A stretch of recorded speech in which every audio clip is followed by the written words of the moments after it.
001 Rebirth 02, Football God, Intercepting Glazer Chapter 001. We, Manchester United, are invincible. Hello, handsome guy, we are doing street interviews. Which team do you like? Shen Yuchen, wearing a red short-sleeved shirt, spread his hands speechlessly and said, "Isn't this obvious enough? Red Devils Manchester United. Do you have any plans to change your favorite team in the future?" Shen Yuchen snorted disdainfully. "I will never change my life, I only love the Red Devils. Of all the Manchester United players, who is your favorite?" Shen Yuchen snorted and rolled his eyes, "Tisk, not even one. They're all garbage. Are you willing to accept a challenge?"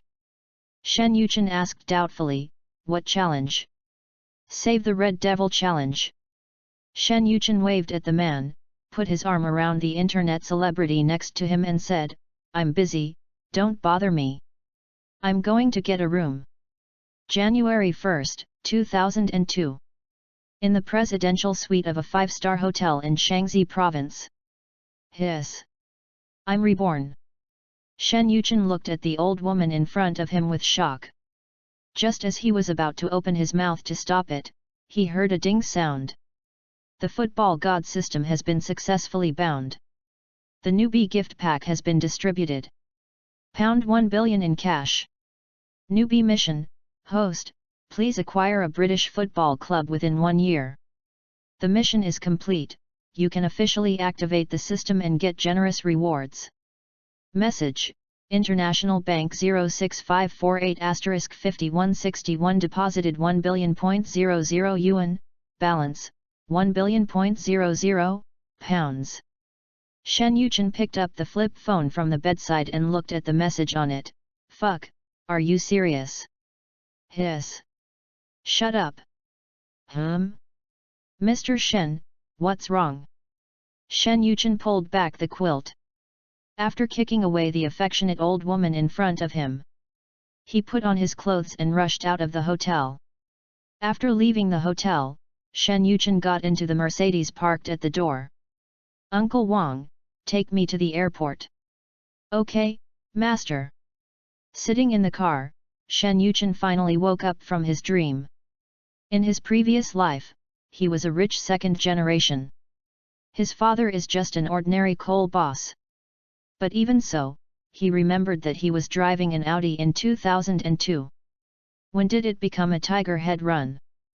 Byte. The host can be understood as a parallel universe. The host of this world is the son of the richest man in Daxia. "Uncle Wang, stop the car." The driver, Uncle Wang, heard Shen Yuchen's shout and stopped the car on the side of the road. Shen Yuchen rolled down the car window and felt the fresh air outside. "My dad has become the richest man, what the hell is he still playing with? Wouldn't it be better to just take the money and go home and lie down?" Note, this identity is only for system operation. The host should not think about inheriting the family fortune.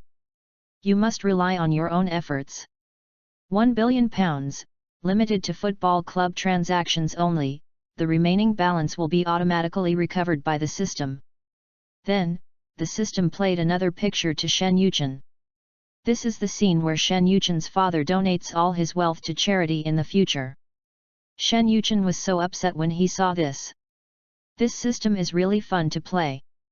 At this time, the driver, Uncle Wang, turned around and asked, "Master, what's wrong?"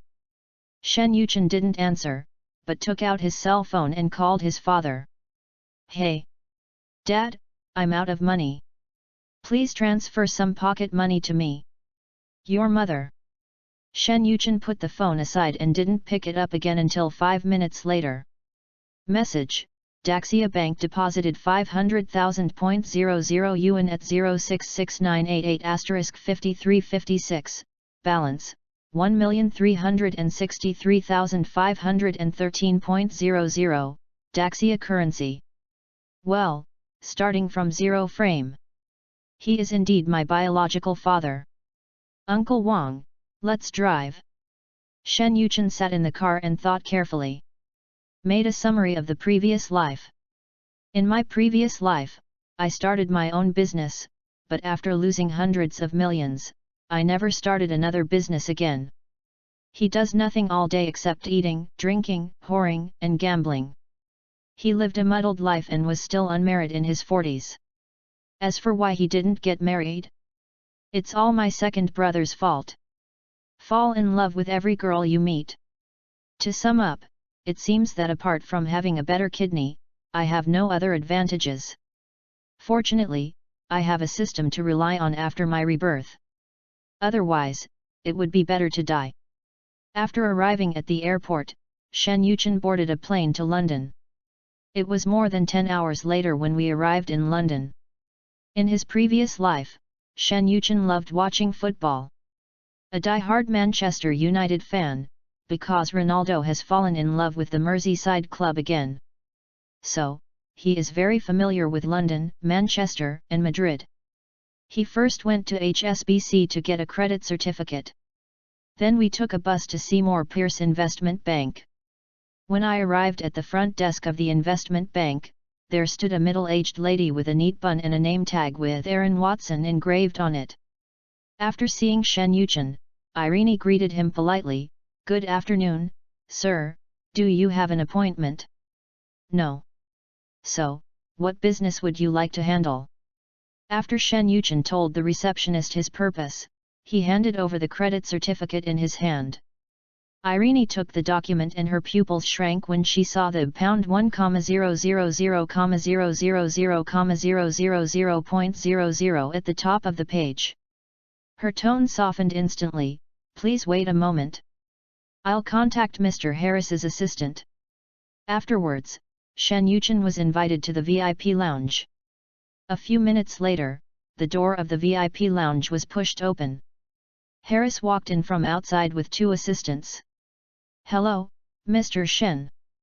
I'm Keith Harris, Chief Executive Officer of Seymour Pierce Investment Bank." Keith Harris is a legendary figure known as the godfather of British sports mergers and acquisitions. He has led many landmark acquisitions in the Premier League. These include classic cases such as helping Abramovich acquire Chelsea and Thuxon acquire Manchester City. Even when Glazer acquired Manchester United, Harris was also behind it. This is also the reason why Shen Yuchen came directly to London to find him. After the two shook hands and exchanged greetings, Harris asked his assistant to place the document in front of Shen Yuchen. "Mr. Shen, here is the situation of the 20 Premier League clubs. Before you came here, was there a team you were looking to acquire?" Shen Yuchen picked up the documents and took a look. The above evaluation reports are written in great detail. They also marked the possibility of acquisition for each club. Just like the evaluation report for Manchester United says, low, Arsenal and Liverpool say, medium, and Chelsea says, high. In fact, Manchester United is not without feasibility. When Shen Yuchen's eyes rested on Chelsea's evaluation report, Harris smiled and introduced, "Mr. Shen, according to our evaluation, I think Chelsea is a perfect match for you." At this time, Shen Yuchen simply closed the file. Then, looking at Harris, he said seriously, "I want to buy Manchester United." The smile on Harris's face froze instantly. A hint of surprise flashed in the eyes behind the lenses. Then he adjusted his gold-rimmed glasses. He said hesitantly, "Mr. Shen, Manchester United is operating very healthily. If you want to acquire it, I'm afraid." 20 million. Shen Yuchen interrupted Harris. Harris was slightly startled and looked at Shen Yuchen with a puzzled look. 20 million commission, I don't like being rejected. Harris's Adam's apple moved. He really didn't expect that the people of Daxia would be so arrogant. It would be a lie to say that I am not tempted by the temptation of 20 million pounds. Besides, the thing has not been tried yet, so who knows what the final result will be. Okay, Mr. Shen, I'm willing to be your agent. Shen Yuchen sat there and smiled faintly, happy cooperation. Manchester, here I come. Post views, 325. 002 Rebirth 02, Football God, Intercepting Glazer Chapter 002. What color is the sky in Manchester? The next day, Shen Yuchen registered the Red Capital Investment Company. Keith Harris is an investment advisor to Red Capital. In the next month, Red Capital is in the secondary market. The crazy shopping spree began. In just 1 month, Harris successfully acquired a 15% stake in Manchester United. At the same time, he commissioned a private detective agency. The dark material of Edward's extramarital affair was dug up. And a month later, at £1.89 per share, acquired 14.3% of the shares held by Edwards, the largest shareholder of Manchester United. At this time, Red Capital already held a 29.3% stake in Manchester United. Became the largest shareholder of Manchester United. The Times. It is reported that a mysterious wealthy man from China is planning to acquire the Premier League Manchester United club. According to the reporter's follow-up report, this mysterious rich man is very likely Shen Yuchen, the son of the richest man in Daxia. Manchester Evening News. February 16, 2002. Shen Yuchen and Manchester United legendary coach Ferguson had a secret meeting in a private room at the Lowry Hotel restaurant. The conversation during the dinner was not disclosed to the public. However, according to many speculations, this meeting may be an important consensus reached on Red Capital's subsequent acquisition actions and the team's future planning, injecting a shot in the arm for the acquisition process. The Sun. March 18. With Ferguson's strong promotion, Red Capital once again made efforts. Successfully acquired the 28.7% stake held by Magnier and McManus at a premium of 33%, £2.1 £2.8 per share. This move further consolidates Red Capital's position in Manchester United, and it is just one step away from absolute control. The Guardian. At the end of March, Red Capital signed an equity custody agreement with Allianz Insurance, obtaining voting rights for its 9.3% stake. This means that Red Capital has completely taken control of the decision-making level of Manchester United. In early April, Red Capital submitted mandatory offer documents to the UK Takeover Panel, with an offer price of £2.5 per share, a 19% premium to the market price. On April 15, Red Capital, which holds a 90% stake in Manchester United, forcibly acquired the remaining 10% at £2.5 per share. Manchester Evening News. It is reported that Manchester United submitted changes to its shareholder register to the UK Companies Registry on April 29. After the review is passed, Red Capital will become the new owner of Manchester United. Red Capital spent a total of £790 million on this acquisition. The Times. Red Capital filed for delisting from the London Stock Exchange on May 1. This means that Manchester United will completely enter the era of privatisation. Inside the Midland Hotel suite, various messy clothes were scattered around the room. Whiskey bottles and scattered emergency response boxes were scattered on the ground. Shen Yuchen lay on his back on the messy bed sheets. His right hand was holding a blonde girl. The girl curled up beside him, her long golden hair spread across the pillow. Her left leg was casually draped over Shen Yuchen. There are still ambiguous red marks on the skin. Shen Yuchen moved, a low murmur came from his throat, and his arms subconsciously tightened, hugging the girl tighter. The girl moaned and snuggled into his arms. At this moment, a cell phone rang. The girl opened her eyes and reached out to push Shen Yuchen away. Shen Yuchen, who was still asleep, frowned, picked up the phone impatiently, and asked unhappily, "Who?" Harris's voice came from the other end of the phone. "Mr. Shen, the change in the shareholder register has been approved. Now, you are the new boss of Manchester United." Bite. Congratulations to the host for successfully acquiring the Premier League Manchester United Football Club. The novice mission has been completed, the system has been officially activated, and the mission rewards are being distributed. With a swoosh, Shen Yuchen sat up directly. After half a year, this novice mission was finally completed. The blonde girl next to him was also awakened by Shen Yuchen. She glanced at Shen Yuchen sleepily. I turned over and fell asleep again. After Shen Yuchen hung up the phone, he saw the system prompt. Reward, 100% equity in CAA. Reward, 100% equity in Aston Martin. Reward, team transfer budget of £200 million. Note, the transfer budget is directly injected into Manchester United in the name of Red Capital. Introduction to the rules of the Football God system. The hosts team won a Champions League match system reward, £3 million. Win a Premier League match, system reward, £2 million. Win a League Cup or FA Cup match, and the system rewards you, £1 million. Win a cup competition, system reward, £50 million. Win the Club World Cup, system reward, £70 million. Win the Premier League title, system reward, £80 million. Win the European Champions League, system reward, £100 million. The profit rebate function has been enabled, the current rebate rate is 1x. The host can receive a cash rebate equal to twice the annual net profit of Manchester United. Win the Champions League once, and get a cashback multiplier of +1. Win 3 Premier League titles and receive a cashback multiplier of +1. The settlement date is the summer transfer deadline every year. The above rewards will be transferred to the host's personal account. Shen Yuchen looked at the system prompts carefully. The previous rewards are relatively easy to understand, but what does the last profit rebate mean? Ding! The club's actual annual net profit is returned.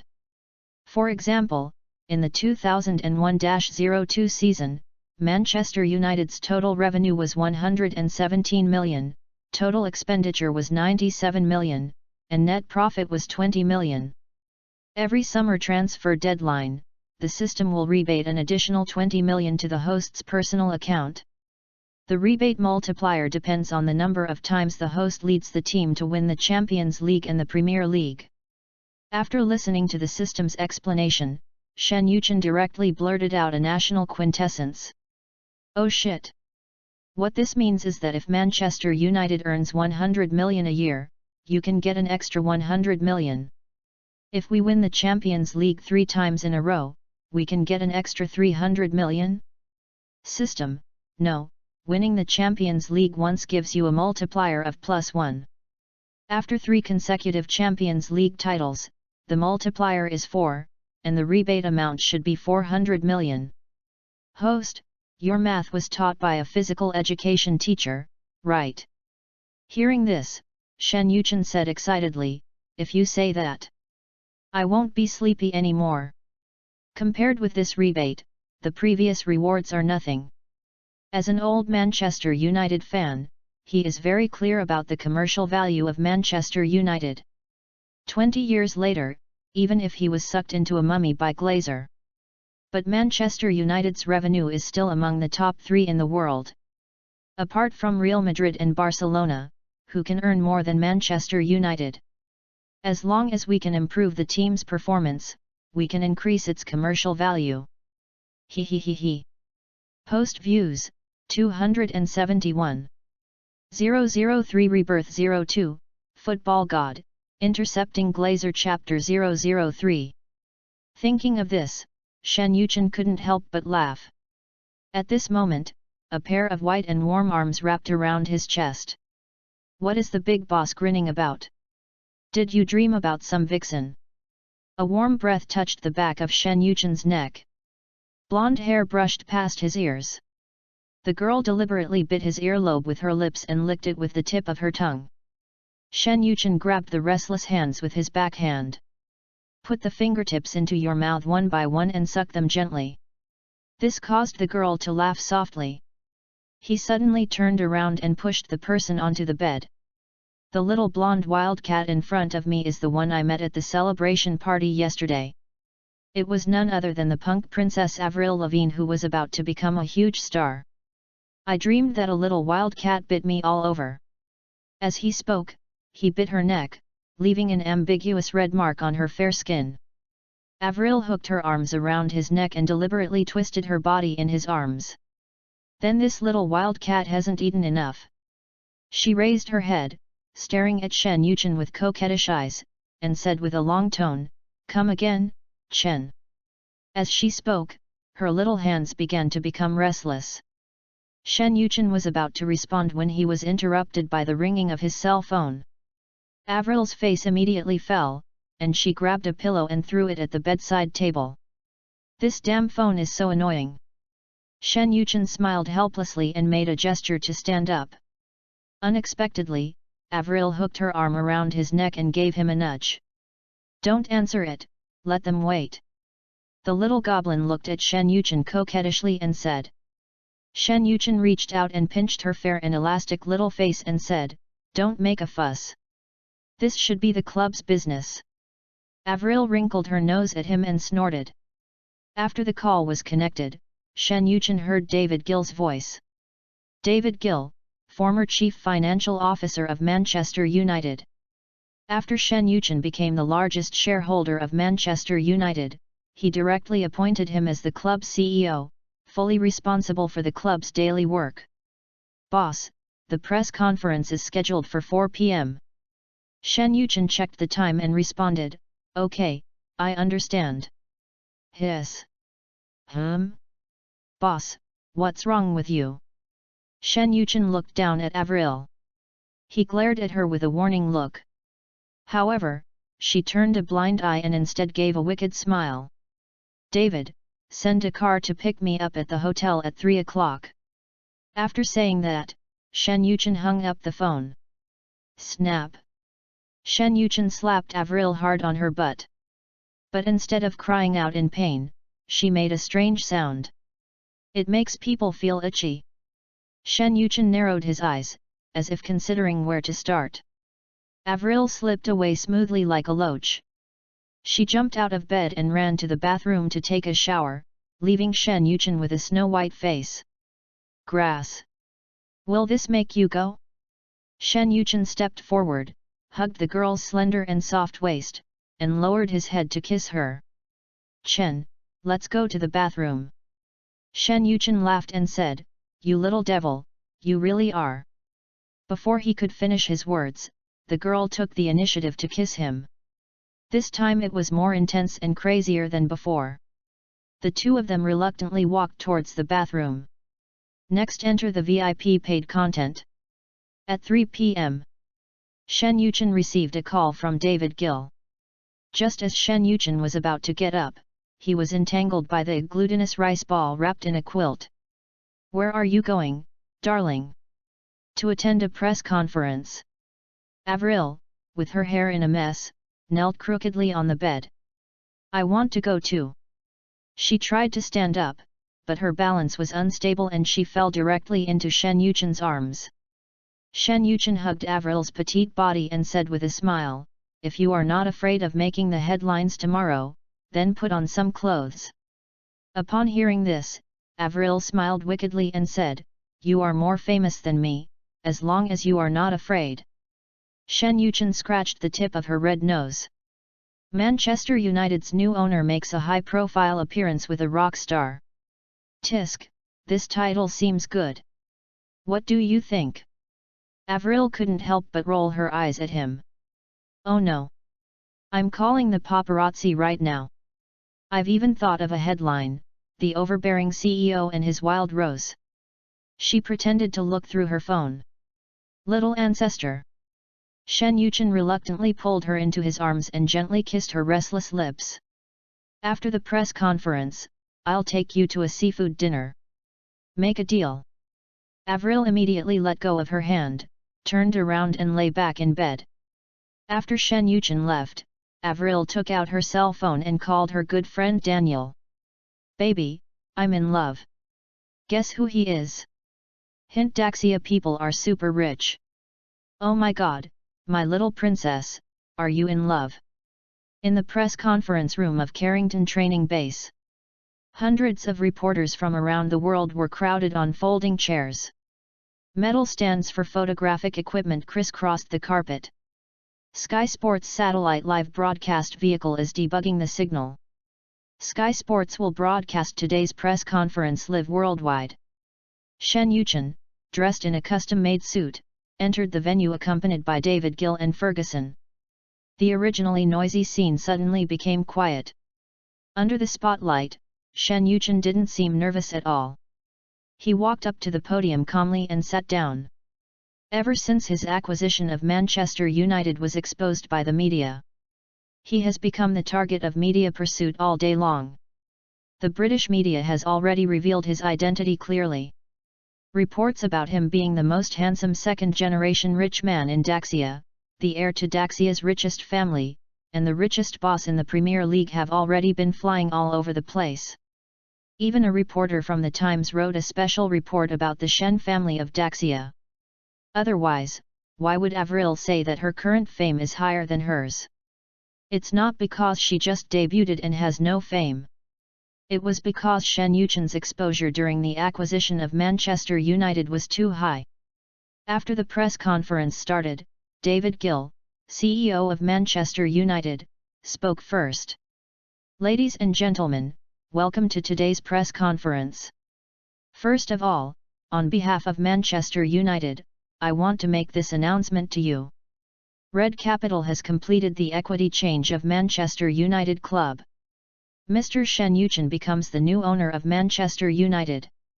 As soon as he finished speaking, David Gill was the first to applaud, which led the reporters in the audience to follow suit. After the applause, the reporter from The Sun asked the first question. Mr. Shen, did the £790 million you used to acquire Manchester United come from a family trust? Shen Yuchen chuckled when he heard that, and teased the reporter, it seems like everyone is more interested in my wallet than football. This joking response caused sporadic laughter at the scene. Post views, 266. 004 Rebirth 02, Football God, Intercepting Glazer Chapter 004. Inside the Midland Hotel suite, Avril watched the live broadcast of Sky Sports and said excitedly, Daniel, watch TV quickly. Avril, is that him? I was so scared. I thought you found an old man with grey hair. But then again, this Asian guy, is he okay? Avril immediately said happily, guess. At this time, a reporter from The Times on TV asked. Mr. Shen, there are recent rumors that Real Madrid is interested in David Beckham. I don't know what you think of this rumor. Shen Yuchen looked at the reporter and smiled meaningfully. If I remember correctly, you published a report about my background before. The reporter smiled at Shen Yuchen, which was considered as his agreement. In that case, you should know that I am not short of money. We will not sell the team's core players in exchange for benefits. On the contrary, I will bring at least 3 superstar players to Manchester United this summer. Florentino can build a Galactico. Then Manchester United can also build a red aircraft carrier. As soon as these words were spoken, there was an uproar at the scene.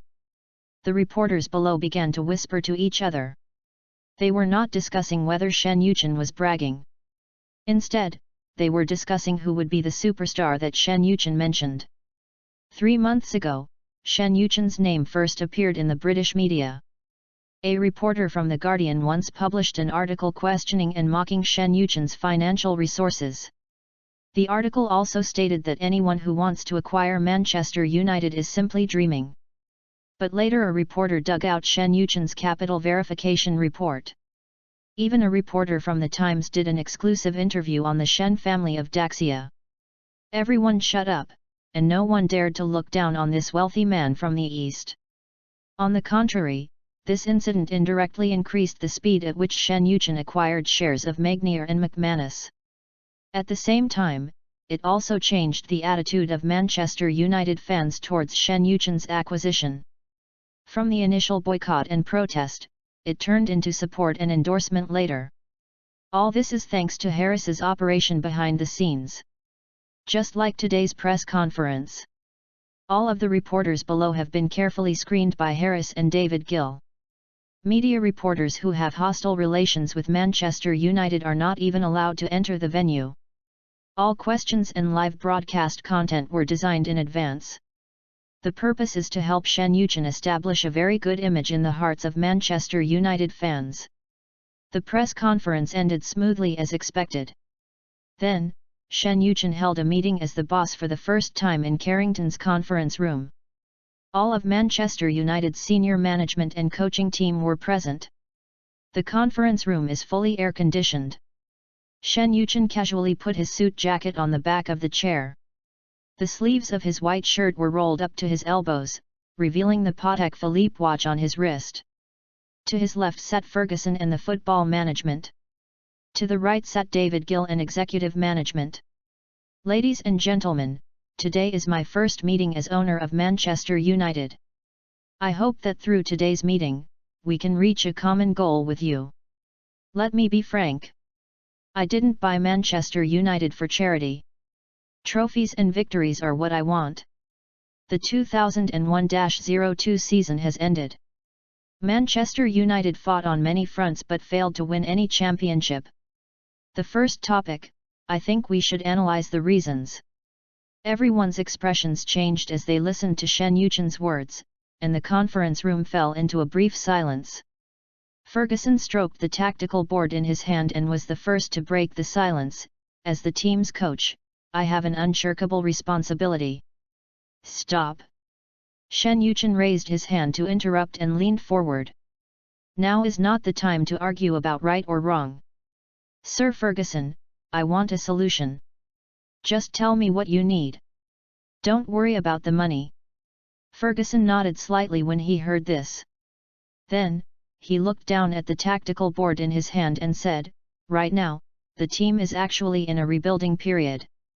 We need to strengthen in many positions. The first thing that needs to be addressed is the aging of the defense.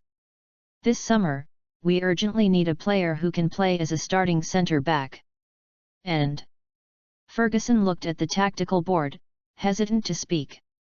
Before he finished speaking, Shen Yuchen laughed out loud. The pattern. Sir Ferguson, the pattern must be opened. I am the current owner of Manchester United. Not those financial groups that only want to make money from Manchester United. One main centre-back is not enough. David, Shen Yuchen called David Gill. David Gill immediately pushed a data report in front of him. Shen Yuchen picked up the report and said, here are some player data that I commissioned CAA to collect before I took over the team. Based on this data, I think Alessandro Nesta, who currently plays for Lazio in Serie A, is the best. Also, Rio Ferdinand, who is currently playing for Leeds United, is very good. But data is just data after all. As for whether the team needs it, that depends on what Sir Alex Ferguson thinks.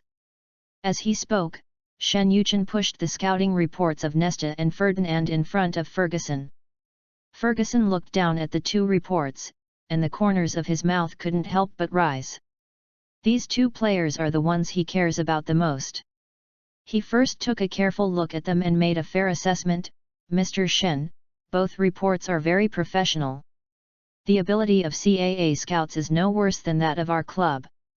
Nesta and Ferdinand are indeed two outstanding players. But if we want to get two players of this level at the same time, isn't the price too high? Money is not a problem. Shen Yuchen leaned back and crossed his legs. Besides, the two of them are just one of our transfer targets this summer. I don't intend to just strengthen Manchester United's defence, I want to improve the strength of the entire Manchester United team. Shen Yuchen handed all the other reports in his hand to Ferguson. After Ferguson took the report, his reading glasses almost fell to the ground. Zidane, Ronaldo, Henry. Ferguson looked at the list of more than a dozen people, swallowed his saliva, and his fingers trembled a little. Mr. Shen, you're not planning to buy all the people here, are you? Shen Yuchen leaned back, crossed his legs, and said with a smile, these are just the player data provided to me by CAA. Of course, I won't buy them all because some players are unnecessary. Sir Ferguson. Since the team is now in a rebuilding phase, have you ever thought about changing the team's current tactics? Ferguson almost blurted out, of course. Post views, 261. 005 Rebirth 02, Football God, Intercepting Glazer Chapter 005. The meeting lasted more than 4 hours. When Shen Yuchen returned to the hotel, it was already 9 o'clock in the evening. When Shen Yuchen pushed open the door, the bedroom door suddenly opened. Avril, wrapped in a white bath towel, rushed out barefoot. Her wet blonde hair was still dripping with water. The ends of her hair stuck to her snow-white neck. After seeing Shen Yuchen, Avril smiled with joy. She opened her arms, took 2 steps at a time and jumped to Shen Yuchen, then hung herself on him without caring that most of the towel had fallen off. You're finally back. I'm almost bored here alone. Shen Yuchen was knocked back half a step by her and subconsciously hugged her slender waist. Smelling the sweet scent of shower gel on her body mixed with moist water vapor, I couldn't help but lower my head and kiss her on the cheek. After the press conference, I had a meeting at the club. Avril poked his chest with her fingertips. The blue eyes were wide open. She pouted resentfully at Shen Yuchen. He muttered quietly, "You promised to take me out for a nice meal. It made me hungry all afternoon." Shen Yuchen reached out and wiped the water droplets off her cheek. "Go change your clothes first." "Ah." Avril tilted her head and looked at Shen Yuchen and said, "Are you still going now?" Shen Yuchen raised his eyebrows and said, "How can I go back on my word when I promised you something?" He lowered his head and bit her pouting lips, mumbling, "If you dawdle any longer, the restaurant will really be closed." Avril's eyes lit up instantly. After pecking Shen Yuchen's lips again, she released his neck and slid down from his body. "Give me 5 minutes." After watching the little wild cat run back to the bedroom with its naked butt, Shen Yuchen sat on the sofa in the living room and lit a cigarette. Before the cigarette burns to the filter, the bedroom door opened again with a loud noise. Avril, who rushed out with a fragrant breeze, had changed her clothes. The loose white short-sleeved shirt hung limply on her shoulders. The corners of the light blue jeans were rolled up to the ankles, revealing the slender ankles. But on those little feet, there were a pair of dirty canvas shoes. The graffiti on the shoes looks very. Speaking of which, this is also Shen Yuchen's fault. Ever since I knew Avril was coming to Manchester to attend the music festival, he asked Harris to find a way to help him invite people to the celebration party last night. After Avril's team learned the news, they didn't even give her time to change clothes. After performing at the music festival, she came directly to the Midland Hotel. Shen Yuchen looked at Avril and said, "Do you want me to take you shopping for clothes?" Avril looked down at her clothes and said with a nonchalant smile, "It's okay, my luggage is all at the hotel in London. I'll just go back and change it tomorrow." As she spoke, she stepped forward, took Shen Yuchen's arm and said, "Let's go, I'm almost starving." Originally, Shen Yuchen planned to eat in the hotel restaurant. But who knew that Avril took him to a big summer restaurant in Manchester? After getting off the car, Shen Yuchen looked at the restaurant in front of him with some surprise and asked, "Are you planning to eat here?" She turned around and gave him a sly smile, "Aren't you from Daxia? You can be my food guide." Shen Yuchen looked at the Sichuan restaurant in front of him and couldn't help but sigh. Avril beside her asked in confusion, "What's wrong?" Shen Yuchen shook his head and said, "It's okay, if you want to eat, just eat." Having said that, Shen Yuchen gritted his teeth and walked in with Avril. After the two sat down, the waiter handed them the menu. "Chen, come and order some food." Shen Yuchen turned to look at the waiter beside him and asked, "Can you make home-cooked dishes?" This waiter is an international student from Daxia. After hearing Shen Yuchen's Mandarin, he immediately smiled and nodded, "Sure. Our boss is a genuine Western shoe person. It must taste authentic." Shen Yuchen nodded and said, then we'll have mapo tofu, shredded pork with fish flavor, moxia wang, boiled fish, spicy chicken, and husband and wife lung slices. Okay. After the waiter left, Avril looked at Shen Yuchen, her eyes rolling as she said, Chen, can you teach me to speak Daxia language?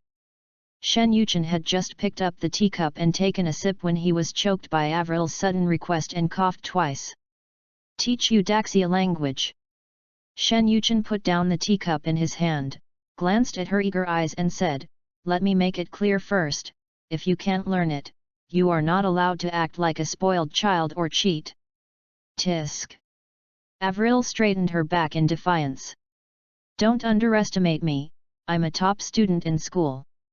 Isn't it a piece of cake to learn a few words of Daxia language? Having said that, she seemed to have thought of something. She suddenly came closer, staring at Shen Yuchen intently and said, why don't we start with the simplest ones? Like I love you. Shen Yuchen smiled lightly, his fingertips unconsciously rubbing the rim of the cup. Listen carefully, Wain. Before she finished speaking, Avril was already shouting at the top of her lungs, I love you. The standard American accent made the old Chinese lady at the next table couldn't help but look back. Seeing the two people cuddling together, a smile appeared in the wrinkles at the corners of the old lady's eyes. The corners of her mouth curved into a gentle arc and she shook her head slightly, as if she was remembering her younger self. She tapped her husband's bowl with her chopsticks and muttered softly, young people nowadays. As he spoke, he couldn't help but look at the intimate couple a few more times. At this time, her husband seemed to see Shen Yuchen's identity. The old man picked up his walking stick from the side and walked towards Shen Yuchen tremblingly. The two people who were originally playing stopped what they were doing when they saw the old man next to them. Avril looked at the old man curiously and asked, what's the matter? Young man, aren't you Shen Yuchen, who acquired Manchester United?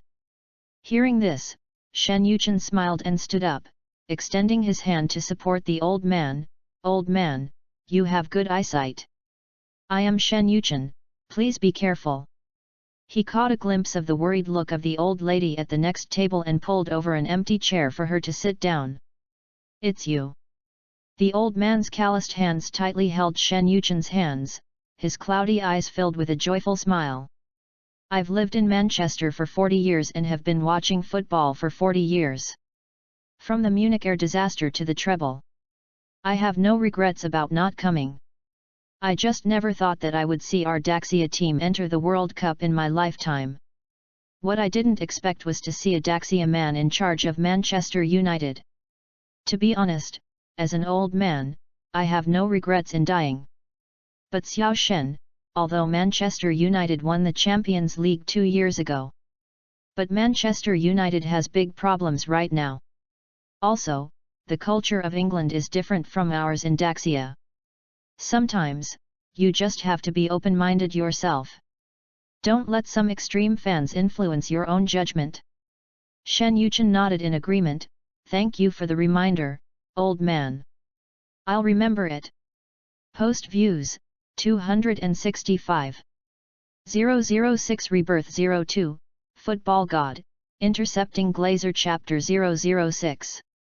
Access limited. Please complete verification to view this content. After dinner, Shen Yuchen took Avril's hand and walked on the streets of Manchester. Chen, I'm leaving tomorrow. The company also arranged several performances for me in Germany. I might be going to Germany for a long time. Shen Yuchen nodded upon hearing this. Avril Lavigne has just released her first album Let Go. Although, he knew that this album would be a global hit. But after all, the internet is not yet well developed. In this day and age, being an artist won't really make you famous overnight. You also have to keep doing commercial performances to build up your popularity while waiting for the market's response. Well, as for the investment in your company, I will arrange for someone to go over and discuss it tomorrow. Avril suddenly stopped when she heard this. Are you really going to invest in my agency? Shen Yuchen smiled and said, of course.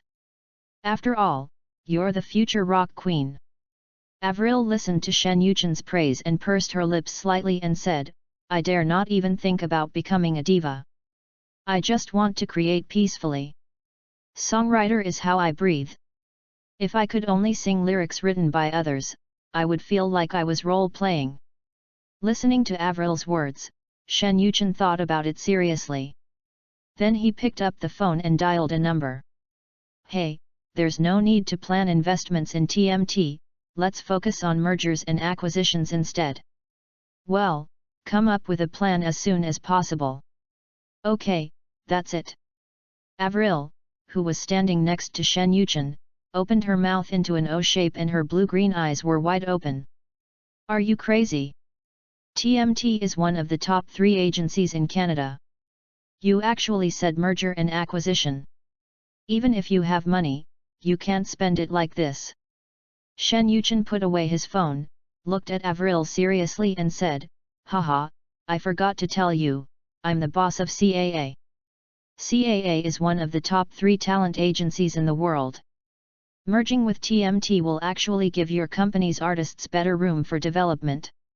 Recall that Avril Lavigne participated in the Grammy Awards.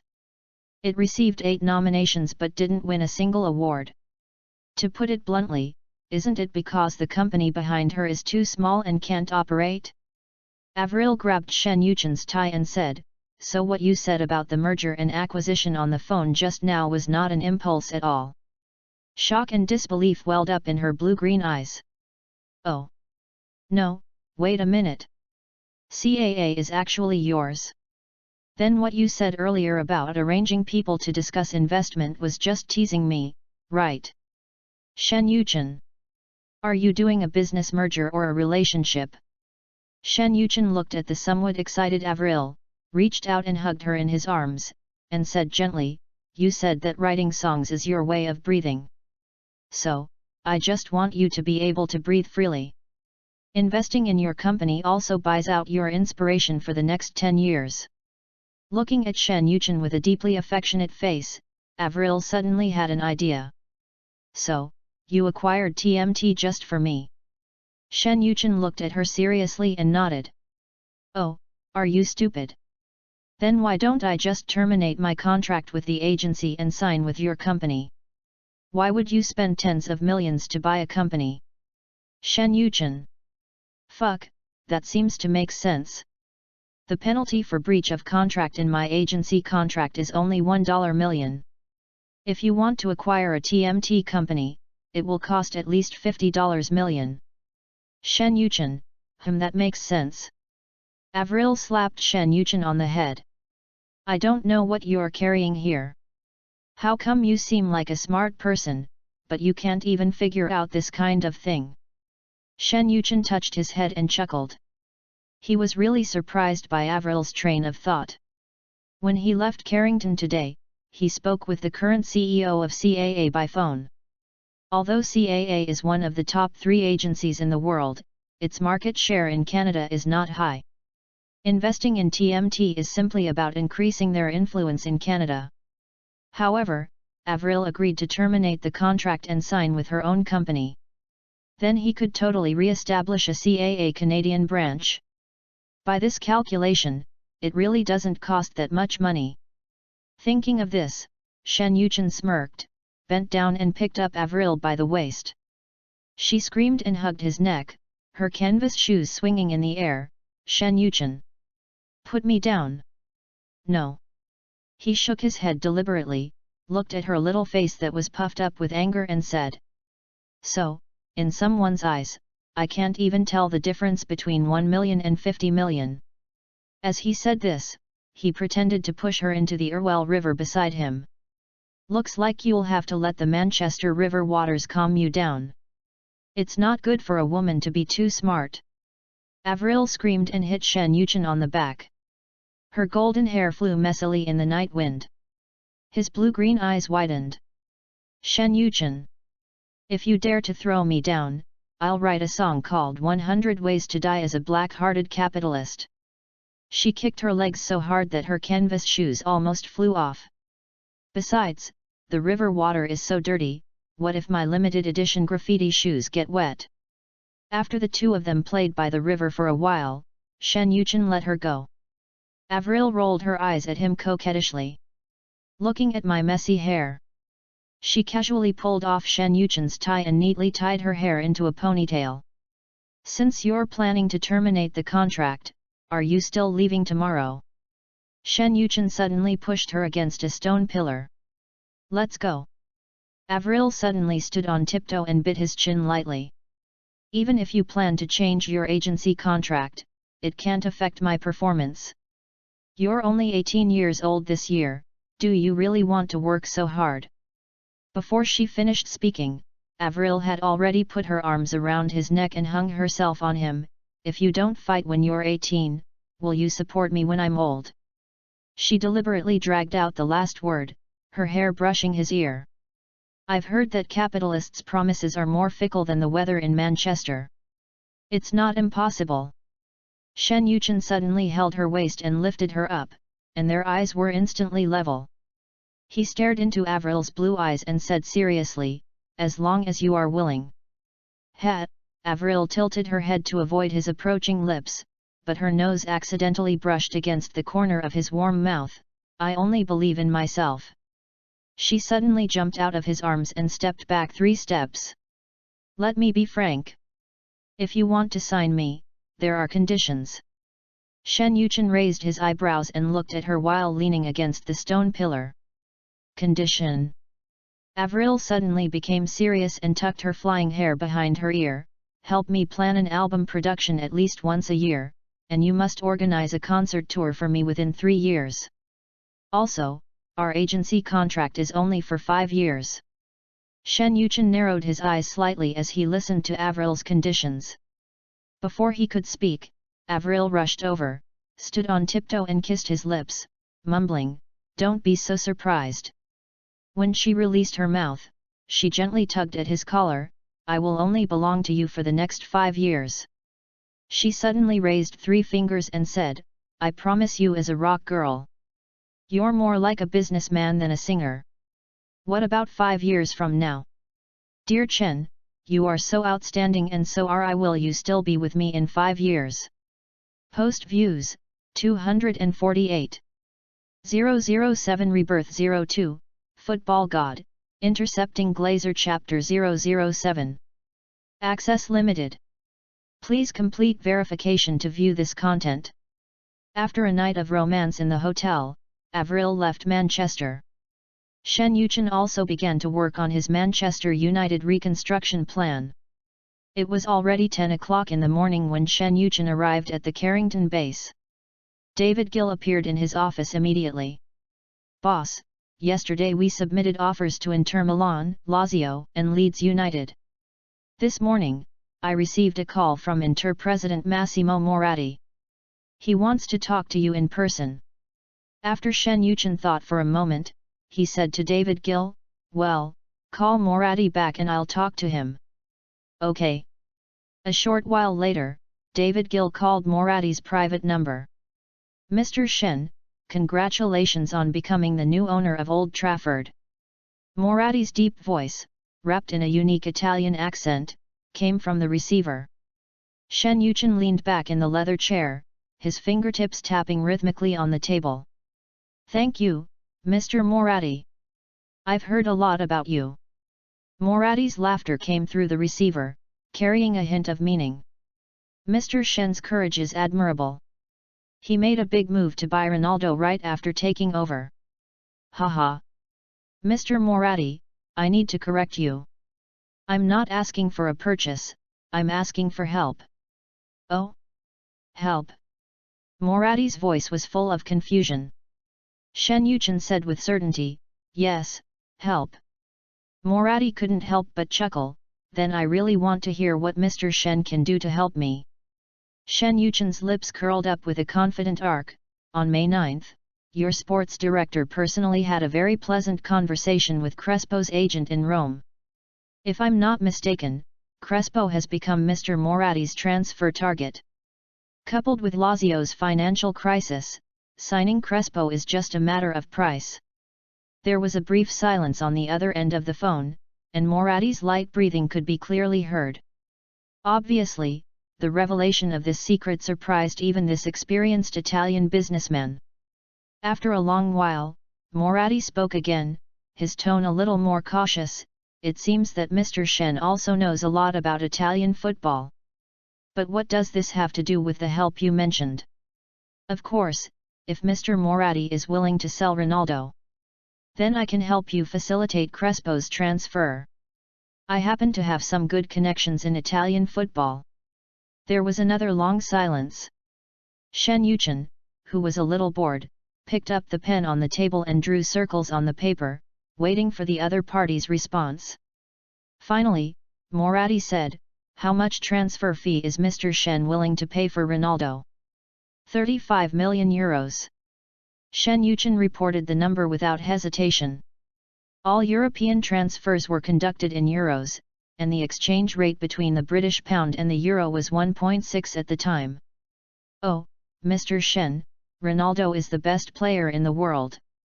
He is worth at least 50 million euros. There was obvious dissatisfaction in Moratti's voice. Shen Yuchen leaned back in his chair, crossed his legs, and smiled with determination. "Mr. Moratti, Ronaldo suffered a serious knee injury and underwent 2 major surgeries between 1999 and 2001, which kept him out for a long time. On May 5, in the last round of Serie A, your coach Cooper substituted him early again. Haha. I admit that he is the best player in the world, but you yourselves don't admit it. Now, you're using this excuse as a bargaining chip. Do you think it's useful?" In Moratti's office in Milan, Italy. Moratti had a cigar between his fingers and he took a few sharp puffs. Looking at the 2 player reports on the table, he began to calculate. Currently, Lazio's asking price for Nesta is 50 million euros. According to priority, he still prefers to buy Nesta first. Then, if conditions permit, spend more money to buy Crespo. If Ronaldo can be sold in exchange for funds to buy Nesta, that would be perfect. 50 million euros, he's worth it. On the other end of the phone, Shen Yuchen's voice sounded at the right time. "Okay, in that case, our negotiations end here. If Mr. Moratti changes his mind, you can always call me." "Oh, wait a minute." Moratti suddenly came to his senses and hurriedly spoke out to stop him. He didn't even notice the cigar ashes falling on his desk. Mr. Moratti, anything else?" Moratti was suddenly speechless. This kid, why does he stop talking after just a few words about business? He tugged at his tie irritably, then stood up and paced back and forth in the office. "Mr. Shen, do you really want to buy Ronaldo?" Shen Yuchen chuckled and said, "Oh, if you're not sincere, then what's the point of me calling you? However, we at Manchester United are not without alternative options." Shen Yuchen's voice was filled with a nonchalant smile. "Lazio's president, Cragnotti, invited me to dinner in Rome." "Cragnotti invites you to Rome? Well, discuss the transfers of Nesta and Crespo." Moratti was slightly surprised when he heard this and said, "Mr. Shen, are you saying that Manchester United also plans to sign Nesta?" "Haha. Compared to Ronaldo, Nesta is the player chosen by Ferguson." He paused deliberately so that the other party could hear the sound of him flipping through the documents. "In yesterday's senior meeting, I assured Sir Alex that I would bring Nesta to Old Trafford no matter what. I'm sure you're aware of the trouble Cragnotti is in right now. If I met him, I could have Nesta wearing a Manchester United shirt in less than 3 days." After hearing what Shen Yuchen said, Moratti rolled his eyes in anger. "Mr. Shen, how much money do you plan to spend to bring in Nesta? Isn't Cragnotti's offer 50 million? Moratti, yes. Shen Yuchen, that's right. Moratti. "Hat, Mr. Shen, do you think Nesta is better than Ronaldo?" Tisk. "Mr. Moratti, I think you misunderstood. Bringing in Ronaldo was purely my personal wish. Coach Ferguson was even against the transfer.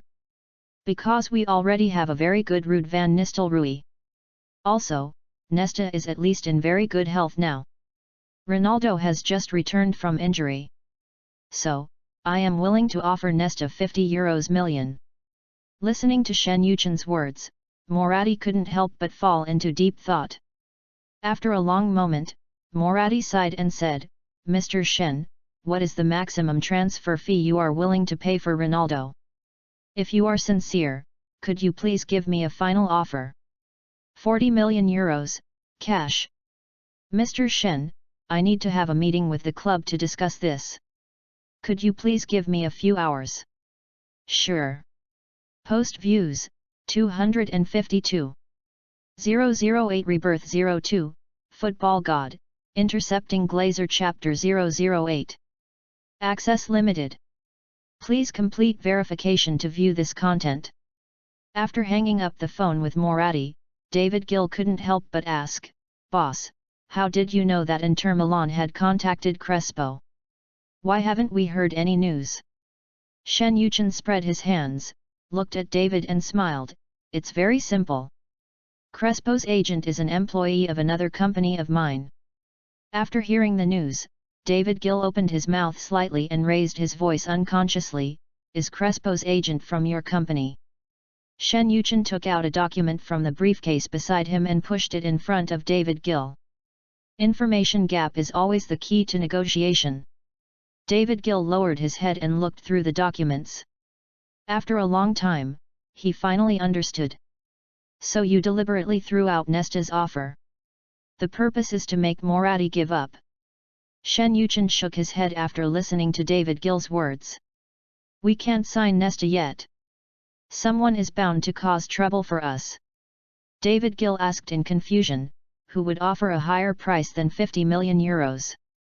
Now, it's hard to say. Just wait, the fun has just begun. By the way, the person in charge of the negotiations in Paris should have arrived by now, right? David Gill raised his wrist, checked the time on his watch and said, negotiations should have started by now. At this time, there was drizzle in the sky of Paris. Inside PSG's reception room, Paris Saint-Germain chairman Guy is in talks with Manchester United's negotiating team. At present, Paris Saint-Germain is still a mid to upper level team in Ligue 1. Faced with the €20 million transfer fee offered by Manchester United, PSG chairman Guy has been tempted. After all, they signed Ronaldinho for €4.5 million a year ago. In just 1 year, they can earn €15 million. This money is enough to ease the club's financial situation.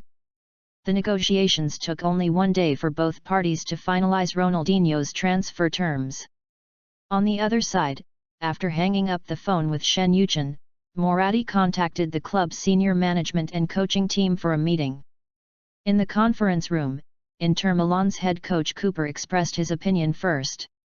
President, Ronaldo's knee is like a time bomb. We really can't afford to waste time with him. €40 million fully reflects his value. The team needs this money more to strengthen the defense. €40 million is enough to buy 2 top-quality centre-backs. Moratti listened to Cooper's words and shook his head. The problem is that Manchester United is also thinking about Nesta. Judging from Shen Yuchen's financial resources, they won't bargain with Lazio at all.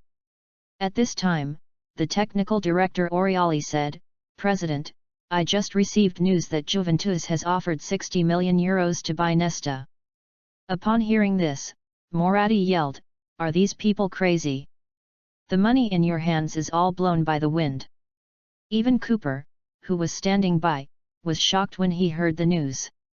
Oriali maintained his professional composure. He immediately proposed a solution to Moratti. President, I think since we can't compete with Nesta, why not talk directly to Cannavaro of Parma? After hearing what Oriali said, Moratti immediately made a decisive move and said, send someone to contact Tanzi immediately. Forget it, I'll contact him myself. After saying that, Moratti picked up the phone, stood up and walked out of the meeting room. 5 p.m. UK time. Manchester Airport. Shen Yuchen leaned against the floor-to-ceiling window in the VIP waiting room. The whiskey glass in his hand was shaken gently, and the ice cubes made a crisp sound when they collided. When Morati's number lit up on the phone screen, the corners of his lips curled up as expected, and he drank the amber liquid in the cup. "Mr. Shen, we can discuss the details of Ronaldo's transfer." "Hee, Mr. Morati, my people will go to your office with the contract tomorrow morning. As for the price, it will be the 40 million euros we agreed on before." "Okay, sure." After a brief silence, he lowered his voice a bit. "However, Mr. Shen said before, that he would help me promote Crespo's transfer. Crespo's transfer price will not be less than 30 million euros. Mr. Morati must be mentally prepared in advance. As long as Mr. Shen is willing to help, I will naturally consider the price. However, if Mr. Morati is willing, I can help you solve the funding problem." Morati heard this and said, "Boss Shen, if you have anything to say, just say it directly. I don't like beating around the bush. Adriano. I can pay you a transfer fee of 20 million euros. Morati fell silent again. After struggling and thinking for a while, he said, "Okay. However, a repurchase right must be included in the contract." Shen Yuchen smiled lightly and said, "The right of repurchase is impossible, but I can give you a right of first refusal. As long as your offer is equal to that of other clubs, I will trade Aldridge to you first. Then, his transfer fee is too low. 25 million euros, the highest price. Manchester United's evaluation report only reflects his potential. He hasn't grown up yet. Mr. Morati, you should be very clear about this." "Okay, 25 million euros, deal." After hanging up the phone, Shen Yuchen immediately dialed David Gill's number, "Tell the Milan people to go to Morati's office tomorrow with the contract." "Okay, boss." In the hotel where the Brazilian national team is staying in Cádiz, Spain. The players who had just finished high-intensity training collapsed on the soft sofa in the suite. Ronaldinho shook his wet curly hair and staggered to the sofa while biting a popsicle. Suddenly, his cell phone vibrated in his palm. He caught a glimpse of his brother Assis's name on the screen and immediately jumped up and hid on the balcony. The glass door blocked out the noise inside, and only the faint laughter of teammates playing could be heard. 3 minutes later, he rushed back into the room, his ears red. "Hey guys! After the World Cup, I might have to go to Manchester." As soon as he finished speaking, Ronaldo, who had been lazily lying in the corner, suddenly sat up straight. The legendary striker, known as the Phenomenon, rubbed his head, a simple smile spreading across his face. "You're going to Manchester too?" Xiao Luo was stunned for 2 seconds. "Phenomenon, why do you use also?" Ronaldo scratched his buzz cut and said with a silly smile, "I was just in the hotel lobby and have signed with Manchester United." The suite exploded instantly. Carlos yelled and threw the towel at Ronaldinho. "R9, didn't you agree to go to Real Madrid?" Rivaldo said on the sidelines, "It's a phenomenon. British football is too barbaric. If you go to the Premier League to play, the risk of getting injured again is too high." At this time, Kaká, who was sitting on the armrest of Ronaldo's sofa, touched Ronaldo's big bald head and grinned, "That's right, your injury has just healed, why do you want to go to England to play football?" While everyone was making fun of Ronaldo, Ronaldinho didn't care about that kind of problem. He leaned over to Ronaldo, grinning with his big buck teeth, and asked, "Phenomenon, how much is your annual salary at Manchester United?" 5 million after tax. His Kaká on the side couldn't help but take a breath. Ronaldo smiled slightly and added, "Pounds. Ha, no wonder you're going to Manchester United. It seems that Manchester United's new boss is really generous." Rivaldo said sarcastically. Post views, 248. 009 Rebirth 02, Football God, Intercepting Glazer Chapter 009. Access limited. Please complete verification to view this content. But Carlos raised his eyebrows and looked at Ronaldo with a hint of disapproval. Real Madrid can also offer you such a high annual salary. Before I left, Mr. Florentino specifically told me that as long as you agree, the world's highest paying contract will be delivered to you immediately. Besides, you went to England and didn't even have any friends around you.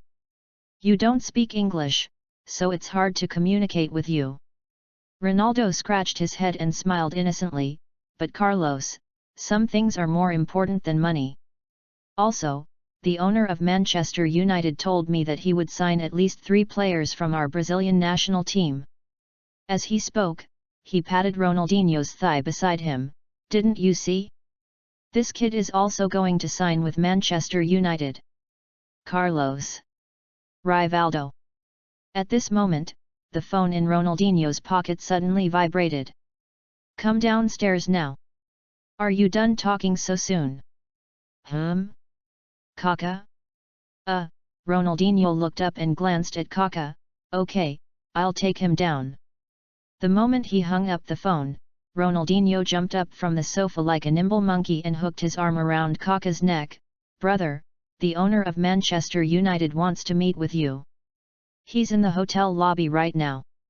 Everyone's eyes were focused on Kaka like a spotlight. The young boy's cheeks suddenly became a little embarrassed. Ronaldo smiled and pinched the soft flesh on Kaka's waist. Haha, it seems that the third person is you. He winked at Xiao Luo. Tisk, it seems our boss has a really good eye. Kaka was so amused by the two that he stepped back repeatedly and accidentally knocked over the fruit plate next to him. Fruits rolled all over the floor. As Rivaldo bent down to pick them up, he jokingly said, next time we have the Brazilian team training, we should just change the name to Manchester United Talent Selection Camp. Amid the laughter of the crowd, Ronaldinho pushed Kaka, who had not yet reacted, towards the door. Ronaldo also stood up and followed. Inside a reception room in the hotel lobby, Shen Yuchen sat with Assis along with several Manchester United staff members.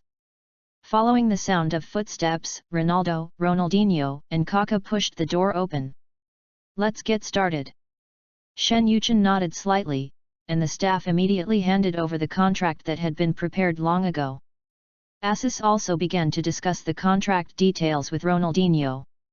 At the same time, Shen Yuchen slowly walked up to Kaka.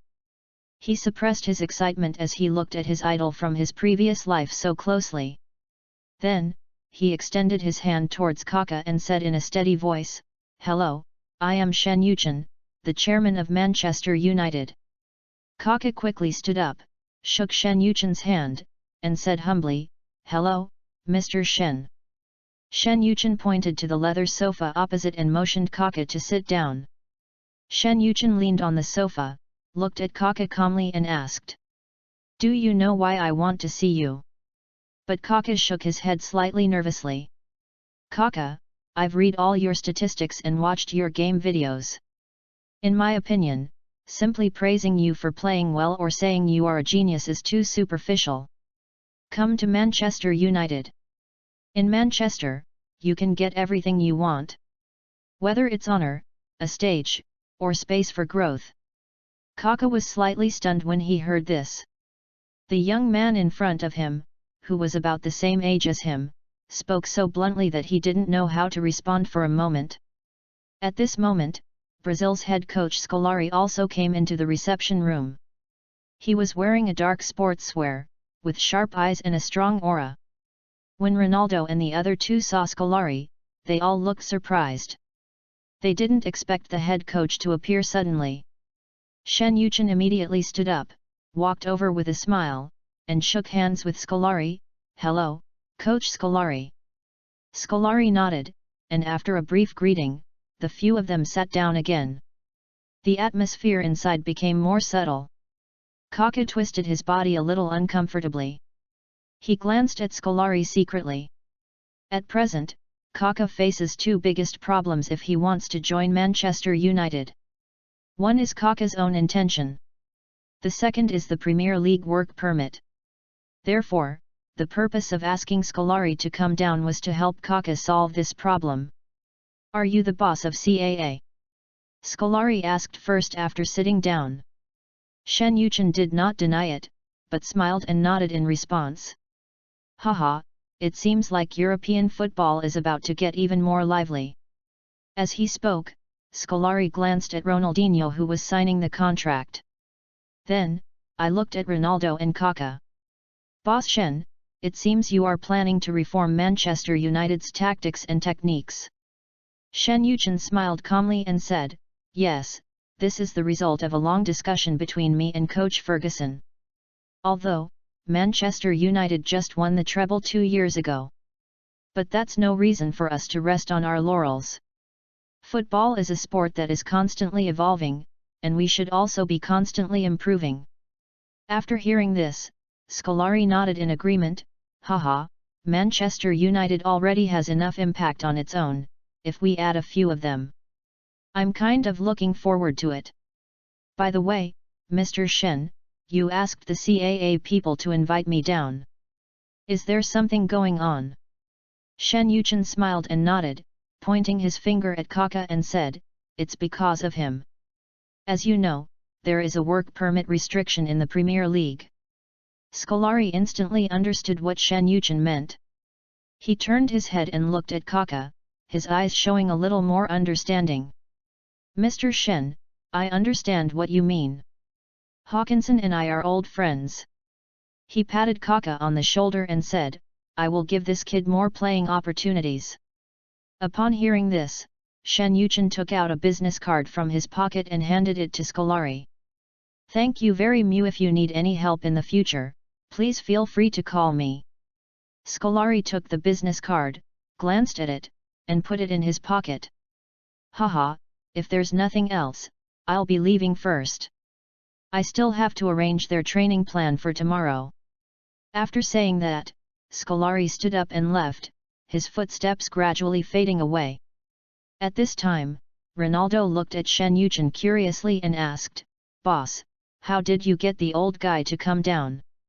You can actually convince him to give Kaka more playing time." Shen Yuchen smiled faintly and said, "The owner of Manchester United probably doesn't have that much face. However, if I were in a different identity, he would have no reason to reject me." As he spoke, Shen Yuchen looked at Kaka and said, "Now, let's continue talking about our relationship." Post views, 233. 010 Rebirth 02, Football God, Intercepting Glazer Chapter 010. Access limited. Please complete verification to view this content. If you have any ideas, you can tell me. I will do my best to satisfy you. Kaka looked at Shen Yuchen, who was full of sincerity, and thought seriously. "To be honest, Mr. Shen, I really didn't expect you to come to see me in person. I'm really flattered. I need to discuss with my family whether to join Manchester United." Shen Yuchen nodded and said, "Well, for important matters in life, you need to discuss them with your family before making a decision." As he spoke, Shen Yuchen handed Kaka one of his business cards. "This is my personal phone. Call me when you've made a decision." After saying that, Shen Yuchen stood up and walked towards Ronaldinho. At this time, Ronaldo put his arm around Kaka's shoulders and said, "How is it? Would you like to come with me to Manchester?" Kaka frowned, but couldn't help but be curious. "Phenomenon, when did you sign the contract?" "Not long ago, I just came back from training." Ronaldo grinned, showing his signature naivety. "Have you been in contact before?" Ronaldo shook his head and said, "No, Moratti called me last night." He lowered his voice and said mysteriously, "He told me that he has already negotiated with Manchester United about my transfer. At the same time, my agent also told me that the owner of Manchester United will come to discuss the contract with me in person today. I came back to the hotel after training this afternoon, and I saw him here 2 hours ago." Kaka said in surprise, "So, he only took 1 day to bring you to Manchester United? What did he talk to you about? Why did you agree so readily?" Ronaldo suddenly came over and nudged Kaka's waist with his elbow with a wicked smile. Do you know how he introduced himself to me? Kaka looked at Ronaldo and shook his head. Ahem. Hello, I'm Shen Yuchen, the owner of Manchester United. That's the son of the guy ranked 15th on the Forbes list. Kaka couldn't help laughing after listening to Ronaldo's explanation. Be serious. Ronaldo punched him angrily, but also laughed. Kaka covered his mouth with his hand, suppressed his smile and nodded. He said he would spend 300 million euros to build a team of superstars. Their goal for next season is to win all the championships. Kaka, how can I not go to a team with such a goal? Besides, following him, the annual salary will be more than £5 million. Ronaldo stretched out his palm, spread it in front of Kaka and shook it, saying in a mysterious tone. Kaka was slightly stunned and asked curiously, "What do you mean?" Ronaldo lowered his voice and explained, he said he would use his connections to help me get endorsements worth at least 3 million euros every year. Calculated this way, my annual income can reach at least tens of millions of euros. How much do Zidane and Figo earn in a year now? I don't think there's a player in the world right now who can earn tens of millions a year, right? Kaka felt a little unbelievable and said, "You believe what he said? Aren't you afraid that he will cheat you?" Tisk. This is a signed contract. Can you sign a contract for something like this? Kaka said in disbelief. Ronaldo explained, "Do you know what Mr. Shen's other identity is? Chairman of CAA agency." Kaka. What is CAA? CAA is one of the top 3 talent agencies in the world. Many well-known brokers from around the world work for their company.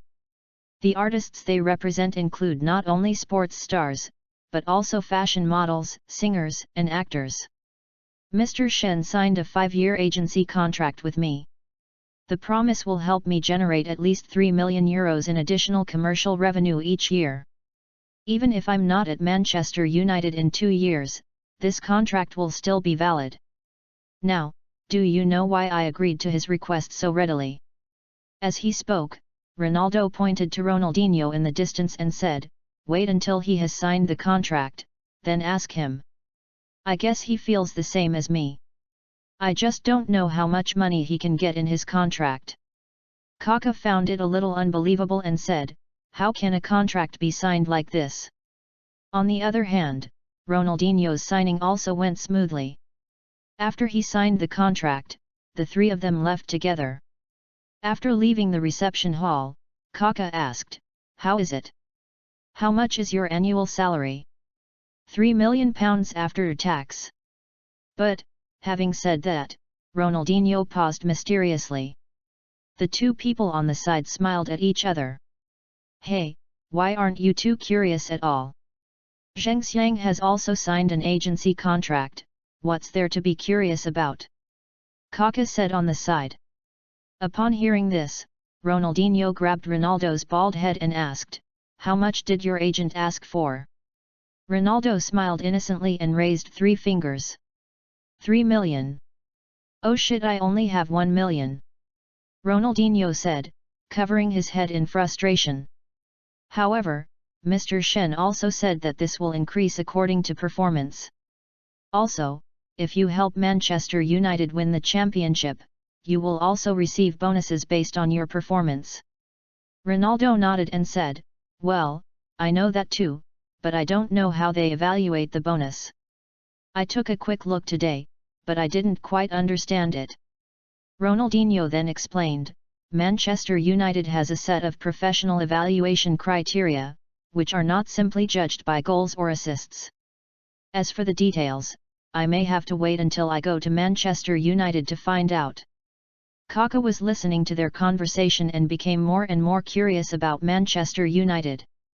As soon as he returned to his room, he called his father. He told his father what happened today. After listening to his story, Kaka's father also became interested in Manchester United. So, he asked Kaka for Shen Yuchen's phone number and took the initiative to contact Shen Yuchen. Manchester Evening News. May 20, 2002. Manchester United Football Club has reached an agreement with Inter Milan. Brazilian international Ronaldo joins Manchester United. The contract is valid until May 20, 2007. The deal has a fixed transfer fee of €40 million. It is reported that Ronaldo will get a top contract with a weekly salary of £150,000. This means that he will become the highest paid football player in the world. He also became the first football player in football history to have an annual salary of more than €10 million. Meanwhile, Manchester United Football Club has reached an agreement with French side Paris Saint-Germain. Brazilian international Ronaldinho joins Manchester United. The contract is valid until May 20, 2007. The deal has a fixed transfer fee of €20 million. It is reported that Ronaldinho's weekly salary is £90,000. Post views, 240. 011 Rebirth 02, Football God, Intercepting Glazer Chapter 011. Access limited. Please complete verification to view this content. Jumeirah Beach Hotel in Dubai, UAE. At this time, several England players were sitting together chatting. Ferdinand walked in from outside. Beckham immediately stepped forward and asked, "How is it, Leo? Has the contract been signed?" "Nailed it." Ferdinand opened his arms, revealing his large white teeth. He hugged Beckham in his arms and patted his back. "David, from now on we are brothers in the trenches." In the corner, Ashley Cole bit his straw and stirred his iced drink, the ice in the glass making a crisp sound. "With a transfer fee of €45 million, Leo, your value is almost as high as gold." Ferdinand had just let go of Beckham. Joked to Ashley Cole, "Stop being so mean to me. When I get to Old Trafford, I will make sure your Arsenal's offensive line is welded tightly. Next season, Henry won't even be able to touch the goalpost." This made Joe Cole spit out a mouthful of soda on the carpet and collapse on the sofa with laughter. Ferdinand grabbed a pillow and pretended to smash it. Out of the corner of my eye, I caught a glimpse of Beckham's curious look. Suddenly he lowered his voice and moved closer. "David, guess what news I just got?" Beckham looked at Ferdinand curiously and asked, "What?" "Guess who else the young boss signed?" Ferdinand said mysteriously. Beckham shook his head. "Ronaldo." "What?" Beckham was a little surprised when he heard the news. Joe Cole even jumped up from the sofa. At this time, several other teammates also turned their eyes over. "R9, that's the fallen Samba genius Ronaldo. Where did you hear this news?" Ferdinand shrugged slightly and said, "The person who signed with me told me that Ronaldo has signed with Manchester United. Not only him, there's also a little Brazilian guy, I think his name is Ronaldinho. I heard that he's a very powerful character." Gerrard said at this time, "Are you Manchester United planning to go Samba style? Buy so many Brazilian players?" Beckham shook his head when he heard this and said, "I don't know. You all know Coach Ferguson's temper. He hates players sticking to the ball the most. Since I joined Manchester United's first team, apart from Eric Cantona, I have never seen anyone who held onto the ball for a long time without being scolded by Ferguson. Ronaldo's style of playing, haha. If I go to Old Trafford, I'm afraid I'll be subjected to hairdryers every day." Ashley Cole, slumped in his recliner, scoffed, "But your boss is certainly rich. We just signed Leo for €45 million and we can also take Ronaldo. Even though Ronaldo has suffered several serious injuries, his value is probably not cheap." Ferdinand suddenly leaned over, showing his signature smirk, and nudged Ashley with his elbow. "What, are you jealous? How about David and I put in a few good words for you and get you to Manchester United? When the time comes, if we two team up, our defense will be as solid as a rock. Come on." Ashley leaned back and put his hands behind his head.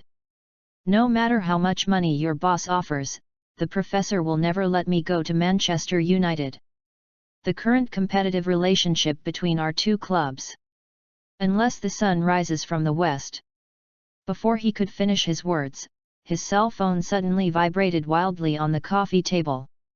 Ashley glanced at the caller ID and his expression instantly turned strange. The call was from his agent.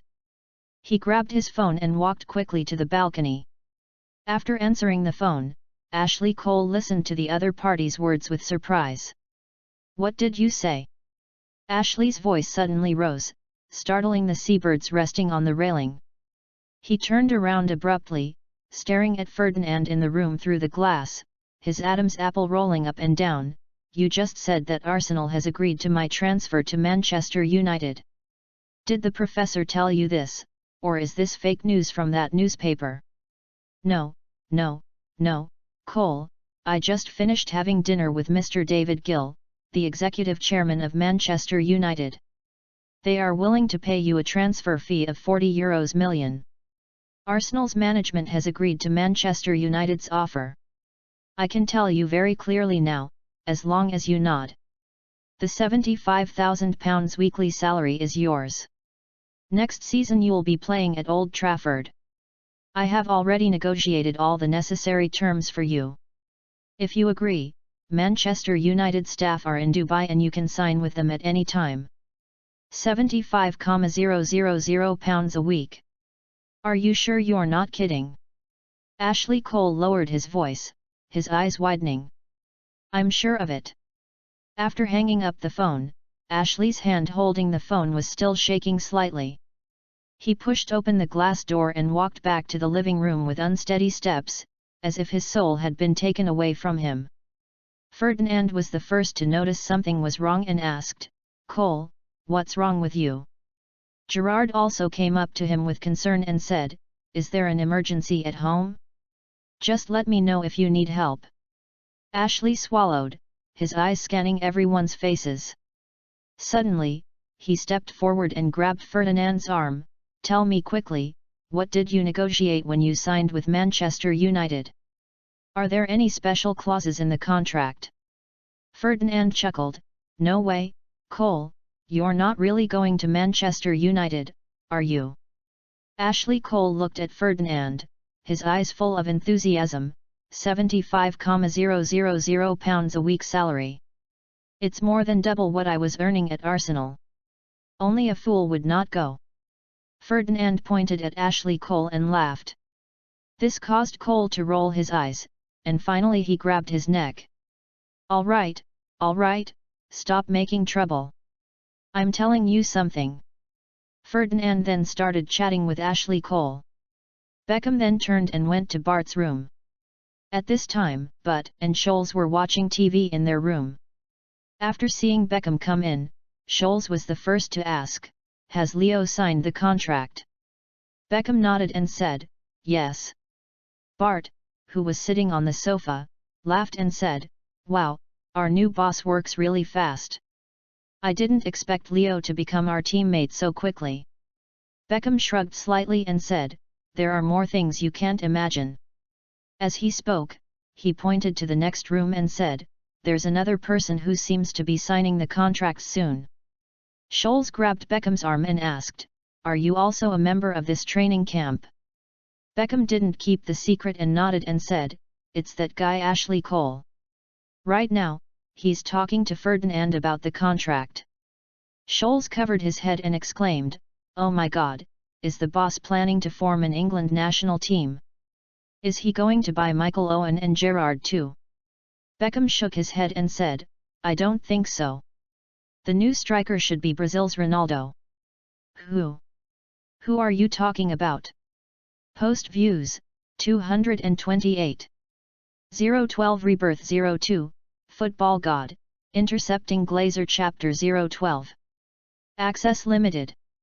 Please complete verification to view this content. R9, that phenomenon against Brazil. That's the guy who's giving Neville such a headache. Scholes and Butt looked at each other.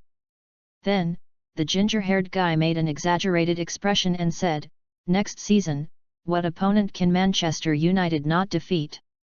Haha, that guy Solskjaer will have to sit on the bench every day next season. Ha ha ha. Before the World Cup began, Manchester United began to buy players crazily in the transfer market. There are almost no scandals about them. Because players who have an ambiguous relationship with Manchester United will generally be signed by Manchester United very quickly. This summer, Manchester United officially opened the curtain of the golden age of football. Inside a villa in Moscow, Abu was sitting on the sofa reading a newspaper, with his eldest daughter Anna sitting next to him. Suddenly, Abu chuckled, "Haha, this Shen Yuchen from Daxia is really interesting." The corners of his mouth rose slightly, and a hint of interest flashed in his eyes. Anna immediately raised her head, her clear eyes curiously looking at her father, and asked with her little face tilted up, "Dad, what are you so happy about?" Abu put down the newspaper, leaned over and gently rubbed Anna's head with his hand. "Remember when Dad told you guys he wanted to have a football team?" Anna's eyes lit up instantly. She jumped excitedly and threw herself into Abu's arms. "Putting my arms around my father's neck tightly. Yeah. Of course I remember. You also promised me and my brother and sister that you would take us to watch the game every weekend." Abu smiled and hugged his daughter tighter, rubbing his chin against the top of her head, his eyes full of love. "That's right, baby. This should be possible soon." "Really? Of course it's true." As he spoke, Abu glanced down at the newspaper again and muttered to himself, "Let me see how far he can go. Hat. I have plenty of money." After saying that, he picked up his precious daughter and went to play in the garden. May 31, 2002. The Korea-Japan World Cup has officially begun. And Shen Yuchen returned to Daxia on this day. Outside the VIP channel of Hongqiao Airport in Shanghai's Hongqiao Airport, a black Maybach was parked quietly under the shade of a tree. Shen Yuchen, wearing sunglasses, walked out of the airport with several Manchester United staff. "Young master." The driver, Lao Wang, got out of the car immediately and opened the back door neatly. Shen Yuchen looked at the Maybach in front of him and couldn't help but teasing. "Tisk, old Shen is really amazing. My status has changed, and my treatment has also changed. The Maybach is already on." Having said that, he got straight into the car. Lao Wang sat in the driver's seat, his honest smile reflected in the rear-view mirror. "Master, where are we going first?" "Of course I'm going home."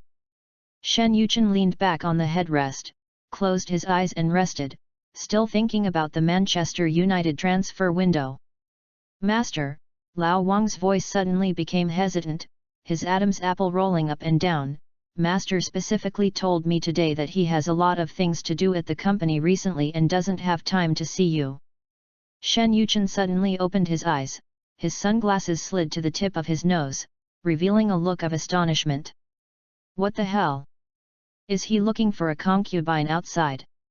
When Lao Wang heard this, he almost stepped on the brakes by mistake, his face flushed red. "No, young master. The master is really busy. The group is discussing several major projects. I heard the chairman has been working non-stop for several days without sleeping." Shen Yuchen rubbed his brows and said, "Then we should go see him first." "Okay, let's go to the company first." After hearing this, Lao Wang didn't know what to say. "Start the car and drive towards the headquarters building of Star Group." Shen Yuchen turned on his cell phone at this time. He had just turned on the camera when he received a call from David Gill. "Mr. Shen, Kragnati has called me more than a dozen times.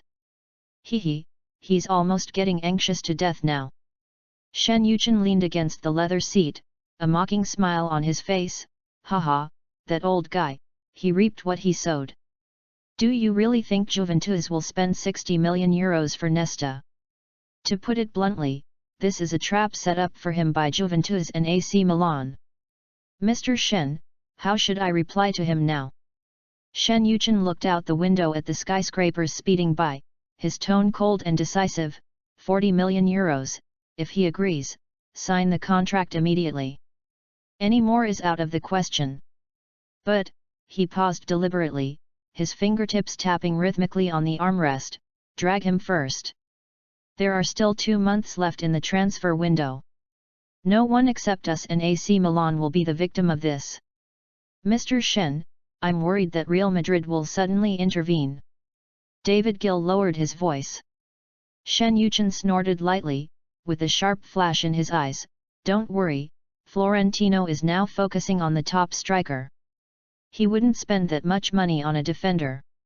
He took out a cigarette and lit it with a lighter, and light blue smoke filled the car. And, if my guess is correct, Real Madrid will most likely make an offer for Owen. Having said that, he suddenly laughed, with a hint of cunning in his smile. David, keep an eye on the transfer news. If Real Madrid makes an offer to Liverpool, we will follow immediately. Mr. Shen, we already have enough forwards. David Gill's tone was full of confusion. Are you planning to buy more? Shen Yuchen blew out a smoke ring, which slowly dispersed in the sunlight. I'm not buying it. Help Real Madrid raise the price. There was a sense of pleasure in his voice, a prank that had been accomplished. Let Florentino feel what it's like to be led by the nose.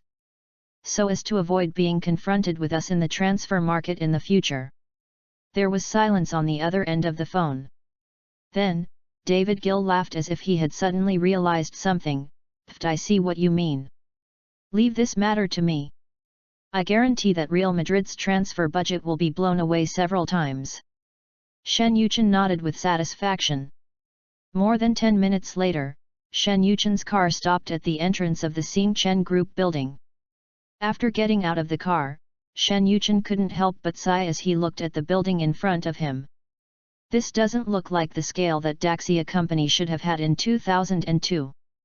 After Mr. Shen Yuchen entered the group, the receptionist came forward and asked, "Hello, sir, do you have an appointment?" Shen Yuchen glanced at the receptionist and was about to speak.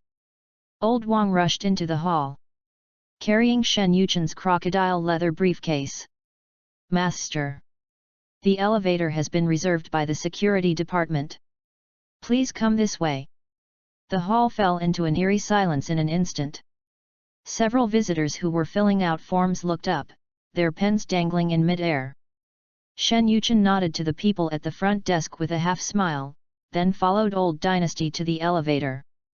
After the two left, the receptionists at the front desk whispered, "Isn't that Uncle Wang, the chairman's full-time driver?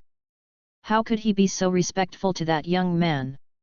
The girl next to him joked, "Ah, that handsome guy, could he be the chairman's son?"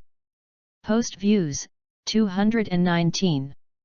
013 Rebirth 02, Football God, Intercepting Glazer Chapter 013. Inside the VIP reception room of Xingchen Group, Shen Yuchen sat there drinking tea leisurely. Squeak! The door to the reception room suddenly opened. A dozen workplace elites walked in from outside. Walking at the back was a middle-aged man who looked like a CEO. He is also Shen Yuchen's father, Shen Jianjun, chairman of Xingchen Group.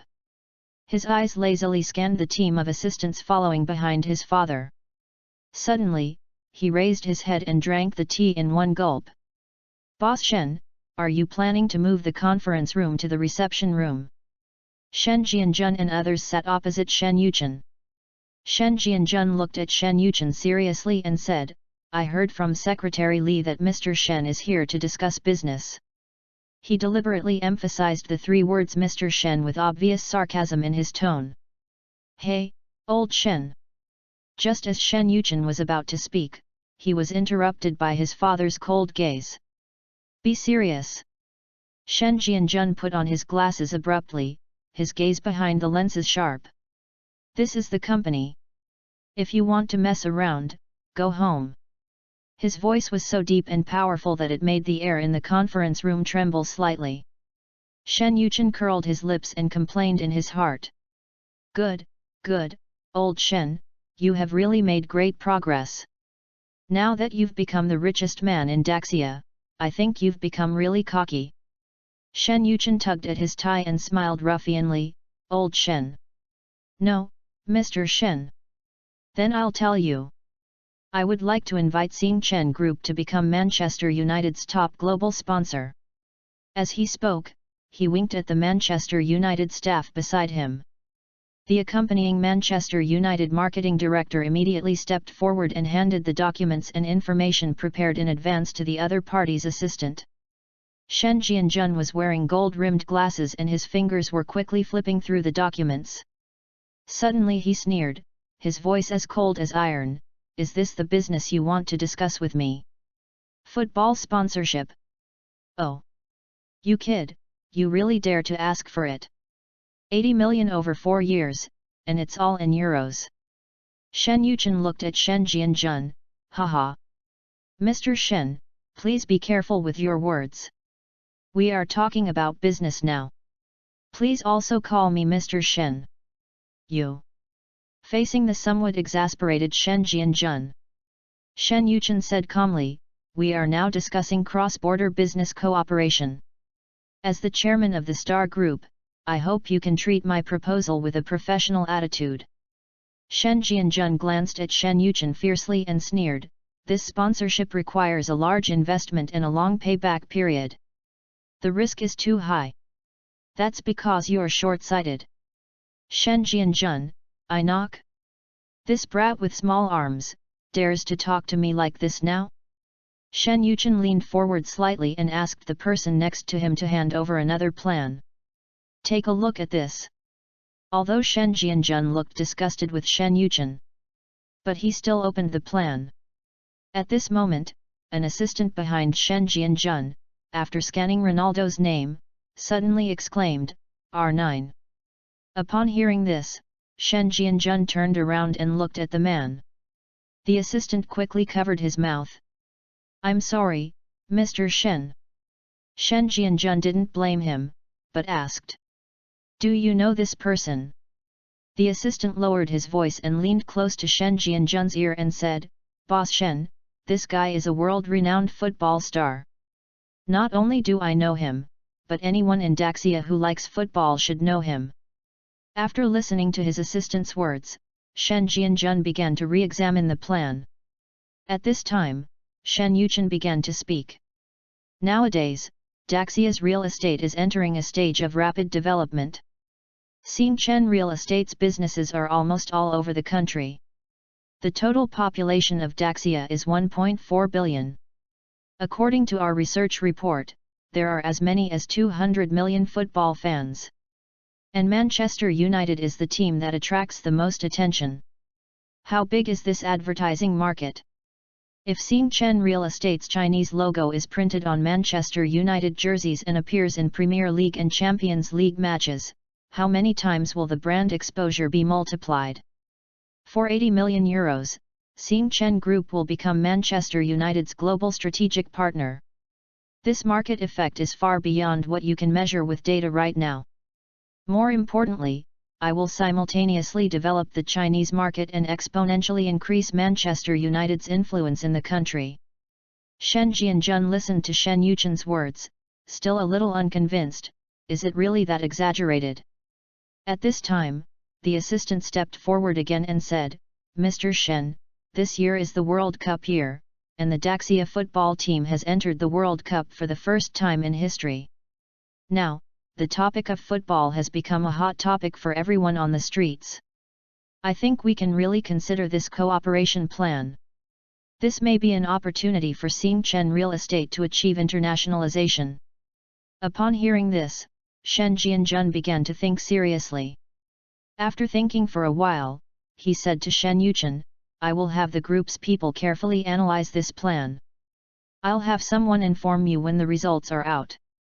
Upon hearing this, Shen Yuchen spread his hands and said, "Okay, then I'll wait for Mr. Shen's good news." As he said this, he made a gesture to get up and leave. "Wait a moment." After hearing Shen Jianjun's shout, Shen Yuchen turned around and asked, "Boss Shen, is there anything else?" Shen Jianjun frowned, glared at him and asked, "Where are you going?" "Let's go drink." Shen Jianjun. You little bastard, you've been gone for half a year and now you're back drinking. Can't you go home and see your mother first? Shen Yuchen waved his hand impatiently and said, Okay, I'm going out to have dinner with my friends and will be home before 10 o'clock. After saying that, Shen Yuchen left without looking back. Shen Jianjun looked at Shen Yuchen's back and snorted heavily, this little bastard. Then, Shen Jianjun took out his cell phone and called Lao Wang. Old Wang, let the young master go home early today. If he dares to go out and pick up girls, I'll break his legs. A few hours later, Shen Jianjun received a call from his wife. Old Shen, are you still busy at the company? Oh, I'm done. I'm just getting ready to go home. My son and I are waiting for you at home, please hurry up. The meal at home is already prepared. Shen Jianjun. You said that brat went home. Didn't he say he wouldn't be home for dinner tonight? Hat. Old Shen. Our son has grown up. Can you please stop looking at him with tinted glasses? Son, when you come out of the company, come to my company to pick me up after get off work. Right now, he's still in the kitchen preparing food for you. Shen Jianjun, this kid, is he out of money again? Okay, I'll go back now. Post views, 221. 014 Rebirth 02, Football God, Intercepting Glazer Chapter 014. Shen Family Villa. Old Shen, wash your hands and eat. As soon as Shen Jianjun entered the house, he heard his wife's voice coming from the kitchen. At the dining table, Shen Yuchen was serving a dish, his white shirt sleeves rolled up high, and his forehead was stained with flour. Seeing his father come in, he tugged at his collar awkwardly, just make it casually, try it. At this time, Shen Jianjun's wife Gu Jian came out of the kitchen carrying the last dish. Shen Jianjun looked at the mother and son and the food on the table, and something in his heart was touched. What are you doing standing there? Gu Jian took off her apron and pushed him in a scolding tone, I've been waiting for you. After the family of three sat down, Shen Yuchen pointed to the most eye-catching braised lion's head dish and said, Dad, this is made according to the method you taught me. I added diced lotus root to the meat, so it's guaranteed to be crispy on the outside and tender on the inside. Shen Jianjun picked up the lion's head and took a bite. The familiar taste spread on the tip of his tongue, but his eyes suddenly felt a little hot. The scene of me teaching my son how to cook 10 years ago overlapped with what I saw before my eyes. At that time, he always complained that his son was clumsy. Now this kid can actually make the dishes taste the same as they did back then. Gu Jian chuckled and added a spoonful of soup to her husband's bowl, try this. Yuchen bought some fresh bamboo shoots specially. He said they are your favorite. Her eyes were full of tenderness, my son has grown up and knows how to care for others. Shen Jianjun took 2 sips of the soup. Although he still had a serious expression, there was a hint of gentleness between his eyebrows. Xiao Chen, the company's evaluation of the sponsorship plan you told me about today has come out. Go to the company tomorrow and sign the contract. Upon hearing this, Shen Yuchen just nodded lightly. Bite. Host, are you just putting a bug in my head? Shen Yuchen, what do you mean by a bug? This is normal business cooperation. I'm not going to look for Xing Chen Group. I can probably get sponsorship from other companies. What's the problem? System. No problem. You're awesome. In fact, what Shen Yuchen said was not wrong. However, negotiating sponsorship with the Star Group is much easier than negotiating with other companies. By the way, Dad, I have something else I want to trouble you with. Shen Jianjun's expression, which had just relaxed, immediately became tense again. If this kid calls me Dad, something bad will happen to him. We've already agreed to give you the sponsorship, what else do you want to do? Shen Yuchen said to Shen Jianjun with a smile, Dad, don't be so nervous. No big deal. As you know, I just took over the club, and I need someone to help me with administration and management. But I don't have anyone I can use." When Shen Jianjun heard this, his frown relaxed. This matter? No problem. I'll have the HR director of Xing Chen Group assign you a few people tomorrow. Dad, can I choose this person myself? After all, they will be working with me in the future." Shen Yuchen said with a flattering smile on his face. Shen Jianjun thought it was just a small matter of transferring a few people. So he waved his hand without much thought and said, "Okay."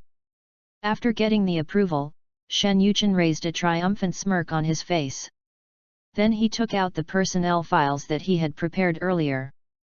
Shen Jianjun took the file, opened it casually, and just took a glance at it when his face instantly turned darker than the bottom of a pot. He stood up suddenly with a bang. Shen Jianjun slammed the table hard. "Little bastard! It seems you are setting me up, right?" Shen Yuchen was well prepared. With a whoosh, he hid behind Gu Jian, tightly grasped the corner of Gu Jian's clothes with both hands, and poked his head out from over her shoulder, crying pitifully, "Mom, Mom, Mom!" Gu Jian was startled by the sudden noise. She turned around and stood in front of her son, her eyebrows raised, staring at Shen Jianjun. "Old Shen, what are you doing? My son just wants 2 people from you. Are you making such a fuss?" Shen Jianjun was so angry that he was shaking all over. He reached out to pull out Shen Yuchen, who was hiding behind his wife, but was glared back by Gu Jian. He pointed at Shen Yuchen, his voice changing, "No, you don't know how important those people he wants are to the group." Shen Yuchen took the opportunity to lean close to Gu Jian's ear, glanced at his father cunningly, and said in a low voice, "Mom, all I want are beautiful women. It's very important to the group." He emphasized the 3 words "very important." He also winked at his mother. Gu Jian's face suddenly darkened. "Great! Shen Jianjun, you've made it. Alas, wife, don't listen to this little bastard's nonsense." Shen Jianjun panicked and frantically explained. These people are really important to the company." Shen Yuchen took a step forward fearlessly, grabbed the photo from the file, and held it in front of Gu Jian. "Mom, look, wow, isn't it beautiful? If you ask me, my dad's eyes are really good at judging people. Female stars are not as pretty as them." Gu Jian only took a glance, and her face turned from blue to white in an instant. She reached out and snatched the file, and slammed it on Shen Jianjun's chest. "Old Shen, let me tell you, if you don't want to live like this, let's get divorced." After saying that, she shook her hair and walked upstairs in her high heels, leaving the 2 men in the living room. One was stunned, and the other was trying hard to hold back his laughter, his face turning red. "Little bastard, if I divorce you, what good will it do you?" "Hey! Dad, come on, why did you move the slippers just because you disagreed with me?" Half an hour later, Shen Yuchen lay on the big bed in his room, rubbing his slightly swollen buttocks, pointing at the file and saying, "Damn it, I've suffered so much for you guys. You must repay me well in the future." The next morning, Shen Yuchen was pulled up by Gu Jian. "Mom, I'm still jet-lagged. What are you doing so early in the morning? Your father has called the people you wanted. Why don't you go down and take a look?" Upon hearing this, Shen Yuchen sat up with a jerk. "Where?" "It's in the living room downstairs." Upon hearing this, Shen Yuchen immediately got up and started to get dressed. When the mother and son arrived in the living room, they saw 5 professional elites in business attire standing there quietly. After Gu Jian and Shen Yuchen came down, everyone turned their eyes to Shen Yuchen. Gu Jian took Shen Yuchen and sat on the sofa opposite them. After looking at them, she said, "From today on, you guys will follow Xiao Chen. He is your new boss. Of course, your salary remains the same. You must help Xiao Chen well in the future, understand?" The five of them basically didn't hesitate and said in unison, "Yes, ma'am." Post views, 221.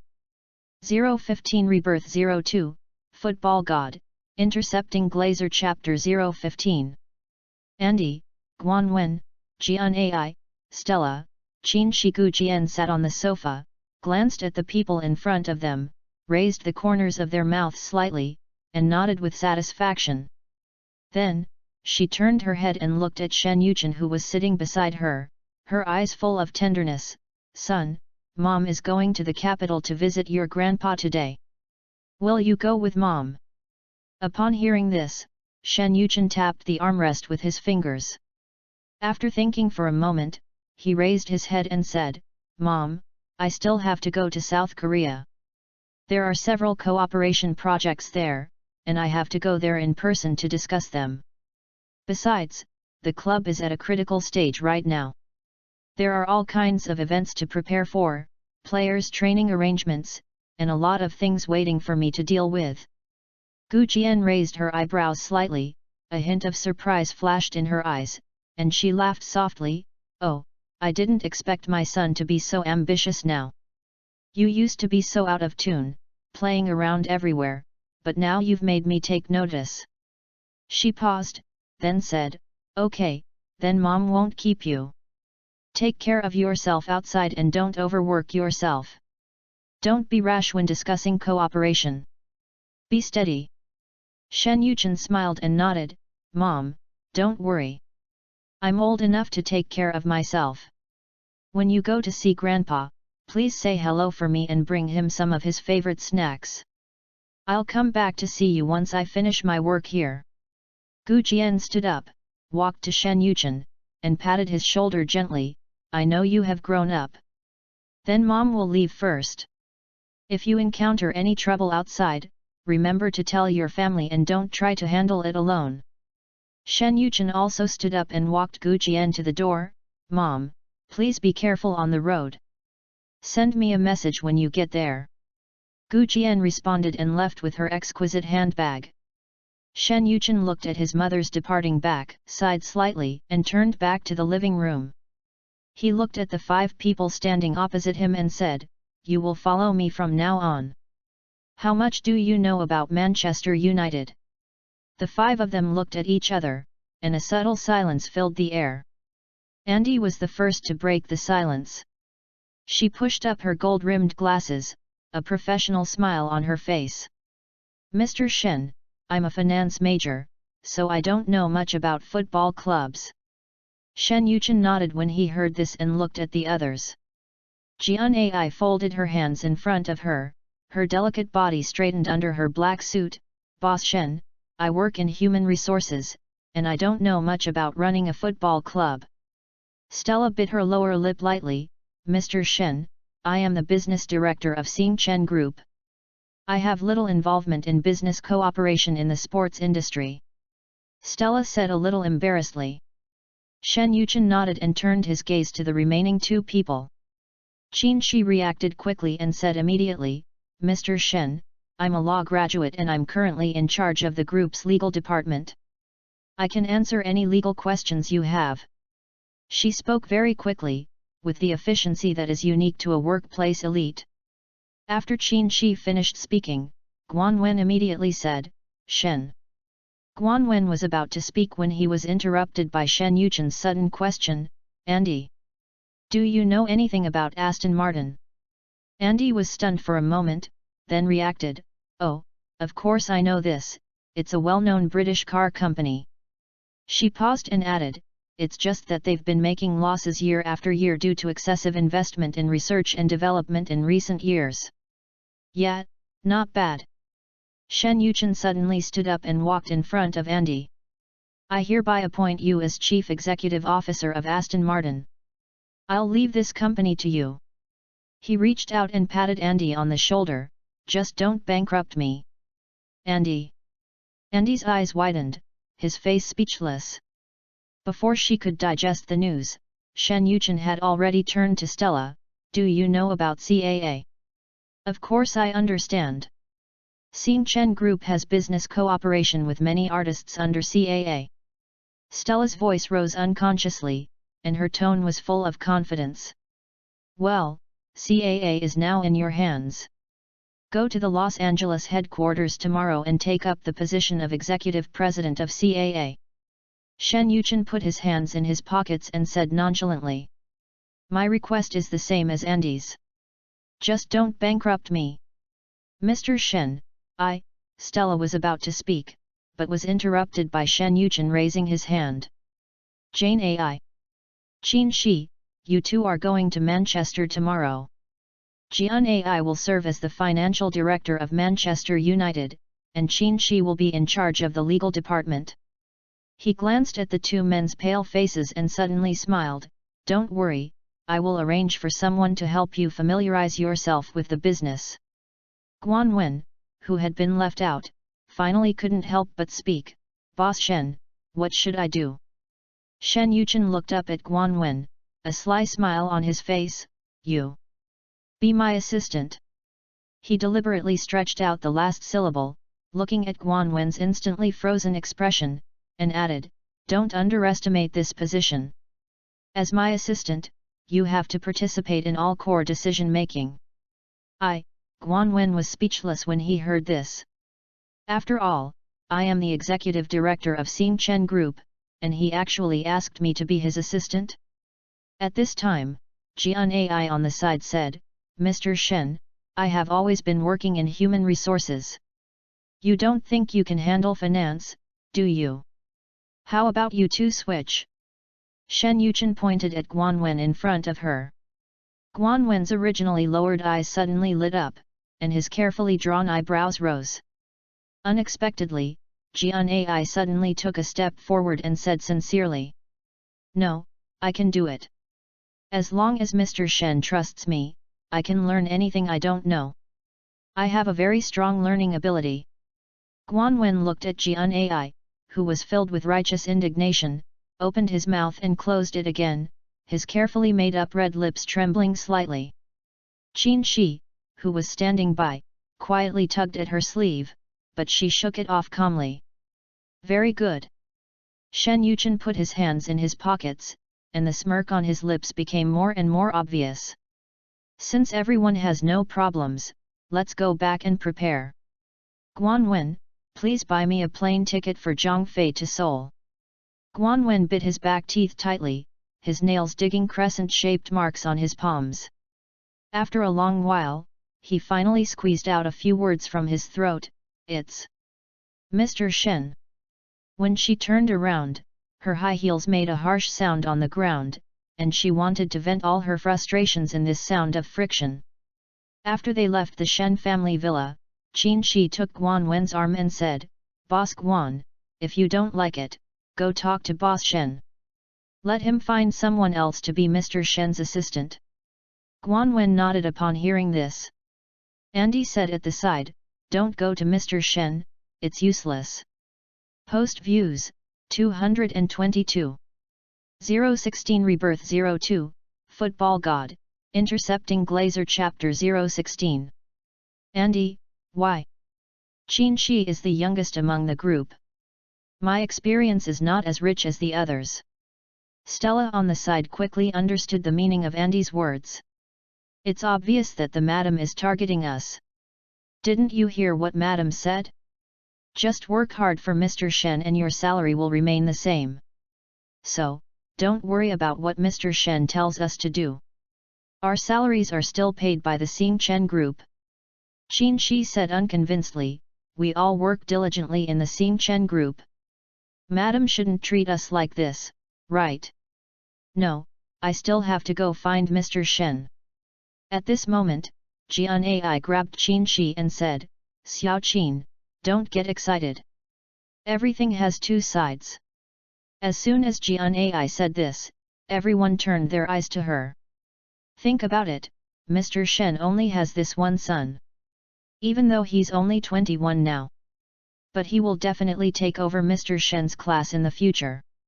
Why did Mr. Shen send us to the young master's side? Qin Shi suddenly realized and said, oh, I understand. Continue the family line. Old Mr. Shen must have felt that his trumpet skills were useless, so he wanted young Mr. Shen to get married soon and give him a grandson.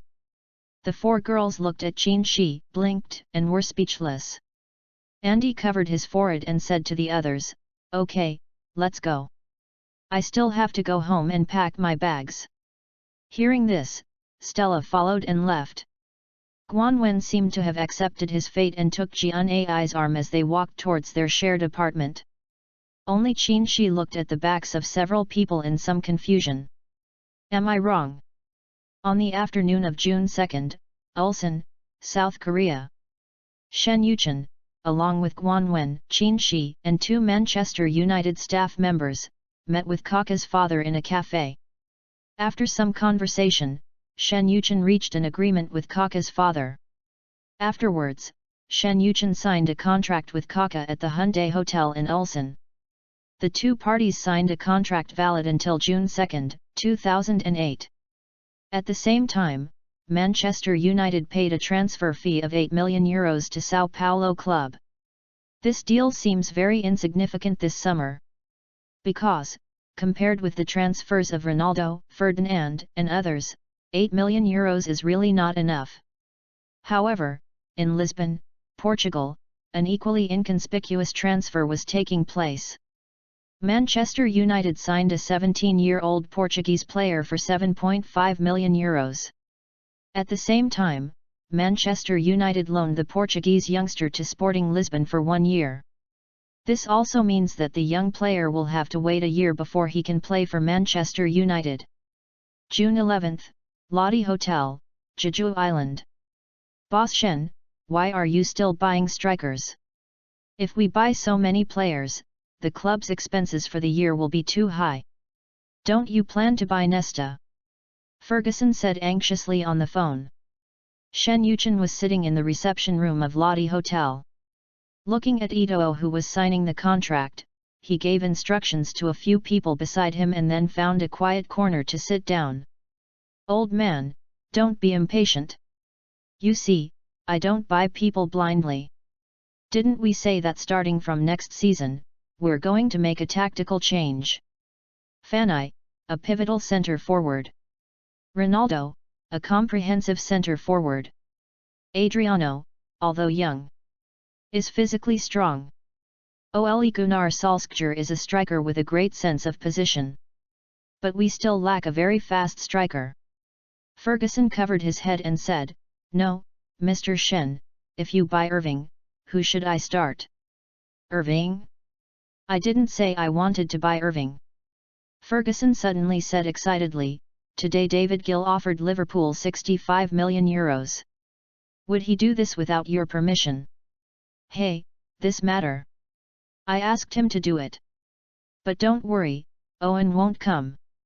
A speedy striker, I've already signed a contract. Who did you sign again?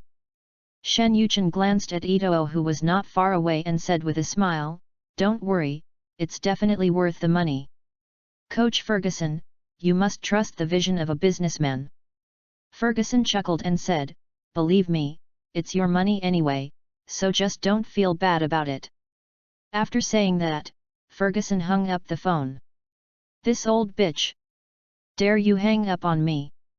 As soon as Shen Yuchen put away the phone, Guan Wen and others came over. Mr. Shen, the contract has been signed. Shen Yuchen nodded, then looked at Ito and said, once you pass the medical examination, you will be a member of Manchester United. Boss Shen, I will definitely work hard. Shen Yuchen looked at Ito and shook his head, saying, just working hard isn't enough. Do you know who you are going to compete with for the starting position? Ito thought for a moment and said, yeah, I know. So, you have to go grab it.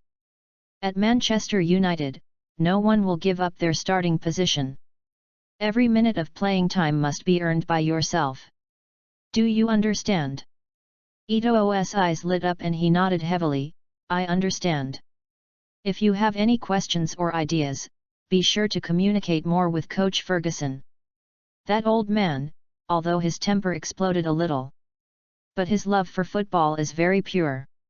As long as you have the ability, he will make you the brightest star. Ito listened attentively, his eyes full of longing. "Mr. Shen, I understand." Shen Yuchen nodded with satisfaction, and then left with Guan Wen and others. Before they left the hotel, Guan Wen received a call. Then, she quickly stepped forward and said to Shen Yuchen, "Mr. Shen, this is Li Mensi, chairman of South Korea's CJ Group, calling. He wants to invite you to Seoul to discuss a partnership." Shen Yuchen couldn't help but feel curious when he heard this. How did the people from CJ Group know Guan Wen's phone number? "And invited myself to Seoul?" Shen Yuchen took the phone from Guan Wen's hand. "Hello, I'm Shen Yuchen. I'm Li Mensi. Excuse me for interrupting you. I'd like to talk to Mr. Shen about cross-border cooperation between the football and food industries." Shen Yuchen raised his eyebrows, chuckled, and said, "President Li is well informed. I just don't know how President Li wants to talk." "Haha, Mr. Shen, we are here to discuss business cooperation after all. If Mr. Shen is not busy, why not come to Seoul? My private plane is already waiting for you at the airport." Post views, 216. 017 Rebirth 02, Football God, Intercepting Glazer Chapter 017. Lottie Hotel Seoul. After Shen Yuchen got out of the car and saw the name of the hotel, he instantly understood what was going on. When he arrived at the hotel's private room, CJ Group Chairman Li Monghe and Lottie Group Chairman Shin Dongbin immediately stood up and shook hands with him. Li Mensi's face was filled with a warm smile as he shook Shen Yuchen's hand. "Mr. Shen, your presence has truly made this private room a truly wonderful place. Did you have any trouble on the way?" Shin Dongbin was much more elegant, nodding and smiling slightly. "The two presidents are making such a big fuss. Tell me, what exactly did you want to talk about by inviting me from Jeju Island to Seoul?" Li Mensi smiled and said, "Boss Shen, let's sit down and talk." As they spoke, they invited Shen Yuchen to sit in the main seat. After they sat down, Li Mensi said, "I heard that Mr. Shen rejected the cooperation plan proposed by Hyundai Group in Ulsan." Shen Yuchen smiled faintly and said, "It's not a rejection, it's just that I have my own car company. So, there is no need to cooperate with Hyundai Group." "Haha. Mr. Shen, you also know that the World Cup is going on very actively right now.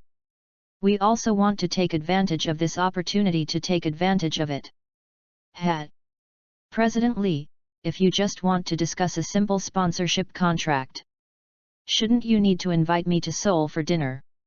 Li Mensi and Xin Dongbin looked at each other. Xin Dongbin took the lead in opening the black leather briefcase beside him, took out a thick stack of documents, and pushed it in front of Shen Yuchen. The first page of the document was printed with the words Manchester United Asian Market Development Cooperation Plan in large letters. Shen Yuchen raised his eyebrows, reached out to pick up the document and flipped through it casually. Li Mensi explained to Shen Yuchen, "Mr. Shen, according to our research report, Manchester United is very popular among fans in the current Asian market. Especially David Beckham from your club." "President Li," Shen Yuchen took a quick look and interrupted directly. "Your plan is a bit sloppy. To be honest, I think there is still a possibility of cooperation with CJ Group." "But," Shen Yuchen put the plan on the table and shook his head with a disappointed look. Li Mensi did not panic or feel anxious when he heard this.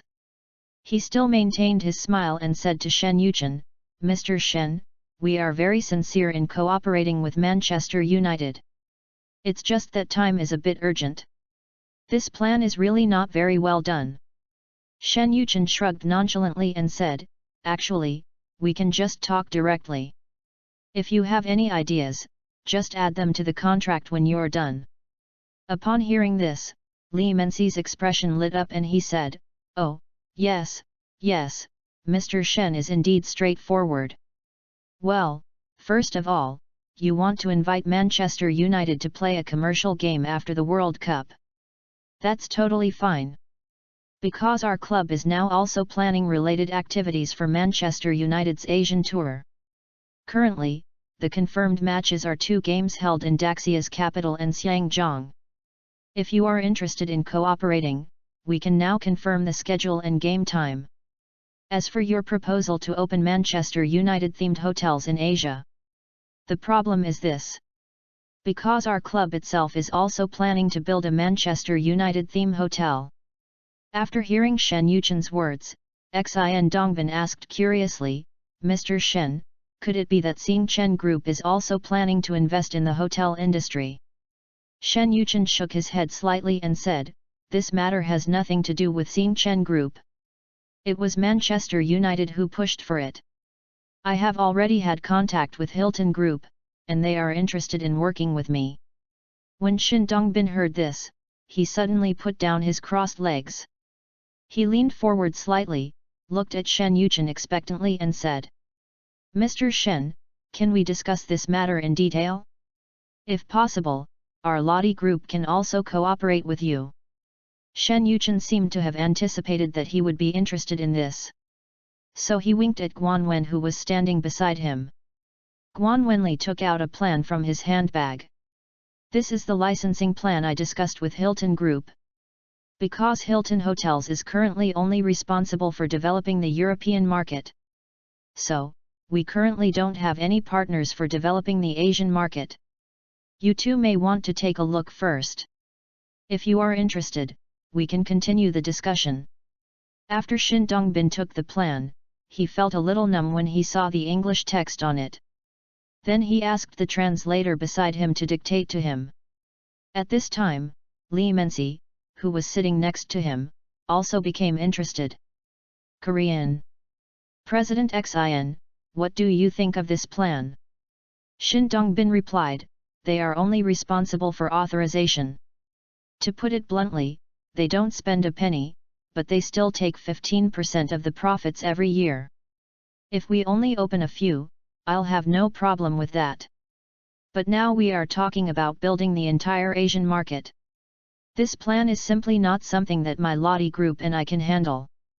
Li Mensi frowned slightly and said, what if I work with you? Just, okay. President Li, Daxia's market is really huge. Mr. Shen's plan states that he plans to open 50 theme hotels in Daxia within 5 years. If all of this needs to be newly built, how much capital will this land take up? Li Mensi said, then Samsung cannot cooperate with them. Guan Wen, who was standing by, leaned over to Shen Yuchen's ear and translated the conversation between the two of them verbatim to him. Shen Yuchen looked at Li Mensi and Xin Dongbin and sneered, Chairman Li, Chairman Xin, business needs to be discussed slowly. Why don't you think about it carefully first? There's no need to make a decision now, right? Li Mensi turned to look at Shen Yuchen and said with a smile, Mr. Shen is right, business should be discussed slowly. Well, let's eat first. After dinner, Shen Dongbin arranged Shen Yuchen to the presidential suite of Lottie Hotel. After settling Shen Yuchen, Li Mensi and Xin Dongbin started discussing in another room. President Li, do we really need to accompany a young boy like this? After all, we are both well-known figures in South Korea. Li Mensi said in a low voice, President Xin doesn't want to continue the cooperation. Then I won't force you. As he spoke, Li Mensi made a gesture of invitation. He. President Li, don't be angry. We are allies in the same camp. Li Mensi looked at Xin Dongbin and snorted coldly. We are already being oppressed to the point of being unable to breathe in our country. If we don't find a powerful ally, our little assets will be eaten away by others sooner or later. This Shen Yuchen not only holds the Manchester United IP in his hands.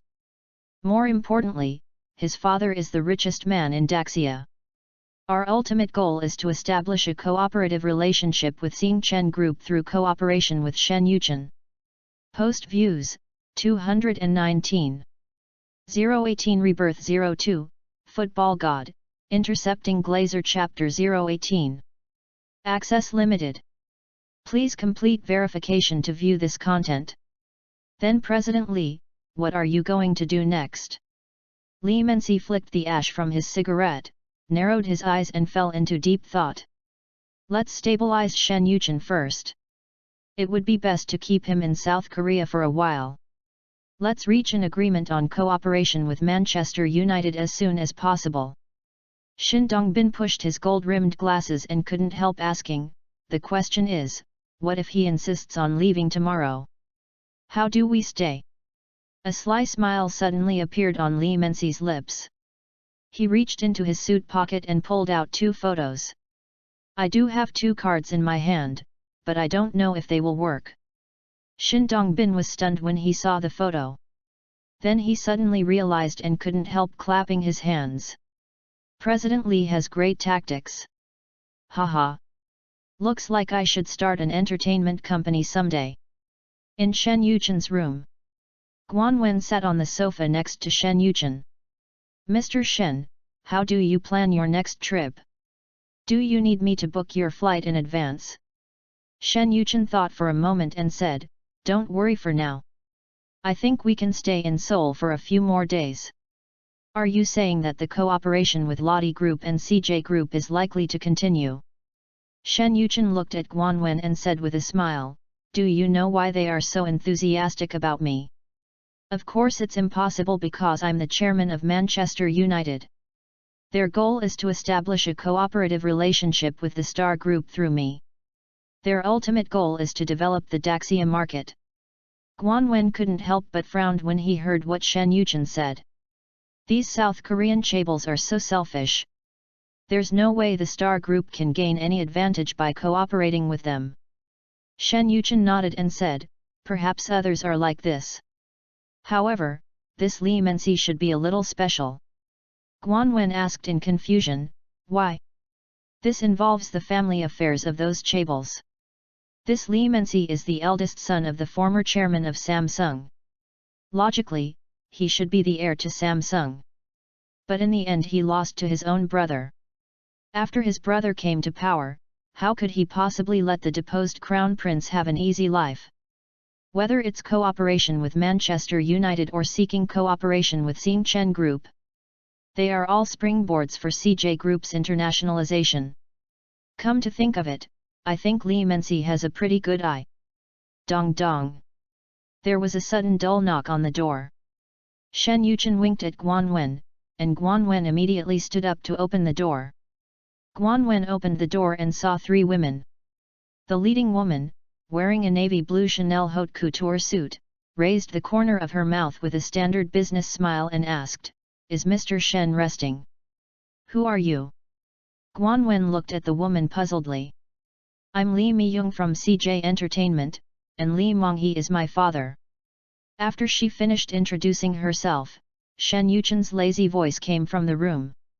Let her in. After hearing Shen Yuchen's shout, Guan Wen opened the door and invited them in. Shen Yuchen sat on the sofa with a document in his hand. When he saw Li Meijing come in, he looked up and glanced at a few people. This should be the famous South Korean entertainment godmother Li Miyung. After seeing the 2 people behind Li Meijing, he couldn't help but chuckle in his heart. Haha, this old guy Li Menzi is really willing to invest money. Shen Yuchen threw the documents onto the coffee table, leaned back on the sofa, and crossed his legs. Ms. Li, why are you visiting so late at night? Mr. Shen, when you come to Seoul, you can't just talk about business, right? There's an event at Lottie Casino today, and my father specifically asked me to come and ask Mr. Shen if he's interested. Upon hearing this, Shen Yuchen smiled faintly and said, oh? What activity? It's a competition held by the casino. The final winner will receive a yacht worth $5 million. As she spoke, Li Meijing stepped aside. Kim Hee-sun behind her immediately handed over the gold-plated invitation.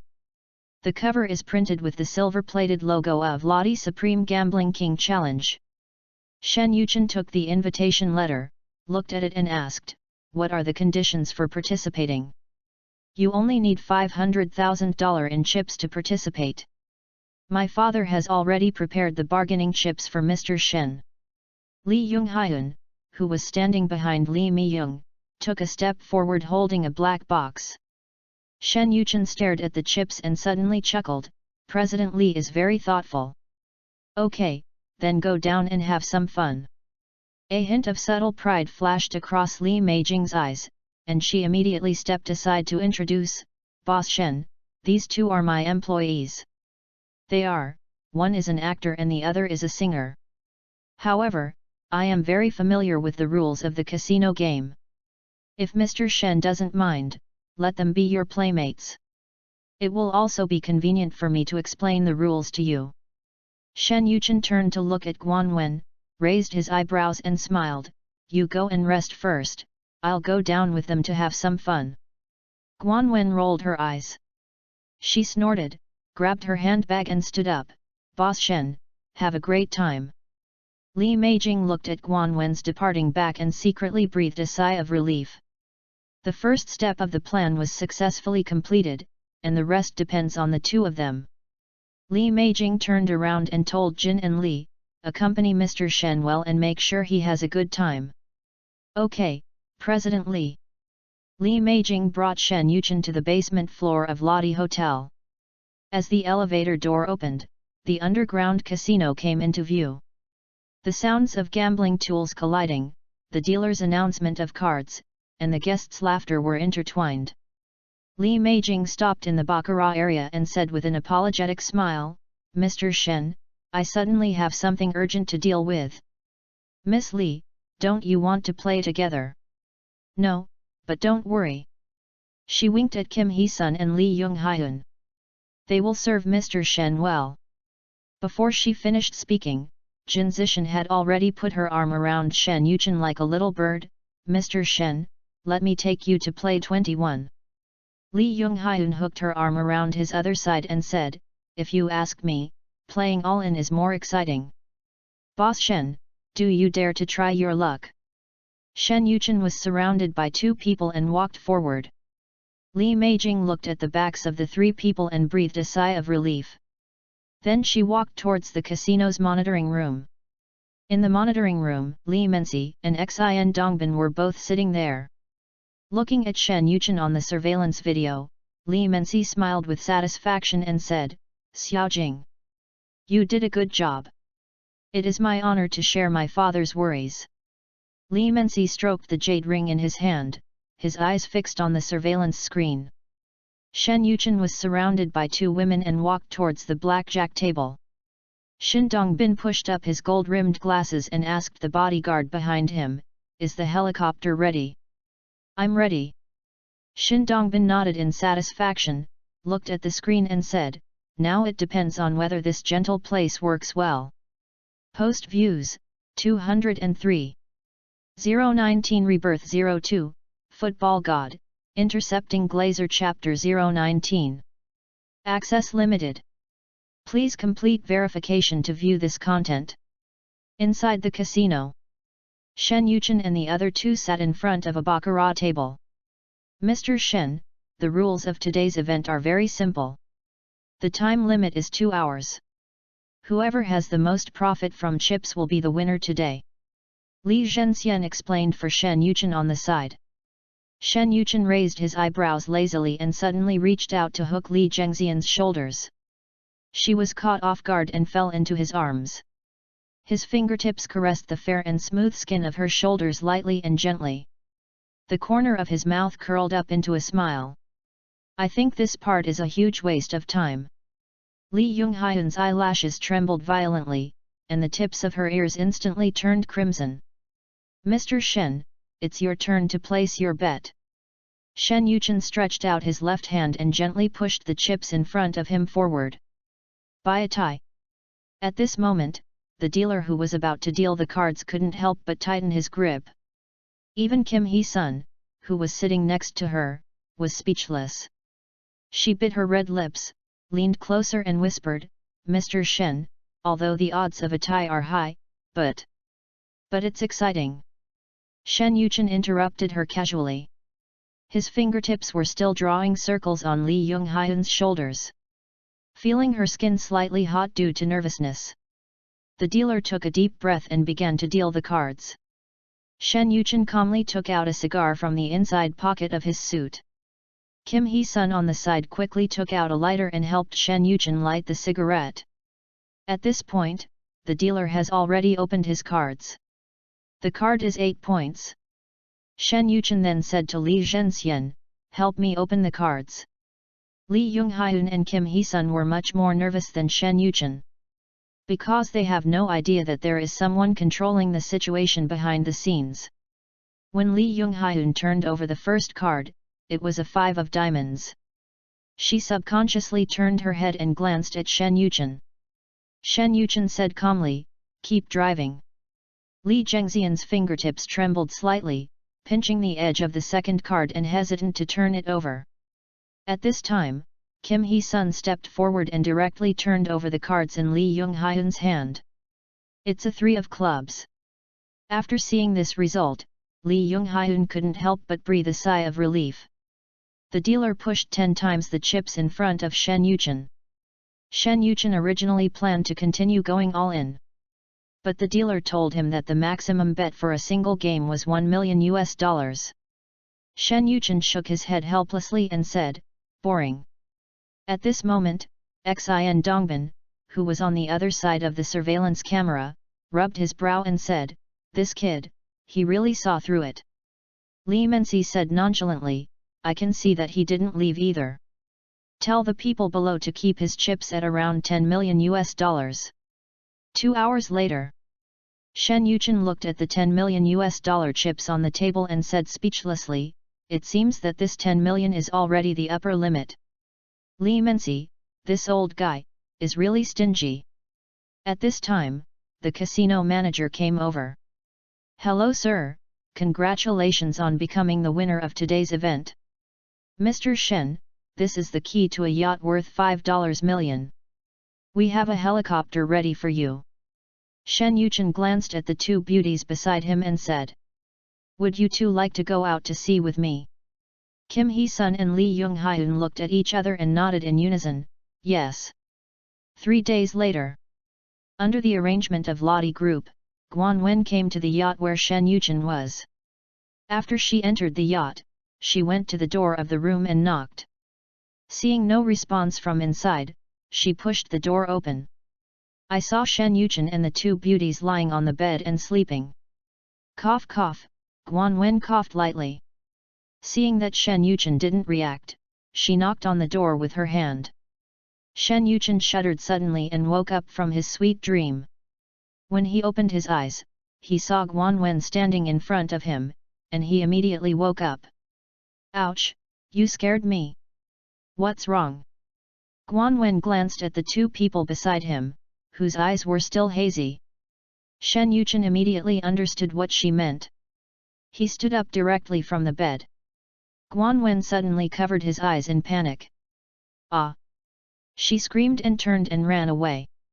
"Hey, wait!" Shen Yuchen had just taken a few steps when he heard Guan Wen yelling at the top of his lungs, "Don't put on clothes with your butt naked." As she finished speaking, her footsteps disappeared around the corner of the stairs. Shen Yuchen stood there in a daze, and it took him a moment to come back to his senses. He lowered his head and glanced between his legs. He couldn't help laughing. Anyway, he wasn't embarrassed, it was others who were embarrassed. He turned around, put on his clothes, and said to the 2 girls, "You guys continue to sleep. I'm going to talk about something." Shen Yuchen came to the living room on the top floor of the yacht. "What's the matter that makes you come to see me so anxiously?" Guan Wen looked at Shen Yuchen, the scene just now still echoing in her mind. She shook her head vigorously to dispel the blushing scene. "Mr. Shen, Mr. David Gill called this morning. Lazio have agreed to sell Nesta for €45 million. He asked me to ask you, regarding Lucio's transfer, do you still want to follow up?" "Follow up? What is Leverkusen's current asking price?" Shen Yuchen asked. €40 million. After hearing this, Shen Yuchen thought for a moment and said, €30 million, at most 35 million. If the price exceeds this, let David cancel the negotiations. Guan Wen heard this and nodded, "Okay, I understand." Andy reported on the Aston Martin situation last night. As he spoke, Guan Wen handed a document to Shen Yuchen. This is the fax Andy sent yesterday. After Shen Yuchen took the document, he took a quick look at it. Guan Wen explained, Andy believes that Aston Martin's sluggish sales are mainly due to its reliance on the niche supercar market. And the manual manufacturing model makes the cost of bicycles too high. Shen Yuchen listened to Guan Wen talking for a long time. Finally, the conclusion is, no money. Stop. Shen Yuchen suddenly raised his hand and snapped his fingers. Just tell me, Andy wants to reform now, how much money is needed? 50 million US dollars. Do I look like 50 million to you? Shen Yuchen sat up straight and shouted. Guan Wen stared at the $1 million Patek Philippe on his wrist and complained in his heart. I don't feel bad about spending tens of millions to buy a player. Why is he so excited about investing 50 million in the company? Shen Yuchen sat there thinking for a long time. Guan Wen. What day is it today? Guan Wen was slightly startled, then looked down at his phone and confirmed it before saying, June 15 th. Call Xin Dongbin.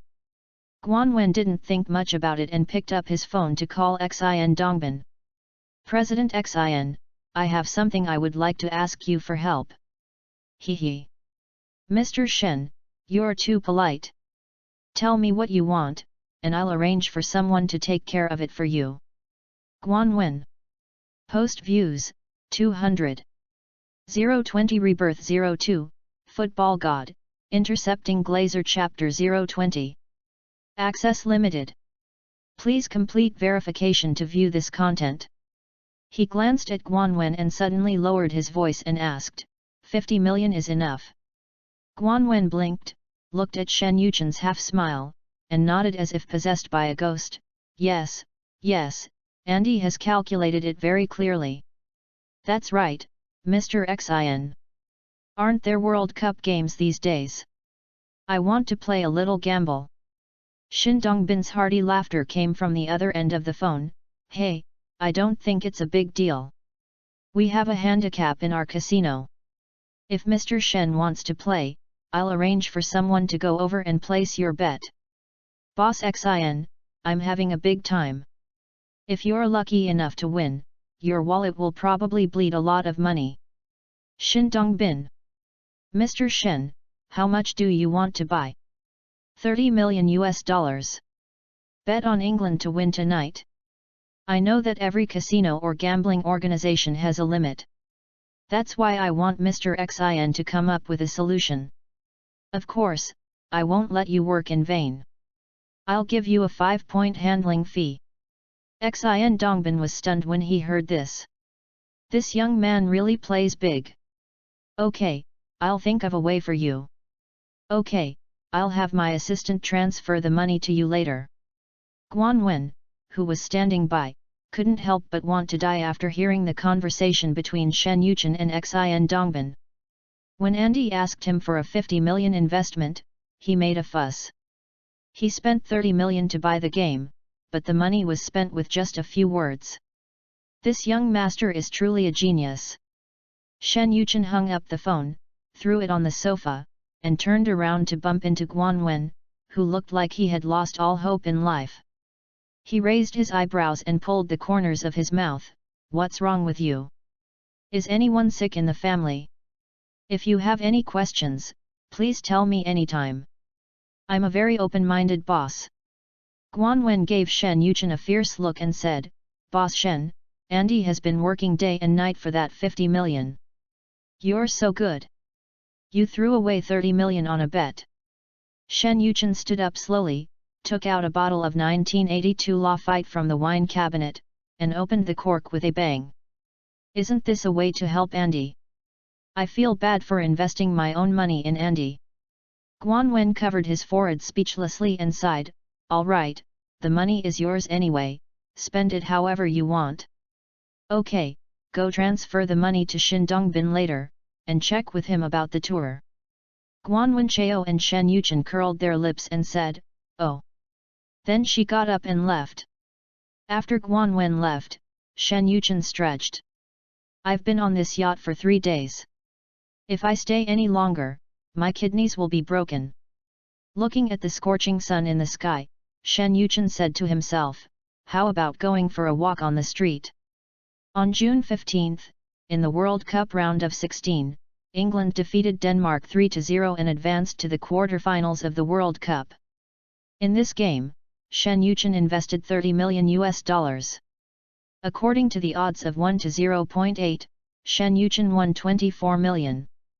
The next day at noon, Shen Yuchen called Xin Dongbin again.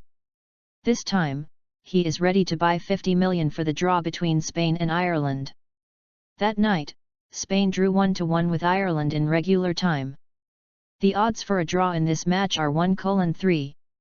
Shen Yuchen got back a total of 150 million including principal and interest. Inside the chairman's office of CJ Group.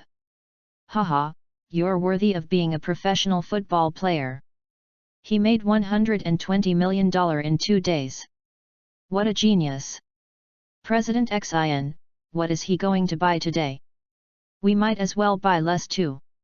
On the other end of the phone, Shin Dongbin said with regret, hey, don't mention it. He said he didn't feel like it today and didn't want to buy it. Otherwise, I would definitely buy some with him today. Hearing this, Li Mensi couldn't help but sigh and said, alas, what a pity. If we had known he was so accurate in betting, we should have followed him and placed a bet on the first day. On the other side, in the office of the chairman of Samsung Group. Have you found out? Who is secretly manipulating this? Li Jiayang, who was sitting opposite Li Kunhe, did not speak. Li Fujian, who was sitting next to him, said, Dad, it's Lottie's people. They entered our casinos in batches and bought large quantities of tickets for the England vs Spain match. According to statistics from our subordinates, the amount of money we paid out in the past 2 days is more than $100 million more than usual. Upon hearing this, Li Jiangzi said with a gloomy face, what on earth is this Li Mensi doing? Could it be that he conspired with others to manipulate the game behind the scenes? No, I asked someone to check, and he has not had any contact with the referee team or anyone from FIFA. Li Jiangzi frowned slightly and said, so what did he buy today? How much did you buy? If the amount is too large, go to another betting site immediately. If Samsung loses 2 more games, its stock price will also shrink. Li Fujian heard this and said, there are no big bets today. I've already arranged for someone below to keep an eye on it. Upon hearing this, Li Jiangzi chuckled and said, you're stopping after winning over 100 million. Those who can't show up in public will do some tricks behind the scenes. Humph. Aston Martin headquarters in London. Are you saying that this 100 million was won for me by Mr. Shen when he bought a soccer ball? Andy said with an incredible look on his face while holding the phone. Guan Wen on the other end of the phone said in a very serious tone, yes, I roughly told Mr. Shen about your plan that day. Mr. Shen was so upset at that time. After I finally spoke to Shin Dongbin on the phone, he told me that he hated spending his own money to invest in other people. Andy. Spend your own money. She suddenly chuckled, with a hint of understanding in her voice. It seems this second-generation rich kid is used to spending the family's money.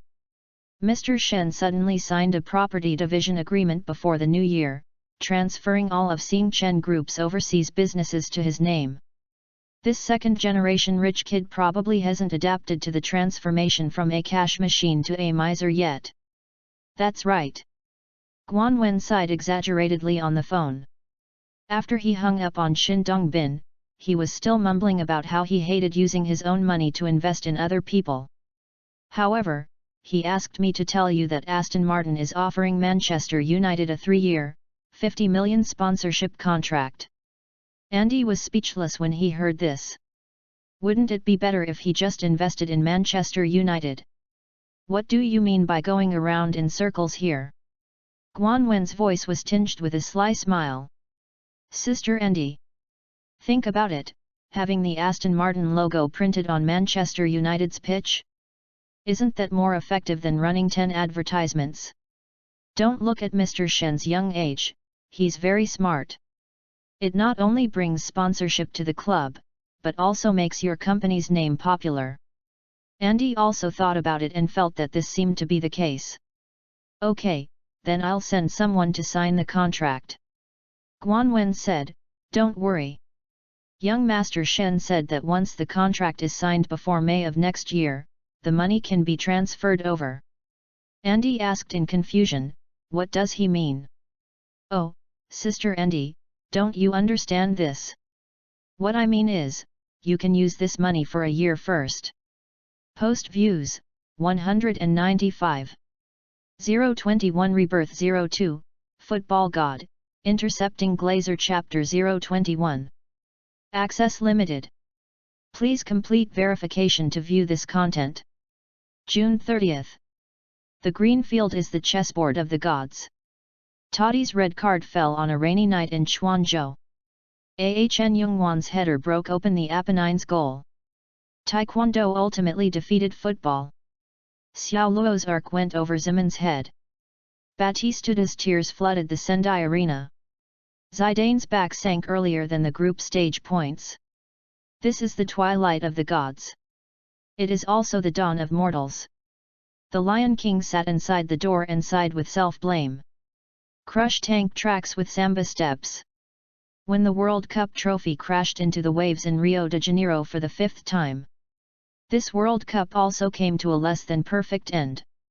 With the end of the World Cup, Manchester United's tour has officially begun. The first stop is the capital of Daxia, Manchester United vs Daxia team. The weather in the capital is hot in mid-July. Outside the Imperial Capital Stadium, red Manchester United jerseys surged like a tide, and countless fans waved their scarves, making the road blocked. Inside the stadium, players from both teams were sitting on the field warming up. Ronaldo, Ronaldinho, Lucio, and Kaká, who had just won the World Cup, were talking and laughing.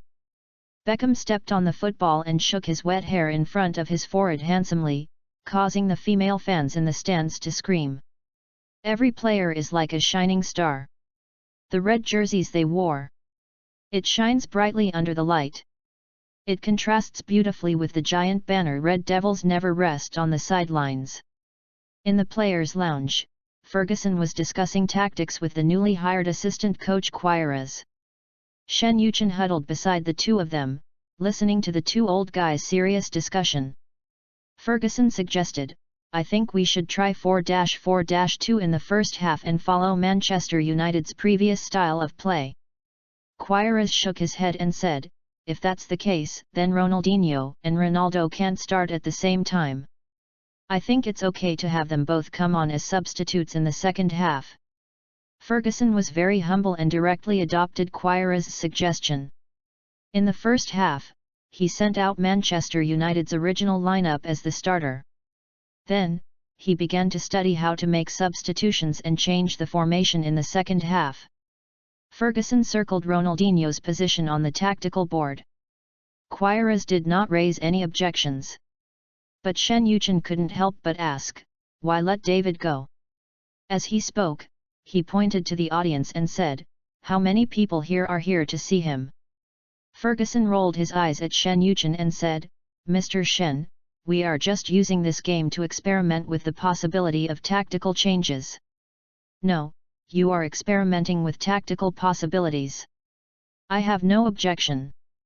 But I think you should look more into the players' possibilities. Old man, do you remember what I told you before? Open your mind, and expand your horizons too.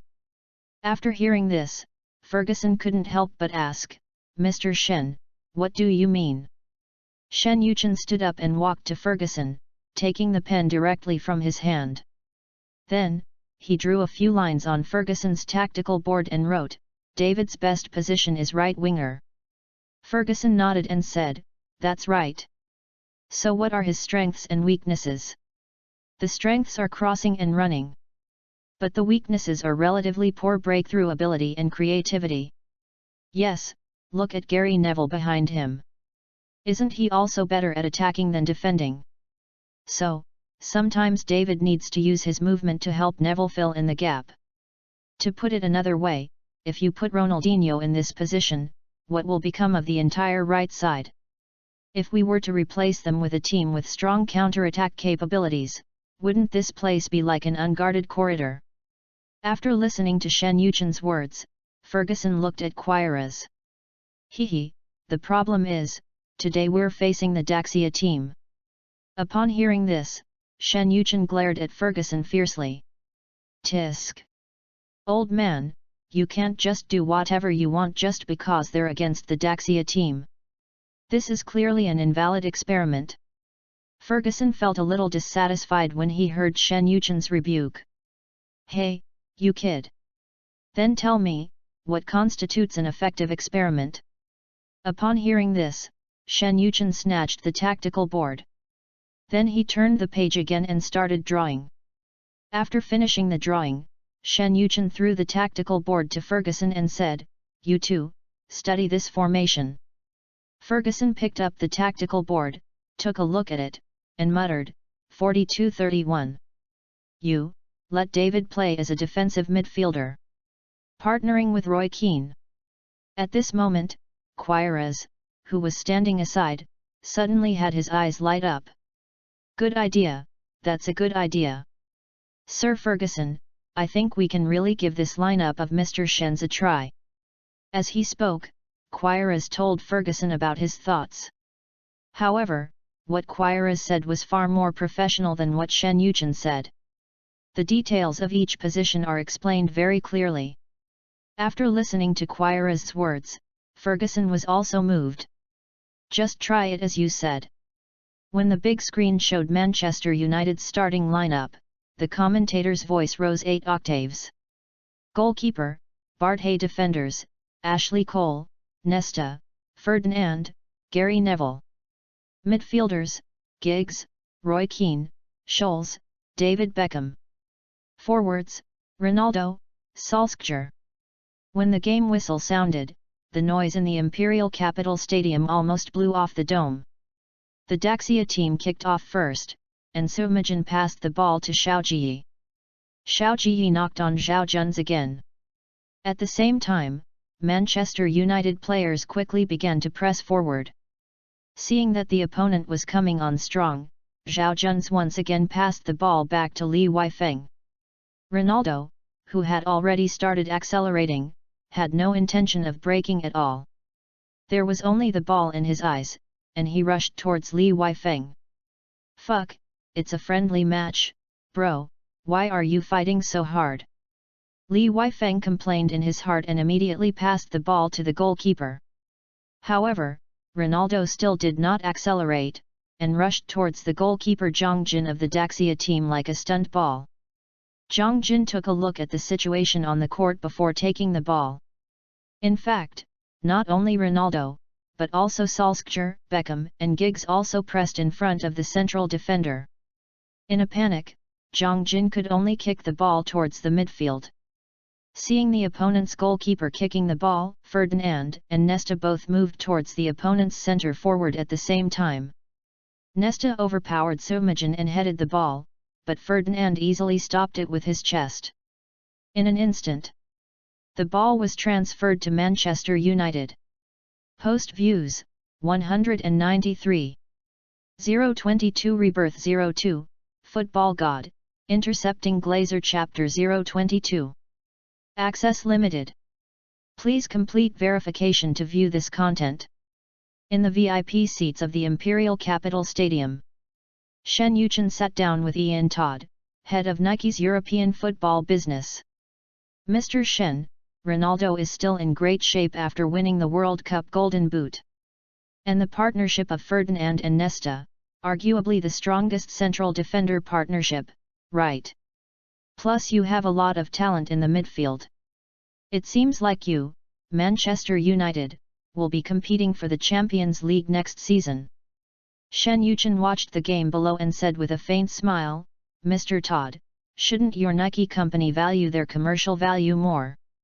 Todd chuckled and said, judging from your current Manchester United squad, there are only a handful of teams in the world that can compete with you in terms of commercial value. After listening to Todd's words, Shen Yuchen chuckled and said, for example, Real Madrid, AC Milan, Juventus.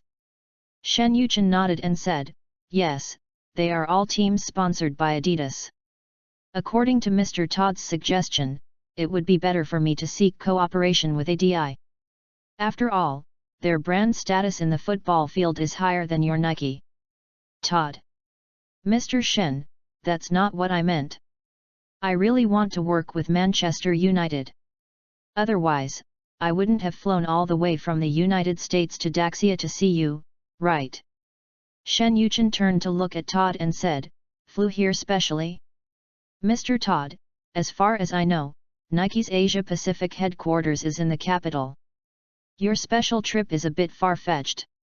Todd's smile froze, and he reached out to straighten his gold-rimmed glasses. Haha. Mr. Shen, Manchester United is a European football club after all. So, of course, it's better for me, the head of European football business, to discuss cooperation with you, isn't it? But Mr. Todd has no sincerity at all. At this time, there was a burst of screams on the field. Ronaldo scored a goal with continuous shaking in the penalty area, which caused all the fans to stand up and cheer. Shen Yuchen looked at the field and pointed with his finger, saying, Mr. Todd, what Sir Ferguson wants to do is to pull Liverpool down from that damn throne. And what I'm going to do is pull Real Madrid off that damn throne. As for you, if we share a common goal, I hope you can carefully consider your previous offer. Is a 10-year, 80 million sponsorship contract worthy of our ideals, ambitions, and aspirations? Mr. Shen, you should be aware of the average sponsorship amount Nike provides to Premier League teams. I know it very well. Shen Yuchen suddenly turned his head, and the Adidas trefoil logo on the billboard in the distance was reflected in his pupils. Mr. Todd, do you know why Real Madrid can let Adidas spend 20 million euros every year? Because their commercial value has penetrated every corner of the earth. The winners of the FIFA World Player of the Year and the Ballon d'Or for 2 consecutive years have both been from Real Madrid. Shen Yuchen spread his hands and said, but this year is different. Who do you think can take these 2 awards away from Ronaldo? At the very least, the World Footballer of the Year will be a Manchester United player, right? Todd fell silent after listening to Shen Yuchen's words. Although, Shen Yuchen's words sounded arrogant. However, he does have the capital to be arrogant. Mr. Todd. To be honest, the person in charge of Adidas has already offered us a 10-year jersey sponsorship contract worth 210 million euros. Todd's heart skipped a beat when he heard this. Then Mr. Shen. Shen Yuchen waved his hand at Todd and said, they are just second choices. I don't like discussing cooperation with those high-ranking people. I don't like doing things that don't offer any challenges. Your competitor is Adidas, my competitor is Real Madrid. Wouldn't it be more fun if we all pulled them down from their thrones together?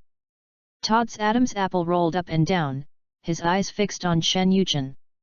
This young man was different from everyone he had negotiated with before. If someone else said something like dethroning Real Madrid, he would definitely think that person was crazy. But when he heard Shen Yuchen say it, he felt a faint resonance. Boss Shen, after the competition is over, I will personally apply to the headquarters.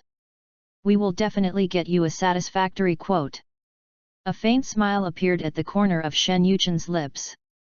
He reached out and adjusted the delicate buttons on his cuffs, his movements elegant yet somewhat lazy. I have always been patient. I believe in Mr. Todd's efficiency and I believe in Nike's vision. As he spoke, he took out a business card from his pocket. This is my personal number. Feel free to contact me when you have made up your mind. After Todd took the business card, he said, I will definitely not keep Mr. Shen waiting too long. Shen Yuchen nodded in satisfaction and said calmly, continue watching the game. At this time, the first half of the game was coming to an end. Manchester United took the lead thanks to Ronaldo's 2 goals. In the second half, Manchester United made personnel adjustments. Kaká and Ronaldinho appeared, replaced Scholes and Solskjaer. The formation also changed from 442 to 4231. However, the players on the field seemed to have lost their ability to play football all of a sudden. Manchester United players who are used to the original 442 playing style have become a little confused about their sense of position. On the field, Kaká and Ronaldinho, relying on their personal skills, were surrounded by multiple opponents. However, with Ronaldinho's superb skills, he assisted Ronaldo to score another goal after breaking through on the wing. But Shen Yuchen was sitting in the stands, feeling so frustrated watching it.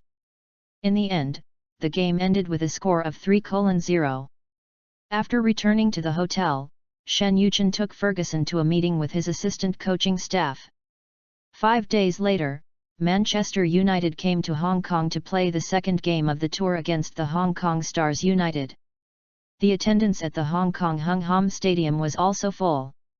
Many Hong Kong celebrities and business tycoons came to the scene to watch the game in person. Inside the field, the host began to announce the names of the players from both sides. When the names of Beckham and Ronaldo were called, the whole audience erupted in deafening cheers. In this game, Ferguson used a 4231 formation right at the start of the game. Different from the previous game, Ferguson swapped Ronaldinho and Giggs positions. Let the two play as inverted wingers. This change completely freed Xiao Luo from his seal. Post views, 180. 023 Rebirth 02, Football God, Intercepting Glazer Chapter 023. Access limited. Please complete verification to view this content. Ronaldinho played on the left side in a relaxed and free manner. Just 5 minutes into the show. After getting the ball on the wing, Ronaldinho used his superb dribbling skills to pass 2 opposing defenders, cut inside from the front of the penalty area, and shot into the goal. This goal gave Ferguson complete peace of mind. The old Sir Alex was waving his fists on the sidelines, his white hair shaking violently with his movements, and the tactical board was snapping. With Ronaldinho's goal, the situation on the field completely got out of control. In order to defend Ronaldinho, the Hong Kong All-Stars team sent at least 3 players when he got the ball. This invisibly created huge space for Scholes in the middle and Giggs on the right. You know, the bad boy and the Welshman's dribbling skills are also not weak. After creating space, the two turned Hong Kong Stars United's defence upside down. In the 12th minute, Roy Keane intercepted the pass from the Hong Kong team in the midfield. A precise long pass found Giggs, who was running at high speed on the right. The Welshman took the ball, shook off the defender like an arrow, and rushed along the sideline. At this time, the opponent's defence line was afraid of Ronaldinho, so they piled up heavy troops on the left side, and a large open area suddenly appeared on the right side. Giggs suddenly stopped near the baseline and pretended to pass the ball, tricking the opponent's central defender into rushing forward. Just then, he deftly knocked the ball back with the inside of his foot. Beckham had already moved forward from the defensive midfielder position to the front of the penalty area without anyone noticing. He faced the ball and dribbled it directly into the penalty area. A beautiful arc shot accurately landed on Ronaldo's head in the penalty area.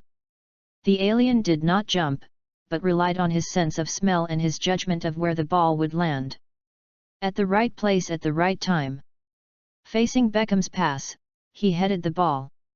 The ball flew towards the blind corner of the goal. Although the goalkeeper of the Hong Kong team tried his best to save the ball, he could only watch the ball go away. Manchester United scored another goal and the Hung Hom Stadium was instantly filled with cheers. After scoring the goal, Ronaldo gently shook his right index finger with a happy smile on his face. Beckham was the first to rush forward. He put his arms around Ronaldo's neck and said, "Great shot, R9." Ronaldo grinned, showing his signature rabbit teeth. "David, this pass is so beautiful." At this time, Ronaldinho also ran to Ronaldo's side and said jokingly, "Phenomenon, you scored this goal too easily." Ronaldo raised his eyebrows and jokingly said in a Brazilian accent, "Remember, a true killer doesn't need any unnecessary moves." Ronaldinho smiled and rubbed Ronaldo's big bald head. "You're such a snob. Compared to that, the goal I just scored was more stylish." In the 28th minute, Manchester United launched a high-pressure defence. After Scholes completed a key interception in the midfield, he made a surgical pass through the Hong Kong team's defence. Ronaldo showed terrifying explosive power the moment he started. He used his extremely strong explosive power and stride frequency to complete the vertical cut. At the top of the penalty area, he was surrounded by two defensive players. The opponent's central defender was forced to commit a tactical foul and slow down the offensive rhythm through tactical pulling. The referee blew the whistle decisively and pointed to the penalty spot with a crisp and clear gesture. Giggs had already strode forward and reached out to grab the alien's arm. "Are you okay?" "It's okay." Ronaldo grinned, with grass clippings still on his face. Then Giggs picked up the ball and threw it into Beckham's hands from a few meters away. This free kick was about 25 meters away from the goal and was directly facing the goal. This is the penalty area where Beckham is best. The Hong Kong Stars team also set up a six-man wall, and the goalkeeper was on high alert. Beckham placed the ball on the penalty spot, and Ronaldinho beside him bent down and whispered something in his ear, gesturing with his hands from time to time. After the two stood there and communicated for a long time, they finally seemed to have reached some kind of agreement. Then, Beckham began to step back, his eyes fixed on the goal. But at the moment the referee blew the whistle, Ronaldinho suddenly came out from the side and rubbed his toes lightly. Everyone was dumbfounded. Beckham, who was supposed to take the penalty kick, didn't move. He even took half a step back. Just like a spectator watching the fun. The ball slowly floated over the heads of the crowd, drawing a strange little arc. By the time the goalkeeper reacted, it was too late. When the ball hit the bottom of the crossbar and went into the net, the Hung Hom Stadium was filled with roars again. With Ronaldinho's goal, this commercial match completely became a show match for Manchester United players. In the end, Manchester United ended the game perfectly with a score of 8-0. A few days later, Manchester United travelled to Seoul for their final friendly against the South Korean Taekwondo team. In order to avoid player injuries, Ferguson and Manchester United players all adopted a walking style of play. With a score of 2-0, we won the game. After finishing the Asian tour, it is already August. Ferguson wanted to make Shen Yuchen more proficient in the 4231 style of play. Every day after the players finish training, he will study it carefully with the assistant coaching team. Shen Yuchen will operate the last two players for Manchester United. One is the goalkeeper Van der Sar who first played for Fulham. The other is Claude Makelele, the defensive midfielder who plays for Real Madrid. Van der Sar's transfer progressed relatively smoothly. Manchester United signed the Dutch goalkeeper for €5 million. But Real Madrid's Makelele encountered considerable resistance. Because Real Madrid is not short of money, and when they signed Owen, they were helped by Manchester United. Owen, who could have been signed for €30 million, was raised to €50 million by Manchester United. So Florentino was very angry. Even if Manchester United offers Makelele a transfer fee of €30 million. But Real Madrid just won't let him go. Manchester United sent people to talk to Makelele's agent several times. Makelele himself is also very willing to join Manchester United. But Real Madrid still chose not to let him go. Finally, Makelele directly expressed his attitude by boycotting training. Real Madrid's top management had no choice but to compromise. In the end, Makelele was traded to Manchester United for €30 million. The Times. Claude Makelele joins Manchester United, and the Premier League could become the new world's best league. Makelele joined Manchester United.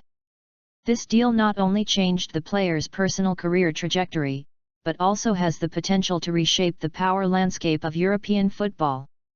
Manchester United's crazy signings this summer have made the already fierce competition in the Premier League even more intense.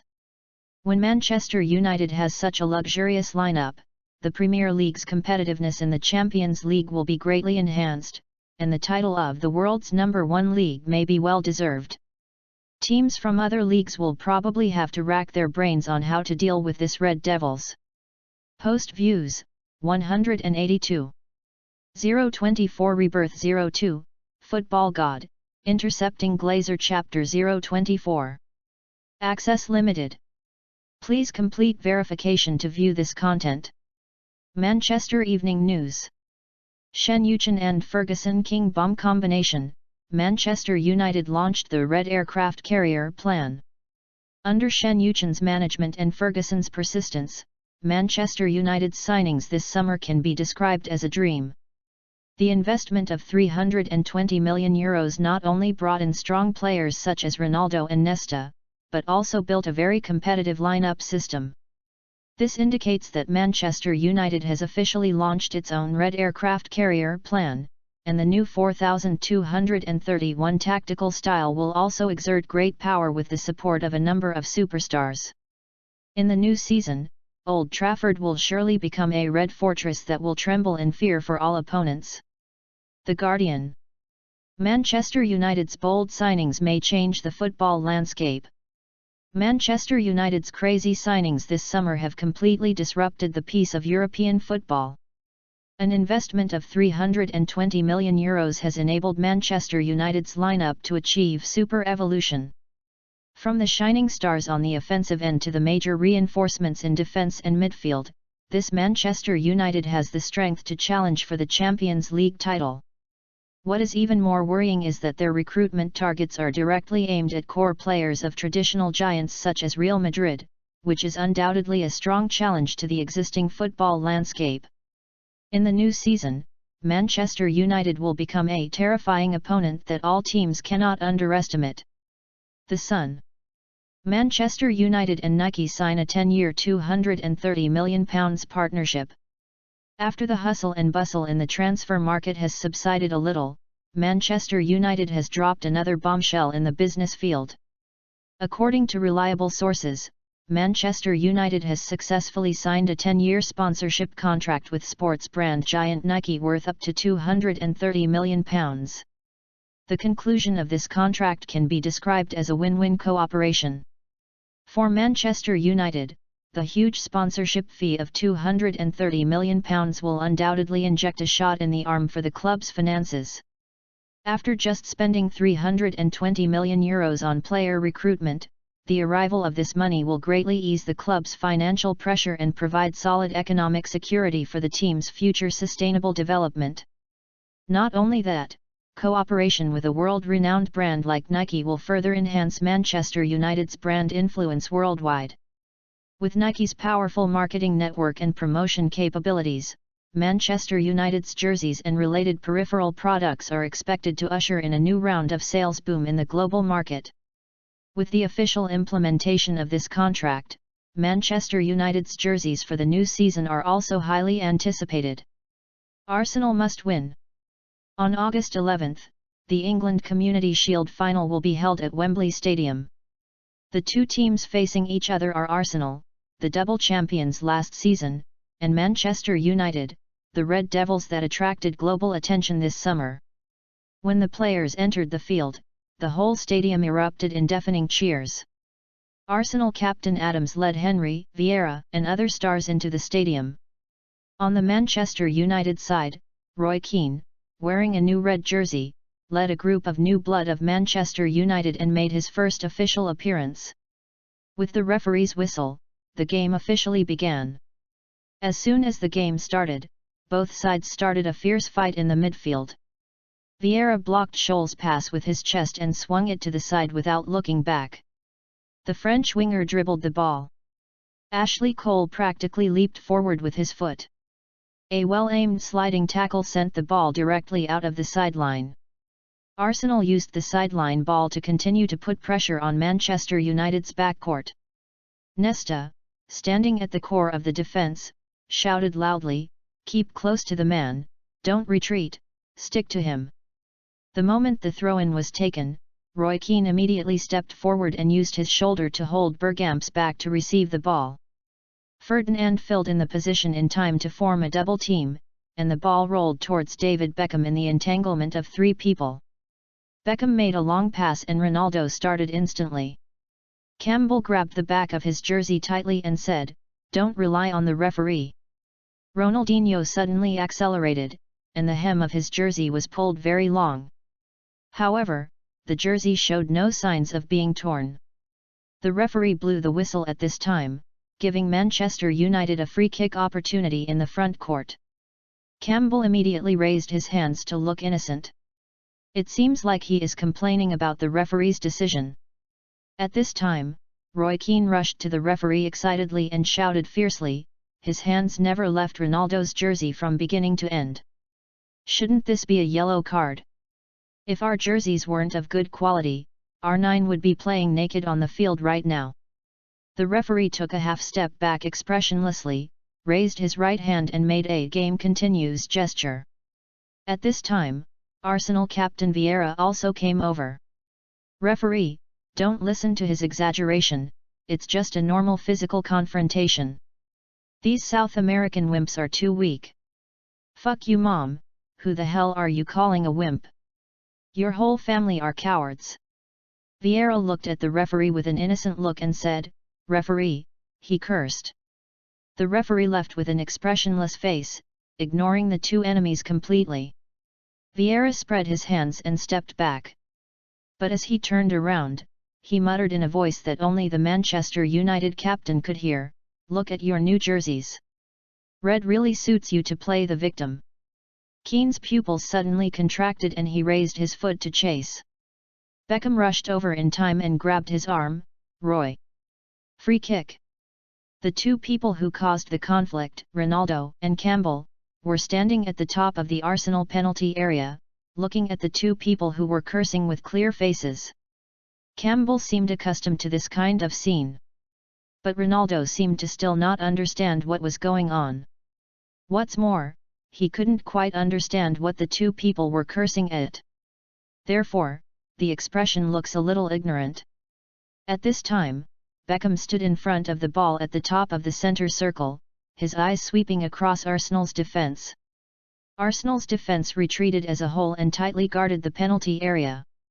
As soon as the referee blew the whistle, Beckham did not pass the ball directly to the front of Arsenal's penalty area.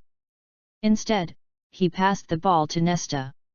Seeing this, Arsenal players immediately began to move their defense line upwards. Before receiving the ball, Nesta had already observed Ronaldinho's position on the left. At this time, Ronaldinho pulled to an area very close to the sideline. After receiving the ball, Nesta made a decisive long pass, accurately finding Ronaldinho who was creating space on the left. Ronaldinho took a half step back and used his chest to steadily take the ball off the ball. His movements were so smooth that he looked like he was dancing a samba. The moment Ronaldinho controlled the ball, he caught a glimpse of Ronaldo running through the ribs at high speed. At the same time, facing the defensive defense of Ljungberg, he lowered his shoulders and faked Ljungberg's attempt to steal the ball. He gently knocked the ball to the inside with his right foot, and then his body center of gravity shifted sharply, dribbling the ball towards the middle. Ljungberg staggered and turned to chase him, and his fingertips just touched his shoulder, but he nimbly twisted his body to avoid it. Immediately afterwards, Ronaldinho faced Vieira who was making up for him, and suddenly passed the ball between the opponent's legs. Using his skilled technique and advantage in ball sense, he broke through to Arsenal's hinterland from the left at 45 degrees.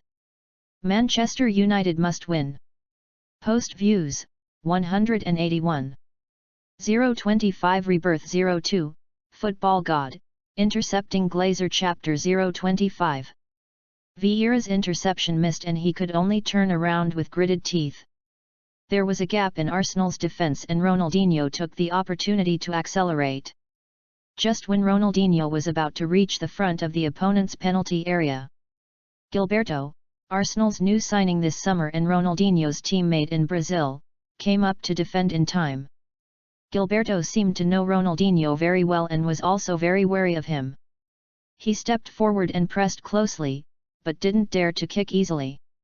Even if Ronaldinho chooses to fake a change of direction, Gilberto will wait for Ronaldinho to change direction before trying his best to catch up. Ronaldinho was entangled by Gilberto 5 meters before the top of the arc. In desperation, he had to knock the ball back to the backcourt. However, Ferguson, who was sitting on the sidelines at this time, was slightly annoyed. He shouted to assistant coach Queiroz beside him, "Fark. Cole has gone up the wing. Why would he rush into the enemy's group alone? Wouldn't it be better to just split the ball and cross it from the bottom?" As an assistant coach, Queiroz was not affected by Ferguson's emotions. He looked at the situation on the field and helped Ferguson analyze it very calmly. Look at the position of their half spaces. Because of Ronaldinho's breakthrough, there's a clear disconnect between the middle and the wing. Ronaldinho was stuck to the ball, but he didn't lose it. Ferguson was still somewhat dissatisfied and said, "But he also wasted a good offensive opportunity. If he gets the ball out quickly enough, we have a good chance of scoring." Facing Ferguson's rebuttal, Queiroz shrugged and said, "If that's the case, we should start with Van Nistelrooy instead of Ronaldo." It was obviously not a wise choice to pass the ball from the bottom and let Ronaldo score with a header while being double-teamed by Campbell and Adams. After listening to Queiroz's words, Ferguson took a deep breath. He knew Queiroz was right. But the tactics of quick attack and defense, and flying with both wings have been ingrained in his bones. Looking at the current changes, he was just a little uncomfortable for a while. At this time, Ferdinand was passing the ball back and forth with Nesta at the back of the center circle. Because Arsenal's defense was so solid, they didn't know how to pass the ball forward for a moment.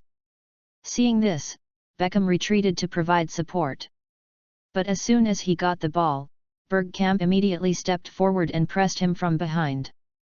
Unable to turn around, Beckham could only pass the ball back to Nesta. After several attempts, Manchester United was unable to pass the ball into Arsenal's dangerous area. In desperation, Beckham had to try to lob the ball diagonally into Arsenal's penalty area. When the high ball flew towards Ronaldo, Adams leaned directly against him and headed the ball back into half-court. Vieira competes for a header with Roy Keane in midfield. Vieira, who had a slight height advantage, touched the ball and the ball came to Bergkamp's feet.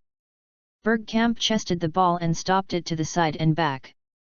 Then, he quickly moved the outside of his right foot forward and began to accelerate. At the same time, Henry, who was lurking in Manchester United's defence, was like a hungry wolf that smelled blood. He kept his eyes on the offside line while getting in position and waiting for the opportunity to start. Bergkamp also seemed to have observed Henry's position. After taking 2 quick steps, he pushed the ball forward with his left foot. The ball passed between Ferdinand and Nesta and headed towards the top of Manchester United's penalty area. Henry started quickly the moment Bergkamp passed the ball. Nesta kept an eye on Henry's position. When Bergkamp got the ball, he retreated sideways. As he passed the ball, he started to speed up almost at the same time as Henry. Although he did not intercept Bergkamp's pass, he stuck to Henry the moment he received the ball. Seeing this, Henry didn't even consider stopping the ball. He kicked the ball directly from the edge of the penalty area. Nesta made a tackle. Henry's shot was directly blocked out of the baseline. Nesta slid past Henry due to his strong inertia. He blocked the ball but didn't touch Henry at all. Arsenal got a corner kick opportunity.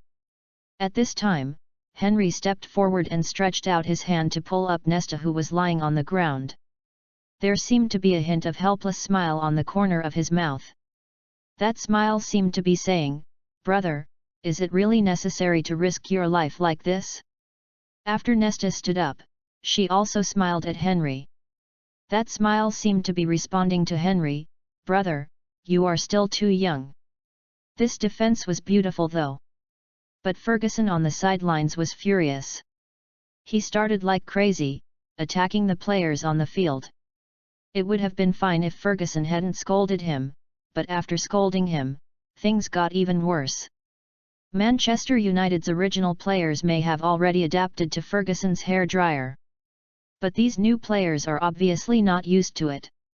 They kicked more and more cautiously and nervously.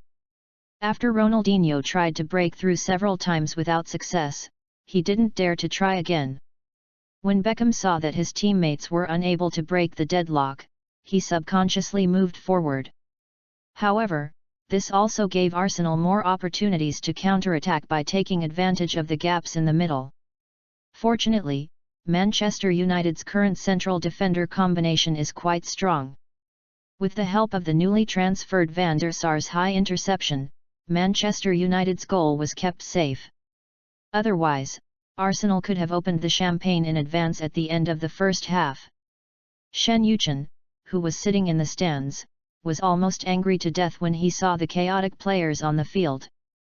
Guan Wen, who was sitting next to Shen Yuchen, looked at Shen Yuchen with an extremely gloomy face and said with some concern, "Mr. Shen, are you okay?" Shen Yuchen looked back at Guan Wen, sneered, and shook his head, "It's okay."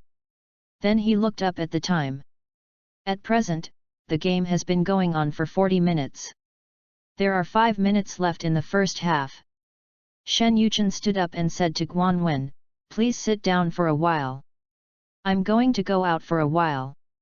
Mr. Shen, if you need anything, just tell me to do it."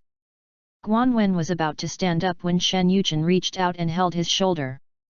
"I'm going to lie down in the players' locker room.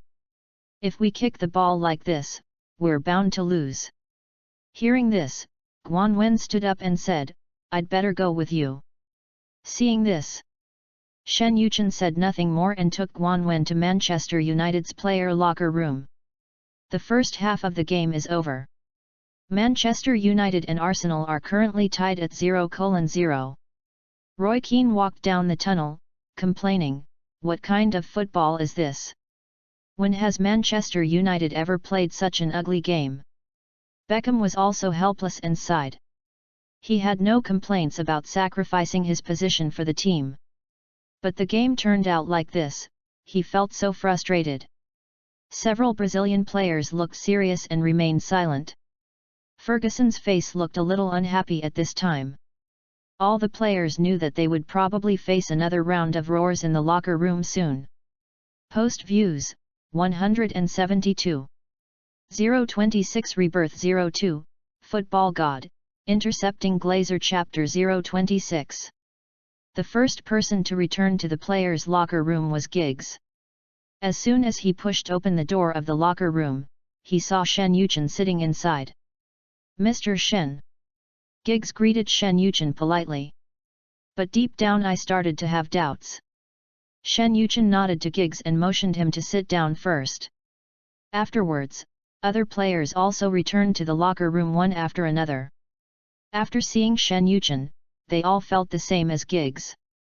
When Ferguson walked in, he was stunned at first when he looked at Shen Yuchen. Then, his brows frowned unconsciously. "Mr. Shen, why are you here?" Ferguson came to Shen Yuchen and asked. Shen Yuchen asked the people around him to make room for Ferguson. Then, Shen Yuchen pulled Ferguson to sit next to him. Looking at the somewhat furious Ferguson, Shen Yuchen chuckled and said, "Do you think they played well in the first half? It's terrible. So you plan to change tactics in the second half?" Shen Yuchen whispered in Ferguson's ear. Ferguson didn't hesitate and nodded directly, "Yes." Before Ferguson could finish his words, Shen Yuchen interrupted him, "It's a game, if you lose, you lose." Ferguson was stunned when he heard this, but before he could ask, Shen Yuchen had already stood up. He first glanced at everyone in the locker room. Then, he shouted loudly, "This is the worst halftime game played by Manchester United in recent years." After saying that, Shen Yuchen looked at De Luo and Xiao Luo, his face gloomy and said, "You are using facts to prove, that I am blind."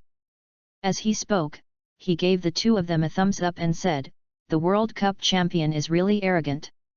The translator standing next to Shen Yuchen translated all his words word by word. The all-time leading scorer in the World Cup couldn't even touch the ball in the first half. In a team scrimmages, the guy who had his teammates running around in circles didn't even have a single successful breakthrough in the first half. Don't you two deserve an explanation? Can this game still be played? If it can't continue in the second half, let Coach Ferguson make a substitution. Ronaldinho were scolded by Shen Yuchen and were completely stunned. Ferguson was secretly surprised when he heard what Shen Yuchen said. "This kid is even more cruel than me when he scolds people." After a moment's hesitation, Ronaldinho explained, "Mr. Shen, I can play." At this time, the silly Ronaldo felt a little uncomfortable. He looked up at Shen Yuchen and said, "Boss Shen, the team's poor performance in the first half can't be blamed entirely on the two of us, right?" Shen Yuchen chuckled and slowly walked towards Ronaldo. Ronaldo looked at Shen Yuchen, who was a few years younger than him. "I don't know why, but I always feel a little creepy. You are the team owner. You're not going to hit me just because I talked back to you, are you?" Shen Yuchen came up to Ronaldo, lowered his head slightly to look at him, pointed at the other people in the locker room and said, "Do you know who they are?" Ronaldo was slightly stunned, then looked at his Manchester United teammates sitting around him and said with a stuttering tone, Teammate. Since you know they are your teammates, what are you doing when they are fighting for their lives on the court? You're out of energy and can't run anymore. Right?" Ronaldo looked a little sad when he heard this, and he felt wronged in his heart. "My dear Mr. Shen, I can't even hold the ball, how can I run for the ball?" Seeing Ronaldo's aggrieved expression, Shen Yuchen sneered, "Don't hold it in, just say whatever you want to say." "Boss Shen, it's not that I don't run, but I can't even touch the ball." "Then you won't go and rob it." Ronaldo was speechless for a while, then just lowered his head and sighed. "If you weren't the boss, I would have had a fight with you." Seeing Ronaldo's unconvinced look, Shen Yuchen didn't say anything more to him. He turned around and shouted in the other direction, "Ito!" Ito, who was originally sitting in a corner watching the show, was a little confused when he suddenly heard the boss at him. Adriano, who was beside him, pushed him with his shoulder. Ito finally came to his senses and quickly stood up and said, "Boss! Can you run?" Ito. Listening to Shen Yuchen's words, he still didn't understand what he meant. However, he quickly responded, "I can run." "Can you grab the ball?" "Meeting." "Can you shoot?" "Meeting." "Okay, that's enough." After that, Shen Yuchen announced directly, "In the second half, you will replace Ronaldo." "Ah!" Ferguson immediately stood up and wanted to step forward to stop Shen Yuchen's reckless behavior. Unexpectedly, Quiras grabbed his arm from the side. Then, he shook his head implicitly at Ferguson. At this time, Shen Yuchen ignored the somewhat crazy Ferguson. He pulled the tactical board over from the side. "I'd like to add a few points to your existing tactics." As he spoke, Shen Yuchen pointed to the positions of several forward players on the tactical board. The forwards didn't press without the ball and put a lot of pressure on their defenders. Arsenal's midfield and defense players can play with our midfield like monkeys. This is the fundamental reason why you were passive in the first half. So, in the second half, I need everyone on the court to be defensive-minded. Even if the opposing goalkeeper has the ball at his feet, you have to go and get it for me. The stadium is a battlefield, and you watched the enemy's artillery load and did nothing. Then, in the end, the only ones who get blown up are you." At this point, Shen Yuchen looked at Xiao Luo and asked, "Can you run and grab?" Upon hearing this, Xiao Luo quickly nodded and agreed, "Yes, boss. I will fight hard in the second half. It's not enough to just fight for the ball. I want your side blast." Ronaldinho felt a little guilty when he heard this and said, "Boss, I'm worried that I might make mistakes and cause harm to the team." Before Xiao Luo could finish his words, Shen Yuchen interrupted again, "If the ball is lost, go get it back. And your teammates behind you, they will also help you." Shen Yuchen looked at Scholes and said, "Really?" Hearing this, Gingerhead nodded quickly and said, "Yes." Shen Yuchen looked at Ashley Cole again and asked, "Is that right?" Cole nodded quickly with a smile, "Yes, yes, yes. I'll be responsible for protection, man, I'm strong. Not only can I help you with defense, I can also help you with offense." After hearing what Ashley Cole said, Ronaldinho grinned at him. Unexpectedly, Shen Yuchen shouted, "What a joke! I'll give you 15 minutes in the second half. If you keep playing like that, you'll be substituted." Xiao Luo was frightened by Shen Yuchen and shrank his neck. He quickly shut his mouth. Post views, 168. 027 Rebirth 02, Football God, Intercepting Glazer Chapter 027. Access limited. Please complete verification to view this content. At this time, Shen Yuchen pointed at Roy Keane and said, "Keane was the best performer in the first half. All of you should learn from him. Of course, I'm not asking you to imitate him and fight with Vieira. I want you to learn the spirit from him. This is a game. As a player, when you are on the court, you should think about how to win the game. Manchester United players are only tough guys, no softies. Manchester United fans are picky, and as the owner of Manchester United, I am even pickier. Okay, that's all I have to say for now. I'll leave the rest of the time to Coach Ferguson." As Shen Yuchen spoke, he waved to Ferguson, and Ferguson stood up and walked to Shen Yuchen. Shen Yuchen leaned over and whispered in Ferguson's ear, "A 45-minute match is not enough to define failure. I believe in you, and you have to believe in them too. If we can't open up the game in the second half, we can consider substituting some young players to give us a push." Having said that, Shen Yuchen looked at Kaka and Adriano meaningfully, then left with Guan Wen. Next, it was Ferguson's hair-dryer time in the locker room. At this time, this group of Brazilian players finally felt the fine tradition of Manchester United. If they play badly, not only will the coach come off the field to give them a briefing, but even the club chairman will come off the field himself. This cat is simply red purgatory. The pressure is so fucking great. After Shen Yuchen and Guan Wen left the locker room, Guan Wen walked by and said with some concern, "Mr. Shen, you just said that about Ronaldo. Aren't you worried that he won't play well in the future?" Upon hearing this, Shen Yuchen sneered, "Haha. You can't even handle this little bit of pressure. Then he doesn't deserve to stay at Manchester United anymore." Guan Wen's expression froze when he heard this. Looking at Shen Yuchen's profile, he said, "Then our 40 million euros will be wasted, won't it? Adding in the salary we have to pay him in the future, isn't this a big loss?" At this moment, Shen Yuchen suddenly stopped. He turned around and looked at Guan Wen with interest and said, "You're right. If that's the case, this transfer will indeed lose a lot of money. That's the price you pay for running a football club. For a player of Ronaldo's level, if he chooses to play badly, we really don't have much to do with him." In fact, Shen Yuchen had thought about this when he was planning to introduce the Brazilian gang. It is impossible for South American players to integrate into Manchester United all at once. Unless these guys learn how to sacrifice for the team. Just like Varane, who was originally introduced by Ferguson, why was he so popular in Serie A, but fell silent as soon as he came to Manchester United? The reason why they are not used to the intensity of the Premier League is simply because they don't want to step out of their comfort zone. Being free and easy, disobedient, and self-righteous are the root causes of the problems of South American players.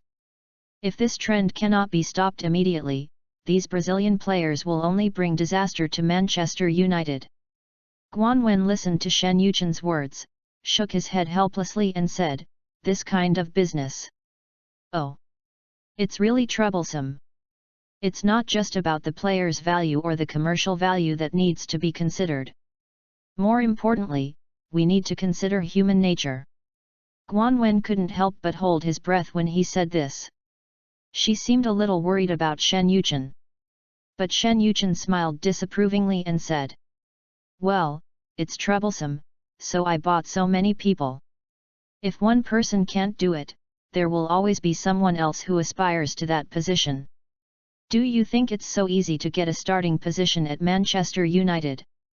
Also, do you really think I don't have any other backup plans?" Shen Yuchen looked at Guanwen with a cunning smile on his face. Guanwen looked at Shen Yuchen's evil smile and always felt that he had some bad intentions. However, she had no idea what Shen Yuchen was planning. At the start of the second half, Manchester United replaced Ronaldo with newcomer Eto'o. At this time, Sky Sports broadcast camera gave a close-up shot of Ronaldo. The Sky Sports commentator also took the opportunity to mock, "Sure enough, Samba football is not suitable for the intensity of the Premier League. It seems that this World Cup Golden Boot winner still needs some time to adapt." Just as several commentators were talking. After the kick-off of the second half, Manchester United began to implement high-pressure pressing. As a result, the intensity of the game was immediately increased. After Arsenal kicked off, Eto'o was like a wild horse that had broken free from its reins, running at full speed towards the Arsenal player with the ball. On the other side, Vieira received a pass from Henry and before he could react, he saw a wild donkey rushing towards him. Vieira did not dare to delay and immediately passed the ball back to Campbell. I don't know if the ball was passed too slowly or Eto'o ran too fast. Just as the ball was about to roll to Campbell's feet, Eto'o pounced on him. Seeing this, Campbell didn't even dare to stop the ball and directly knocked it back to goalkeeper Seaman. Similarly, Eto'o still had no intention of breaking and rushed straight towards Seaman. After Campbell passed the ball, he looked at Eto'o who was rushing past him and immediately shouted to Seaman, "Watch out for that guy, Bigfoot." In a panic, Seaman met Campbell's return pass directly and kicked the ball forward. Near the center circle, Roy Keane was closely following Henry. Beckham also followed Bergkamp. The two looked at the ball flying over their heads and were even too lazy to jump. Ferdinand stopped the ball with his chest without any pressure. Just over 10 seconds into the game, both sides exchanged the ball. This is also thanks to Eto'o's active pressing. Then Ferdinand passed the ball to Nesta next to him. While receiving the ball, Nesta roughly observed the situation in the front court and passed the ball to Neville on the right. Neville tapped the ball with the instep of his right foot and headed towards the sideline, but Pires had already come up to him. Neville caught a glimpse of Giggs swaying on the ribs. After a brief eye contact, Giggs prepared to move towards the wing. At the same time, Neville moved forward along the wing and sent an in-swinging through ball. Giggs started forward from behind Van Bronckhorst. Seeing this, Van Bronckhorst quickly turned around and chased after him. Just as Van Bronckhorst was about to catch up with Giggs. But Giggs suddenly stopped and dribbled the ball. Use the inside of your foot to rub the ball towards the middle. Vieira's interception was half a second slower. He could only watch Scholes take the ball off the ball in front of the arc. Scholes looked up and saw Eto'o's running position, and sent a through ball with a light tip of his toes. The Cameroon striker was pulled into the penalty area by Tony Adams. Because Adams used his body to hold Eto'o in place, his center of gravity was no longer stable. He had to pull on Adams' clothes to keep his balance. In this way, the two of them pulled and squeezed to the penalty spot. Facing Scholes's pass, Eto'o originally planned to stop the ball with his back to the goal. But at this moment, a pair of fists suddenly flew over his head. Seaman hit the ball out of the penalty area before the two of them. But because he rushed too hard, his body hit Adams' back directly. Due to inertia, all three of them fell between the small penalty area and the penalty spot. Post views, 167. 028 Rebirth 02, Football God, Intercepting Glazer Chapter 028. Access limited. Please complete verification to view this content. The ball hit by Seaman flew towards Ljungberg and Ronaldinho outside the penalty area. Ljungberg kept his eyes fixed on where the ball would land, jumped up with all his might, and tried to head the ball away from the danger zone in the air. Ronaldinho stood beside him cunningly. He took half a step forward but did not jump, cleverly blocking half a body length. This greatly reduced the height of Ljungberg's jump. In the end, Ljungberg's header missed the ball perfectly. Ronaldinho went down with the flow, lightly stepped on his right foot, and like a skilled dancer, he caught the petals falling from the air and brought the ball down steadily. Then he moved the ball sideways, his movements smooth and natural. At this time, Eto'o, Adams, and Seaman in the penalty area had not had time to get up from the ground. Seeing this, Scholes waved his hands frantically at Ronaldinho, eagerly signaling him to attack quickly. However, Ronaldinho made a move that no one expected. He stood about 35 meters away from the goal and shot without any hesitation. At this moment, the entire Wembley Stadium seemed to be paused. Everyone's eyes were focused on Ronaldinho and the ball at his feet. The shot had a mixture of inward rotation and downward force. In the sunlight, it looks like a shooting star across the sky. Draw a beautiful and deadly arc. Seaman quickly got up from the ground. He jumped up subconsciously, and his fingertips brushed the surface of the ball. But the ball changed its trajectory with a strange spin. The ball went straight into the upper left corner of the goal. Goal! The commentator's excited voice instantly broke the silence. Ronaldinho! The Brazilian again! Shortly after the second half began, he scored a perfect lob, breaking through the goal guarded by Seaman. This goal almost replicated the wonderful lob shot from the World Cup. Now in club competitions, he has shown his amazing skills again. Oh, I didn't expect that the one who suffered would be He-Man again. The scene suddenly became lively and Manchester United fans cheered. Arsenal fans fell into a brief silence, followed by sighs. At this moment, Seaman raised his leg angrily and kicked the ball in the net hard. He cursed loudly, "Fuck!" As for Ronaldinho, he looked in the direction of the goal, grinned and shrugged his shoulders, with a relaxed expression on his face. It was as if what had just been scored was not a wonderful goal that decided the situation of the game. It was just an ordinary shot during daily training. Ronaldinho had just shrugged when Eto'o came like a black whirlwind. The whole person jumped up excitedly and hung on him, waving his arms and cheering. Using a heavily accented language, they shouted Ronaldinho's name loudly, expressing their inner excitement and joy. Scholes also rushed over, put his arm around Ronaldinho's neck, with a bright smile on his face, and kept patting Ronaldinho on the back, as if to say, "Well done, mate." Other teammates also gathered around Ronaldinho and surrounded him tightly. Everyone hugged and high-fived each other to celebrate this wonderful goal. Shen Yuchen, who was sitting in the stands, finally smiled after seeing the shot.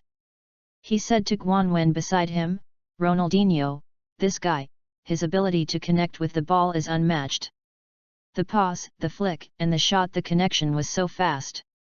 So cool, so awesome. As long as he is willing to play well, his skills and creativity are absolutely top-notch in today's football." Although Guanwen didn't understand the game, she had done a lot of homework since following Shen Yuchen. She also thought that Ronaldinho's performance just now was amazing. Ronaldo, who was sitting on the bench, felt mixed emotions at this moment. He was happy for Ronaldinho's goal, but also felt aggrieved because he was substituted in midfield. In the following game, both sides entered into an intense offensive battle. Because Arsenal was behind in the score, they launched an all-out attack to besiege Manchester United. But Manchester United does not seem to intend to give up the attack. In the 73rd minute, Bergkamp shook the ball in front of the goal and passed it to the side. Pires followed up with a powerful shot, which was blocked by Neville. Then Henry jumped high and headed the ball, but it went out of bounds again. Arsenal wasted several great opportunities. On the football field, opportunities are always fleeting, and wasting opportunities comes at a price. Sure enough, a minute later, Manchester United seized the opportunity and the attackers in the front court launched a fierce attack. Scholes passed the ball to Ronaldinho on the wing. The Brazilian genius broke through the defense of Ljungberg and Lauren on the wing, made a cross from the bottom, and assisted Eto'o to score with a header. 2-0. Manchester United won 2 games in a row. Ronaldinho proved his talent with his strength, and his assists boosted Manchester United's morale. However, Manchester United's attack did not stop there. In the 79th minute, Manchester United got a free kick. Beckham's free kick accurately found Ferdinand in the penalty area. Ferdinand's header hit the post hard and he almost scored a goal. But Manchester United didn't keep fans waiting too long. A minute later, Beckham made a precise through ball, Giggs made a high-speed run and cleverly passed Van Bronckhorst near the baseline. Then, an inverted triangle sent the ball into the penalty area. Scholes followed up and easily pushed the ball into the goal. 3-0. Manchester United completely killed the suspense of the game. Until the end of the game, Arsenal still did not change the score on the field. In the end, Manchester United lifted the Community Shield trophy at Wembley Stadium. Bite. Manchester United wins the Community Shield, reward, £50 million. Message, International Bank 06548*5161 deposited 50 million.00 yuan, balance, 50 million.00 pounds. Shen Yuchen looked at the message that popped up on his phone and breathed a sigh of relief. Hey! After struggling for half a year, I finally have my own assets. The past 6 months have been so frustrating for me. I don't even dare to go out and have fun. Thinking of this, Shen Yuchen said to Guanwen beside him, go back to the hotel and rest early. Guanwen looked at Shen Yuchen with a puzzled look and asked, Mr. Shen, aren't you going back to the hotel? Shen Yuchen glanced at the players celebrating below and said with a smile, we finally won a championship, so of course I have to go out and celebrate. Guanwen, After Shen Yuchen came out of Wembley, he disappeared. After celebrating in London all night, Manchester United players returned to Manchester the next day. Inside Ronaldo's villa. You mean? There are playing time requirements in the contract. Post views, 159. 029 Rebirth 02, Football God, Intercepting Glazer Chapter 029. Access limited. Please complete verification to view this content. Ronaldo's agent Simon, sitting opposite him, explained, that's right. You have to guarantee that your playing time exceeds 2,000 minutes in a season, and then the 3 million agent contract will be activated. This is the most basic condition. After hearing this, Ronaldo covered his head and said depressedly, why didn't I know there was such a clause before? Sure enough, businessmen are all cunning. There was a rare hint of anger in Ronaldo's expression. Simon shrugged helplessly and said, I wasn't your previous agent. So, in order to avoid any trouble, I came to Manchester as soon as I learned about your situation. Ronaldo looked up at Simon and said, you are Mr. Shen's man. Did he ask you to come? Simon looked at Ronaldo and smiled faintly, Sir, I need to correct you on one point. I'm just an ordinary employee of Mr. Shen's company. I'm not even qualified to see Mr. Shen. You are the artist assigned to me by the company. I have an obligation to be responsible for your future career. As for what happened in the locker room, I'm aware of it. When Ronaldo heard this, he couldn't help but sit up straight. In fact, this matter has made him a little uneasy these days. Simon looked at Ronaldo at this time and couldn't help laughing. After the incident, I learned some details from my colleagues in the company. To be honest, Mr. Shen still has high hopes for you. As for why you were substituted, I'm sure you know it very well after watching the second half of the game. Eto'o's footwork may not be as good as yours, but his role on the field has certainly helped the team to a great extent. After listening to this, Ronaldo leaned back on the sofa somewhat helplessly and sighed, could it be that they want me to play football like that guy? Simon smiled even more when he heard this and said, Boss Shen has something that has been discussed a lot in our company recently. Ronaldo turned to look at Simon and asked curiously, what? Football is not a one-man game. If it's a one-man game, then he just needs to buy a Ronaldo. After hearing this, Ronaldo sat up from the sofa. You made that up, didn't you? Simon smiled and shook his head, saying, Boss Shen said this himself. You also know that Mr. Shen spent £200 million on Manchester United this summer. This incident not only sparked a huge public outcry, but was also frequently discussed within our company. So, Mr. Shen said this. Ronaldo listened to Simon's words and fell into deep thought. After a long while, Simon spoke again, Now, do you have any new ideas in your mind? Ronaldo nodded and said, Well, I will be more active in future training. Strive to keep the starting position in the team. Simon shook his head and said, This is not enough. I've made an appointment with Sir Alex Ferguson for you. Should we go meet him first? Ronaldo was shocked when he heard this. You made an appointment with Ferguson. Simon stood up and said, That's right, I need to take you to explain it to Ferguson in person. Otherwise, your agency contract might be in real danger. You have to know that Manchester United is not short of people at all now. And Mr. Shen is not short of money. Ronaldo. August 17, 2002. Manchester United ushered in the first game of the new Premier League season. The Hawthorns at West Bromwich Albion were shrouded in an early autumn mist. In this game, Manchester United's starting lineup was no different from that against Arsenal in the Community Shield. Ronaldo still serves as the starting striker. As the Manchester United players walked out of the tunnel, a mixture of boos and anticipation buzzed in the stands. Everyone is waiting for the familiar number 9 figure, waiting for Ronaldo's true awakening in the Premier League. The moment the opening whistle blew, Ronaldo rushed out like an arrow. Ronaldo seemed like a different person in this game. After the opening, he led his Manchester United teammates to fight actively. In the 5th minute of the game, West Brom defender Bogovic was controlling the ball on the wing, and the Brazilian suddenly came out from the side. A sliding tackle with rare ferocity sent the ball out of bounds. Oh! Ronaldo's aggressive tackle. The commentator's voice was filled with surprise. This is not the Brazilian genius we are familiar with. He seems like a completely different person today.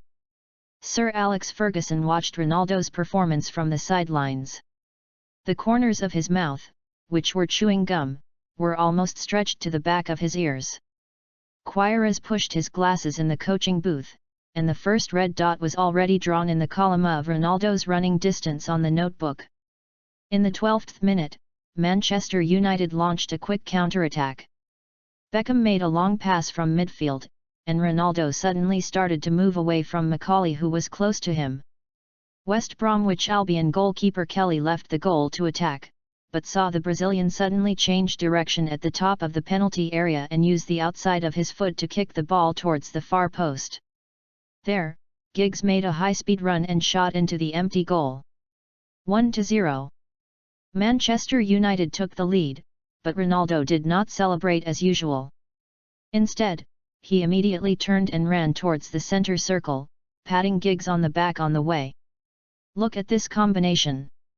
Sky Sports' camera followed Ronaldo's running trajectory, his movement completely revitalized Manchester United's left flank. The timing of this pass was perfect. West Bromwich Albion quickly launched a counter-attack. In the 21st minute, they got a corner kick opportunity. McMahon's header almost scored, but Van der Sar flew and tipped the ball over the crossbar. The home team fans in the stands burst into huge cheers. Roy Keane waved his hands anxiously outside the penalty area, signaling his teammates to intensify the pressing. In the 33rd minute, Manchester United played the classic two-wing flying tactic.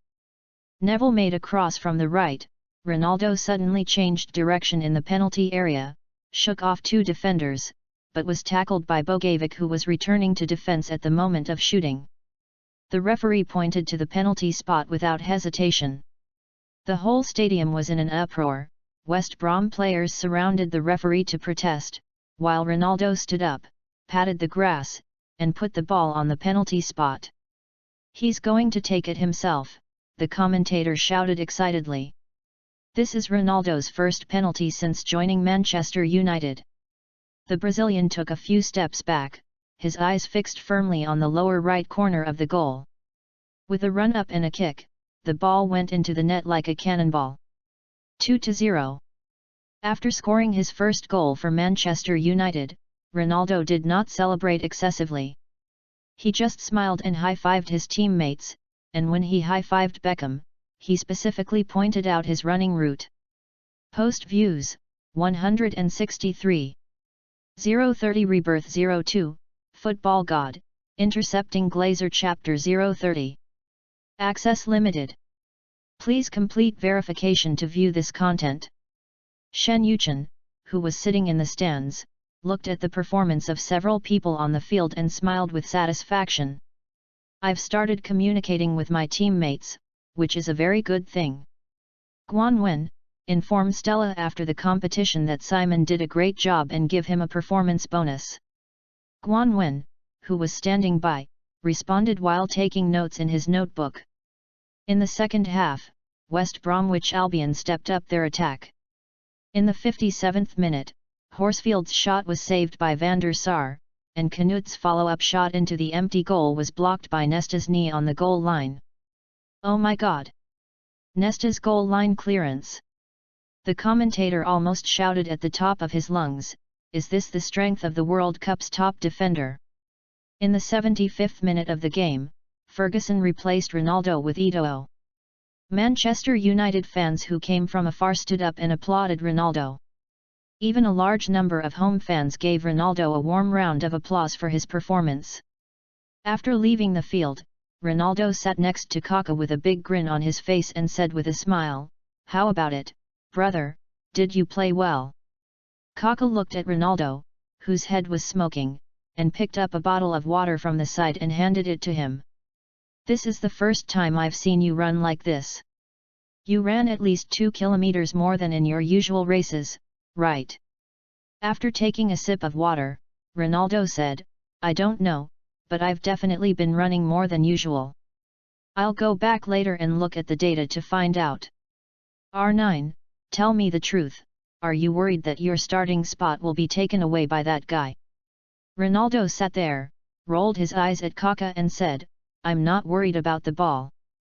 Brother is the World Footballer of the Year.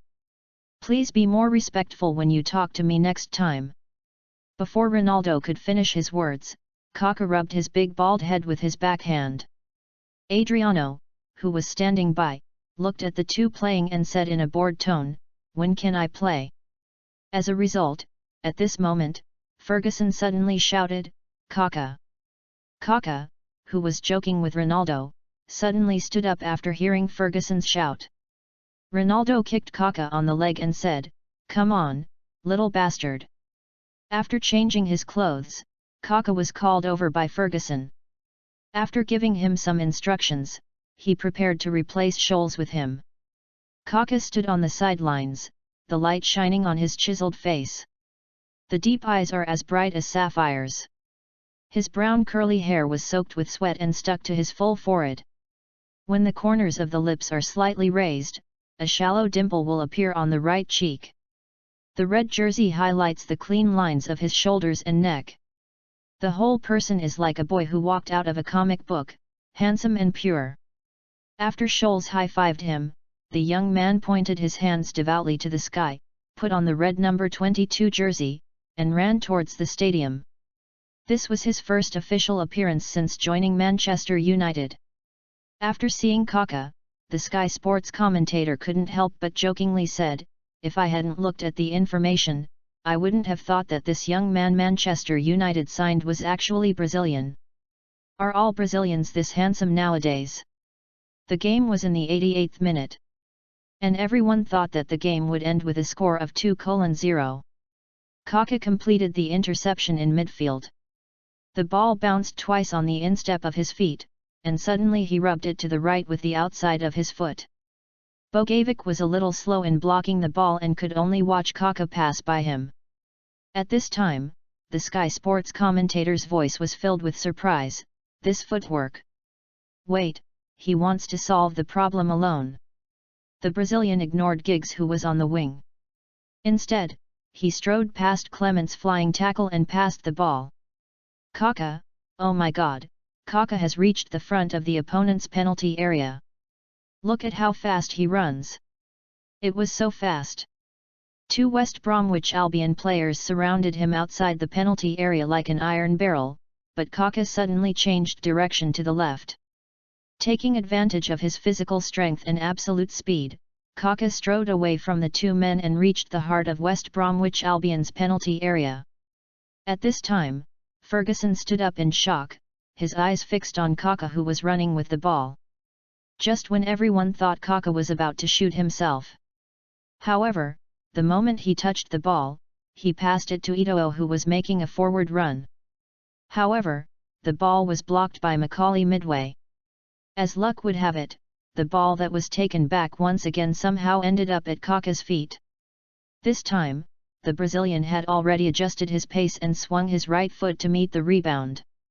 This half-volley shot was powerful and hit the net directly. The West Bromwich Albion goalkeeper was left unable to react. He could only spread his hands helplessly and start roaring at his teammates. Goal! Kaká. Manchester United's number 22. Scored on his debut. After scoring the goal, Kaká ran towards the corner area. As he ran, he raised his hands high with his 2 index fingers pointing to the sky. His teammates also rushed towards him. The first one to rush up was Eto'o. The Cameroonian opened his arms and rushed into Kaká's arms. Giggs jumped from behind and hugged the 2 men's necks. The experienced winger smiled so hard that his eyes curved into crescents. That pass just now, I thought you were going to go it alone in the stands. Ronaldo, who was on the bench, ran towards Kaká after seeing him score a goal. He was even more excited than when he scored a goal himself. He pushed through the crowd, slapped Kaká on the back of the head, and shouted, "Smelly boy, this ball is good. It has the same style as my brother did back then." Kaká was surrounded by his teammates, with the dimple on his right cheek filled with smiles. He felt that everything was so beautiful. Manchester United won their first game of the new season with a score of 3-0. The next day, inside Carrington Base, David Gill hurried over and gently placed a document on Shen Yuchen's desk. "Mr. Shen, we have received an offer from Real Madrid. They want to sign Van Nistelrooy for €20 million. Shen Yuchen, who was sitting at his desk, looked down at the documents and said in a flat tone, "20 million, what a joke. What do the players themselves think?" David Gill leaned forward slightly and explained, "Van Nistelrooy feels his playing time is limited and he's thinking about leaving the team and is willing to accept a transfer." Shen Yuchen smiled softly upon hearing this and looked up at David Gill. "Let Coach Ferguson talk to him. If after the conversation, this Dutchman is still determined to leave." "David Gill, are you going to let him go?" Shen Yuchen slammed the file shut, his laughter adding a touch of arrogance. "Go away, we're not selling anyone this season." David Gill looked at Shen Yuchen's determined expression, his mouth twitched, and he agreed silently. Post views, 161. 031 Rebirth 02, Football God, Intercepting Glazer Chapter 031. Access limited. Please complete verification to view this content. Welcome to Old Trafford. August 24, 2002. Manchester United plays their first home game of the new season. They will face Chelsea at Old Trafford. Although, Abramovich has not yet taken over Chelsea. But now Chelsea has shown good competitiveness in the Premier League. Under the leadership of Italian coach Claudio Ranieri, they are an important force in challenging the top four. The team has famous players such as Zola, Hasselbank, Desailly and Lampard. After Manchester United spent huge sums of money on signings in the summer, the Red Devils fans are full of expectations for the new season and are eager to see the team continue its strong start. Starting lineups for both teams. Manchester United, 4-2-3-1. Goalkeeper, Edwin van der Sar. Defenders, Gary Neville, Rio Ferdinand, Nesta, Ashley Cole. Midfielders, Beckham, Nicky Butt, Ronaldinho, Kaká, Giggs. Forward, Ronaldo. Chelsea, 4-4-2 Cudicini/Melchiot, Desailly, Terry, Eliso/Grenchard, Lampard, Petit, Zenden/Hasselbank, Zola. Before the game started, a small stage was set up in front of Old Trafford. Avril Lavigne, the Canadian rock star who has recently gained fame, walked onto the stage with a microphone. Soothing music slowly sounded, and all the Manchester United fans at the scene seemed to be very familiar with the prelude. It was John Denver's Take Me Home, Country Roads. However, Shen Yuchen changed the road home to United Road. The Road to Red Devil. This song of change, which was supposed to be released 10 years later, was released by Shen Yuchen in advance. Moreover, a few days ago, CAA had already released an album for Avril. I was born to be united. I was born a Red Devil. Daddy told me when I was just a baby. My father told me when I was a baby. When I was 5, I went down the Warwick Road. At the age of 5, I set foot on Warwick Road. Now I'm addicted, the only place I go. Now I'm addicted, that's the only place I go. Take me home, United Road. Take me home, the Manchester United way. To the place I belong. Back to where I belong. To Old Trafford, to see United. Go to Old Trafford and see Manchester United. Take me home, United Road. Take me home, the Manchester United way. In the player tunnel, Ferguson crossed his arms over his chest, shook his head slightly, and hummed along with the melody. Ronaldo shook his strong shoulders and muttered in Portuguese, "Is this our team song?" Kaká nodded along to the rhythm, "The Road to Manchester United." Every time I hear it in the future, I will think of this day. When Avril sang the chorus, there was a chorus of almost tens of thousands of people outside. Gary Neville seemed to be infected by the fans outside and sang at the top of his voice, "Take me home, United Road." This caused Rio Ferdinand next to him to laugh and scold, "You have a broken voice, can you please stop singing?" Nesta, who was standing behind Ferdinand, also hummed along in his not-so-fluent English, his eyes full of longing for the Old Trafford Stadium. When the song ends, players from both teams begin to enter the field. With the referee's whistle, the game officially began. At the start of the game, Chelsea's move to take the lead shocked Manchester United fans. Ranieri's tactics are simple and crude. Destroyed the Red Devils' midfield with physical strangulation. Petit and Lampard used physical confrontation to strangle Kaká and Beckham. Zenden and Gronkjar's attacks from both wings made Neville and Ashley Cole dare not rush forward. In the 9th minute, Hasselbank received the ball on the edge of the small penalty area and was about to shoot when Van der Sar pounced and knocked the ball out with one hand. The Dutch striker angrily slammed the grass, "Damn it! This goalkeeper's reaction is faster than my grandmother answering her grandson's phone call." Ranieri on the sidelines remained calm and made a keep charging gesture to his disciples. In the 12th minute, the real fatal blow came. Zola suddenly sent a through ball in the midfield. The ball was like a silver snake with eyes, penetrating Manchester United's entire defence. When Zenden made a run from the left, the linesman's hands were shaking as he raised the flag, "Offside." No. Just not offside. The Dutch winger broke into the penalty area, and the moment Van der Sar left the goal to attack, Zenden suddenly passed the ball to the middle, and Hasselbank rushed over and pushed the ball into the empty goal. Goal! Chelsea leads 1-0. Amid the commentators' roar, Hasselbank gestured to the Old Trafford stands to silence them and said provocatively, "This is the Red Devils' home ground, nothing special." Ferguson was furious on the sidelines, pointing at the defence and cursing, "What are you doing? Can I defence stop anything?" Manchester United, who lost the ball, woke up from their dream. Ronaldinho started to attack like crazy on the left, with crosses, cuts inside and set pieces bombarding in turn. In the 15th minute, Kaká broke into the penalty area. The moment Melchiot stretched his legs to trip him, the referee blew the whistle penalty. Ronaldo naturally stood in front of the penalty spot. Looking at Cudicini, Ronaldo calmly pushed the ball into the bottom left corner of the goal. Cudicini judged the direction correctly, but failed to stop the speed of the ball, and the ball went into the net. The score on the field is 1-1. In the 25th minute, Giggs was on the right, dribbling the ball and cutting inside, but Eliso stretched his legs to trip him. Another penalty. This time, Ronaldo was still the one standing in front of the penalty spot. Chelsea's Eliso was trash-talking him.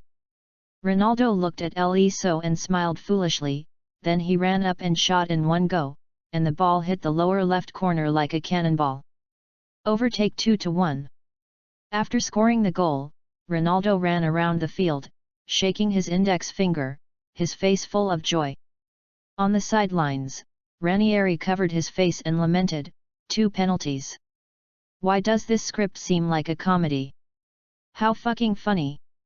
The second half started with a change of sides. Ranieri sent Gudjohnsen to warm up, and at the same time shouted, "Press forward. We are not here to be a background board." Chelsea's midfield began to retreat. Zola and Hasselbank frequently retreated to receive the ball, and Lampard and Petit made an attack from behind. In the 59th minute, Chelsea won a free kick on the left. Zola touched the ball. The Manchester United defender was still complaining about the position of the set piece when the Italian suddenly kicked a cross. The ball fell to the back point like a rainbow, and Terry jumped up like a black iron tower, overpowering the Manchester United defender and scoring with a header. Van der Sar was unable to save the ball and could only watch the ball go into the net. Post views, 166. 032 Rebirth 02, Football God, Intercepting Glazer Chapter 032. Access limited. Please complete verification to view this content. Chelsea is so fierce. Terry. Headed goal. Chelsea tied 2-2. As the commentator's voice broke, Terry ran towards the corner flag and waved his fist at the Manchester United fans, Kong Mang. Ferguson threw the tactical board on the sidelines and cursed, "How come these young idiots can't even defend a set piece?" However, neither side seemed willing to accept such a score. Ferguson replaced Ronaldo with Van Nistelrooy. The Dutchman had just come on when he got a great chance in the penalty area. However, Van Nistelrooy's powerful shot was saved by Cudicini. The scene changed and came to Chelsea's offensive round. Gudjohnsen's one-on-one shot was blocked by Ferdinand's sliding tackle. Immediately afterwards, Kaká's long shot hit the post. Lampard's powerful shot was saved by Van der Sar over the crossbar. In the last 30 minutes, both sides were fighting fiercely. In the 89th minute, Manchester United won a corner kick on the right side. Beckham stood in the corner flag area, his eyes like a hawk locking onto the penalty area. He took a deep breath, and the arcing ball was like a scimitar drawn from its sheath, streaking across the night sky of Old Trafford. In the penalty area, Ferdinand, Van Nistelrooy and Giggs jumped up at the same time, and the Chelsea defenders were facing a formidable enemy. In the chaos, the ball hit Terry's back and bounced to the left side of the penalty area.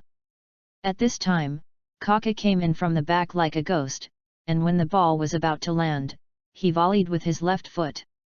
Bang! The ball went through the goal like a rocket. The ball goes in. Kaká scores the winning goal. 3-2.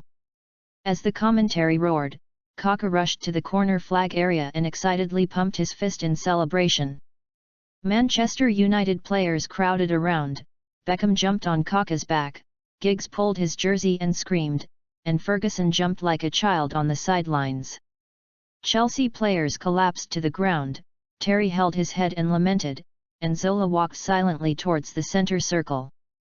In the red wave of Old Trafford, Kaka raised his arms and pointed his hands to the sky. After this night, Old Trafford seemed to have welcomed their new favourite. The final whistle blew and the score was fixed at 3-2. After the game, the familiar "Glory Glory Man United" rang out over Old Trafford. The Red Devils demonstrated the magic of Old Trafford with a last-minute goal, while the Blues left the field with regret. The Red Devils were unstoppable from then on. They defeated Sunderland, Middlesbrough and Bolton successively, achieving 5 consecutive wins at the start of the Premier League. It also broke Manchester United's longest winning streak at the start of a season. If Manchester United can beat Tottenham Hotspur at home in the next game, then Manchester United will tie the record of 6 consecutive wins at the start of the season set by Newcastle United in the 1994-95 season. On September 17, in the first match of the Champions League group stage, Manchester United defeated Maccabi Haifa 7-0. Ronaldo scored 4 goals in this game. Kaka also performed an assist hat-trick and scored 2 goals in this game, becoming the best player of the game. On September 21, in the 6th round of the Premier League, Manchester United played against Tottenham at home. For this game, all 76,000 seats at Old Trafford were packed.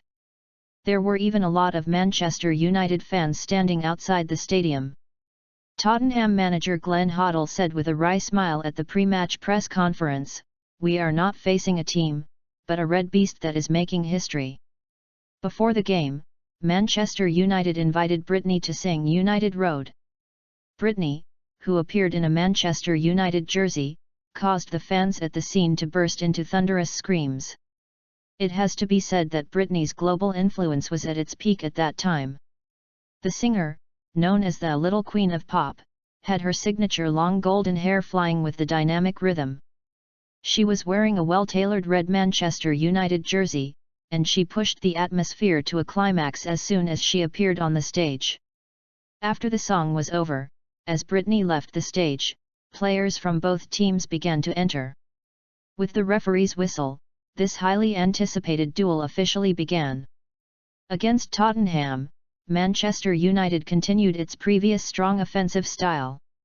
Just in the 3rd minute of the game, Kaka cleverly got rid of the defender in the midfield and made a precise pass to find Ronaldo, who was making a forward run.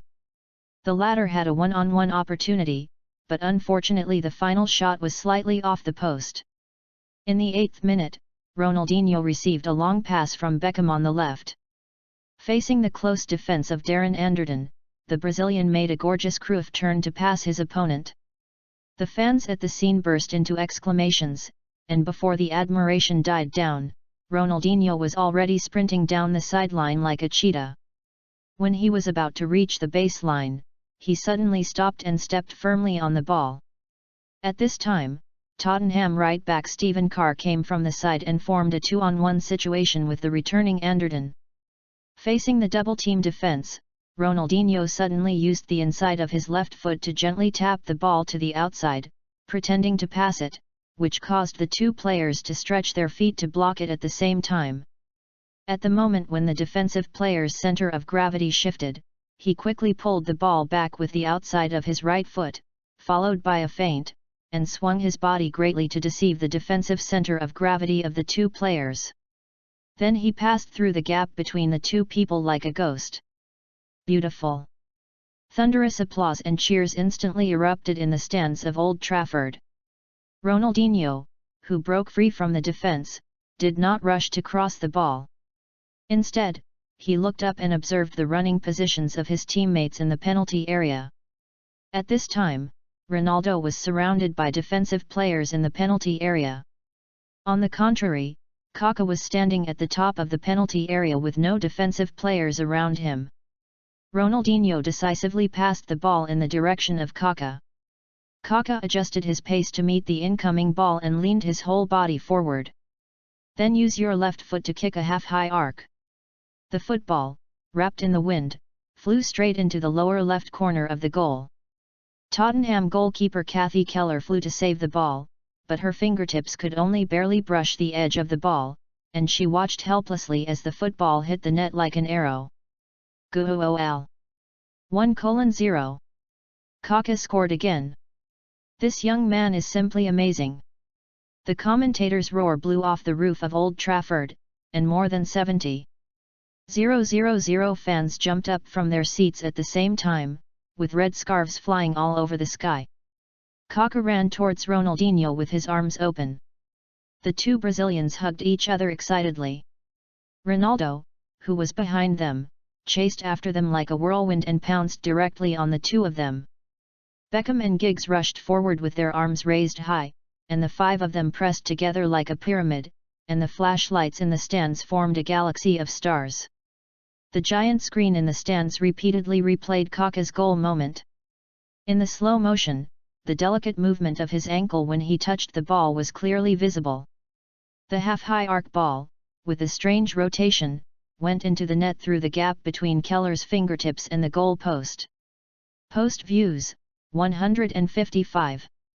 033 Rebirth 02, Football God, Intercepting Glazer Chapter 033. Access limited. Please complete verification to view this content.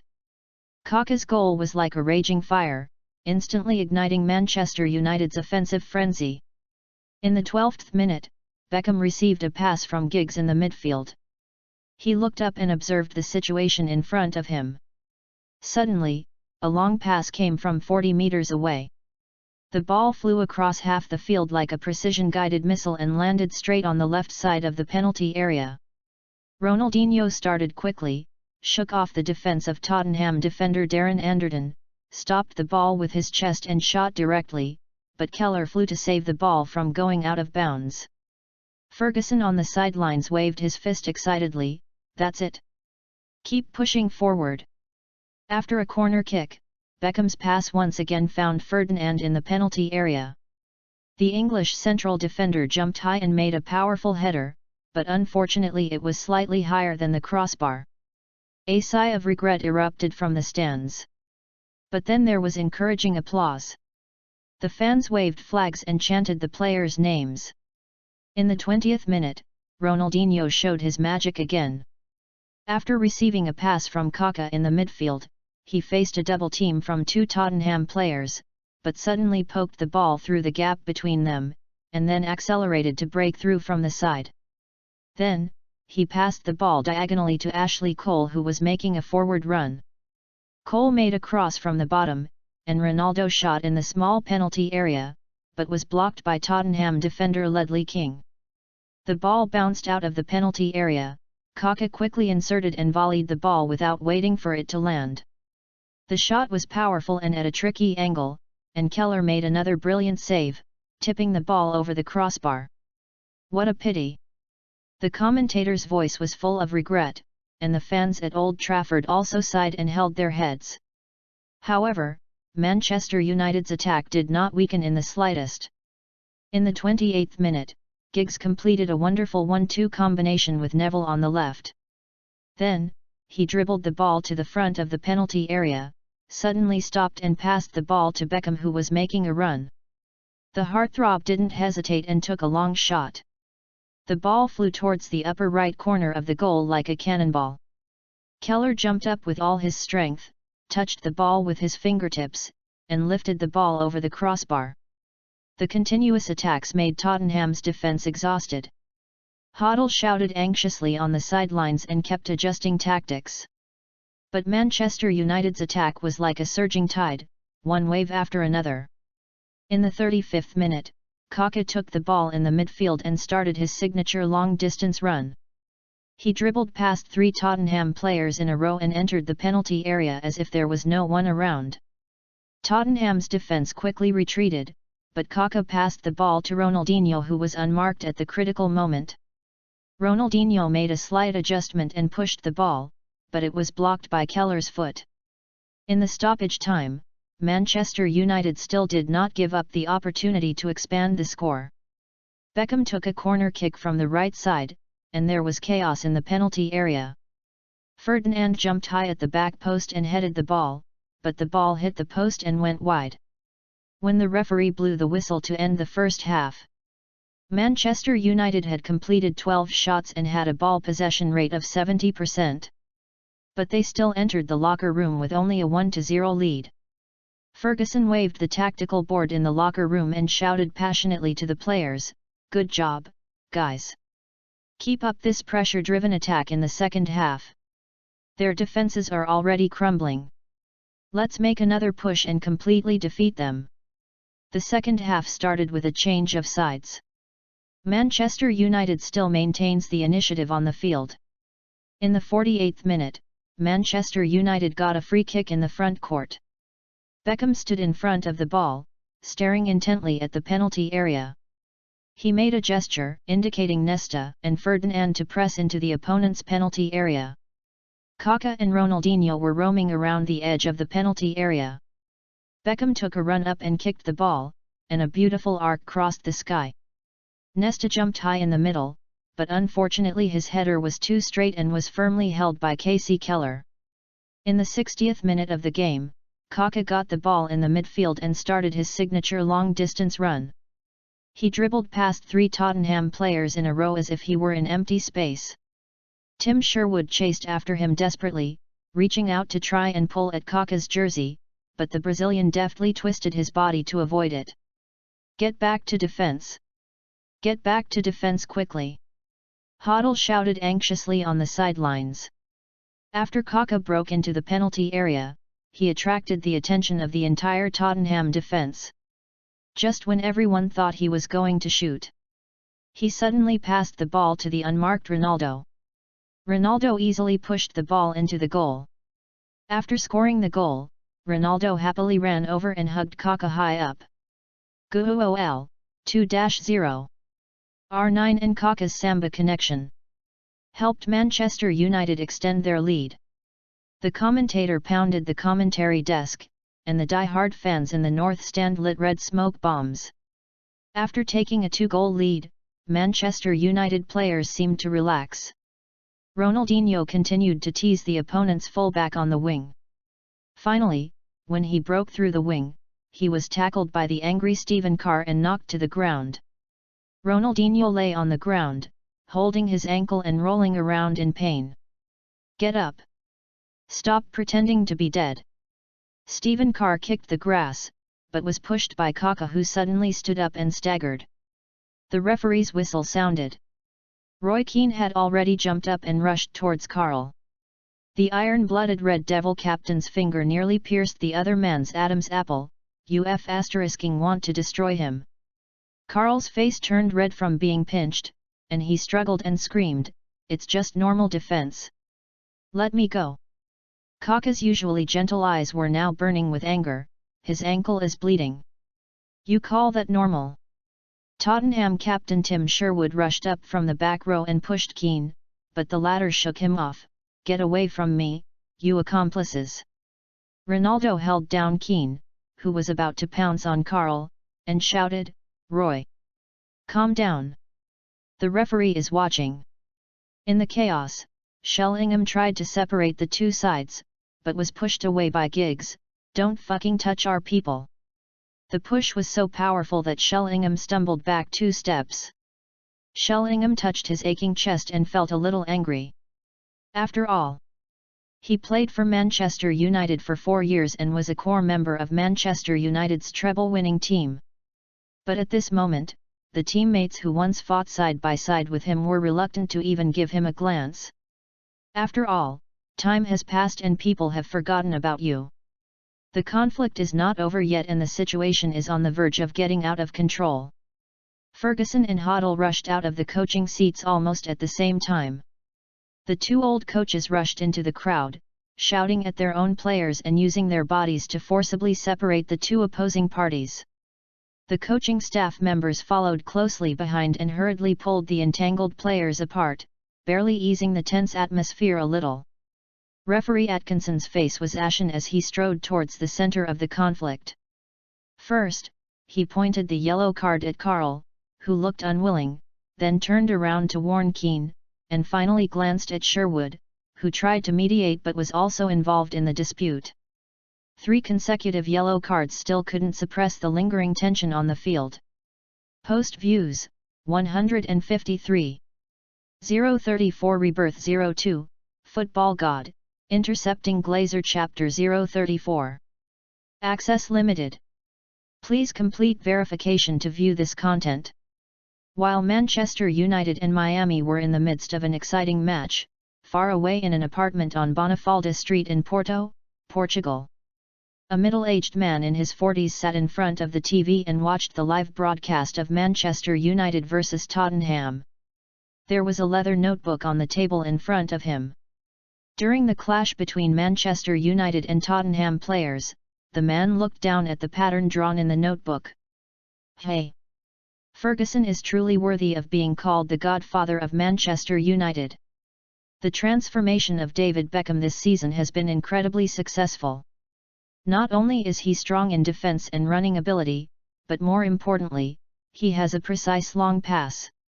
If I were to manage Manchester United, I probably wouldn't have thought that Beckham could be used in this way.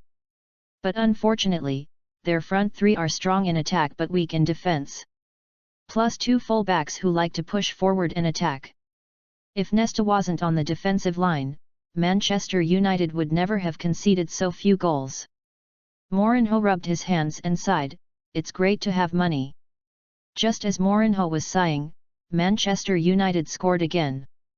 Ronaldinho after being fouled. It seemed as if his animal nature was aroused, and he continued to attack Carl on the wing. Finally, he cut inside and scored a wonderful goal. After scoring the goal, Ronaldinho made a gesture of wiping his neck towards the Tottenham players, almost provoking another conflict between the two sides. In the end, Manchester United won the game with a score of 3-0. It also tied Newcastle United's record of 6 consecutive wins at the start of the season. In the audience, Shen Yuchen was also very happy after seeing the team win. He stood up and looked at Brittany, who was sitting next to him. He extended his right hand elegantly with his palm facing up. "May I have the honor of inviting Miss Brittany to dinner with us?" Brittany raised her head and looked at the sunny and handsome man in front of her, who exuded the calmness and confidence of a superior in his every move. As the hottest pop diva in the world, she has seen too many covetous eyes. But the pure admiration in Shen Yuchen's eyes made her heart move slightly. She bit her lower lip, showing her signature sweet smile, and gently placed her slender white hand on it. "Of course, I can't refuse Mr. Shen's invitation," she said coquettishly, her voice lazily like an American. After all, the man in front of him is not only the mysterious big money sponsor of Manchester United, but also an important party of his upcoming global tour. There are only benefits and no harm in establishing a good relationship with him. The two left Old Trafford and took a car to a high-end restaurant. Shen Yuchen had already booked a private room in advance. Not long after the two of them sat down, the dishes were served. "Brittany, I need your help with something." Brittany smiled with interest and said, "Oh? Is there anything that Mr. Shen can't do that requires my help? How's your relationship with Mike?" Brittany paused for a moment and asked doubtfully, "Mr. Shen, are you talking about Michael Jackson?" Upon hearing this, Shen Yuchen nodded lightly towards Brittany. Seeing Shen Yuchen nod, she subconsciously sat up straight. "My relationship with Mike is indeed very good." She paused and asked tentatively, "Mr. Shen wants his contact information." Shen Yuchen chuckled, shook his head, his eyes deep and abyssal. "As the boss of CAA, it's naturally not difficult to contact him." Brittany finally realized what was happening and covered her mouth with her hands as she laughed awkwardly. Her golden curls swayed slightly with the movement. "Look at my brain. I really asked a stupid question." Shen Yuchen didn't keep anyone in suspense at this time and directly expressed his thoughts. Ms. Brittany, I actually want you to help me invite Mike to Old Trafford to sing United Road. Brittany asked in confusion, given Mr. Shen's status, I'm sure Mike won't refuse your invitation, right? That's right. But I still hope to make friends with Mike. It's not a business collaboration, it's just a personal friendship. Brittany couldn't help laughing out loud after hearing what Shen Yuchen said. Mr. Shen, you are really interesting. You went through all this trouble just to make friends with Mike. Shen Yuchen smiled slightly and said, yeah. Brittany was speechless at this time. Shouldn't young and wealthy guys like them make friends with female celebrities privately? What a strange guy. Okay, since Mr. Shen has spoken, I'm happy to serve. But I can't guarantee that Mike will give me this face. Shen Yuchen smiled faintly and said, of course. You just need to convey my meaning to Mike. As for the appearance fee, I will pay the highest market price. Also, if Mike comes to Old Trafford to perform a single, I will donate an extra $10 million to the charity fund. After hearing Shen Yuchen's words, even Brittany was a little surprised. 10 million for a song? No, brother, are you so generous? Brittany couldn't help but complain in her heart. But on the surface she nodded and agreed. She really wanted to see if this guy would really pay the 10 million if Mike came to Manchester. After dinner, Shen Yuchen sent Brittany back to the hotel and left. 2 days later, Shen Yuchen suddenly received a call from Brittany. Dear Mr. Shen, did you miss me? Think. So perfunctory. I've been putting down all my work these past 2 days to help you hire someone. Well, what did Mike say? Brittany said a little depressed after hearing this, are you still a man? Why is there another man living in my mind? No, I still have football on my mind. You? Brittany was choked by Shen Yuchen's words and didn't know how to respond for a moment. Okay, I can't even beat a ball. You are wrong. How can you be worse than a ball? After all, you have a couple. Brittany listened to Shen Yuchen's words and thought for a long time without realizing what he meant. Finally, she simply stopped thinking about it and said directly, okay, I won't joke with you anymore. I'm at Mike's house now. I've already conveyed your message. As for how to cooperate specifically, you two can discuss it yourselves. After saying that, Brittany handed the phone to Mike, who was covering his mouth and laughing. Looking at Mike's expression, Brittany muttered in confusion, what are you laughing at? Post views, 156. 035 Rebirth 02, Football God, Intercepting Glazer Chapter 035. Access limited. Please complete verification to view this content. On September 25, in the second round of the Champions League group stage, Manchester United drew 2-2 with Leverkusen away thanks to Ronaldinho's brace. As the runner-up of the Champions League last season, Leverkusen still showed tenacious fighting spirit at home. On September 28, in the seventh round of the Premier League, Manchester United visited Elland Road to face Leeds United. The atmosphere of this Rose Derby was extremely hot. When the players came on the field, Leeds United's home fans attacked Ferdinand crazily and called him a traitor. During the game, whenever Ferdinand got the ball, he would be booed by the fans. There were even some extreme fans who threw coins into the field to humiliate this man who, in their opinion, betrayed the team for money. After the game started, Leeds United striker Robbie Keane flew into Ferdinand from the side like a hungry wolf, and his studs brushed against the England centre-back's calf. Dirty bastard! Roy Keane rushed forward to argue, but was shown a yellow card by the referee. Ferguson's roar from the sidelines pierced through the noise, don't fall for it. Play to the rhythm. In the 17th minute, Leeds United's crazy pressing paid off. Vijika held off Ashley Cole and headed the ball past him. Robbie Keane suddenly shot from the edge of the penalty area. Van der Sar flew to save the ball, but it hit the post and went into the net. 1-0. Elland Road was instantly boiling. Manchester United, who were behind, immediately launched a counter-attack. In the 25th minute, Ronaldinho passed two players on the wing and suddenly took a lob shot. The ball drew a strange arc and fell into the dead corner. Leeds United goalkeeper Robinson struggled to lift the ball over the crossbar. After a corner kick, Ronaldo jumped high in the crowd and headed the ball, but it was blocked by the crossbar. The boos from the stands grew increasingly harsh, and every time Ferdinand touched the ball, a chant of rubbish erupted from the south stands. In the 38th minute, he made a mistake when clearing the ball. Vigica intercepted the ball and went straight in. At the critical moment, Nesta tried his best to chase back and shoveled the ball out of the bottom line on the penalty area line, but was shown a yellow card by the referee for his excessive action. In the second half, Ferguson replaced Van Nistelrooy to strengthen the attack. In the 52nd minute, Giggs broke through on the left and made a triangle pass. Van Nistelrooy's shot was blocked, and Ronaldinho followed up with a shot that was successful. 1-1. Leeds United immediately retaliated. In the 67th minute, Bowyer made a surgical pass in the midfield, Vigica successfully made an offside, and faced the attacking Van der Sar with a calm shot to score.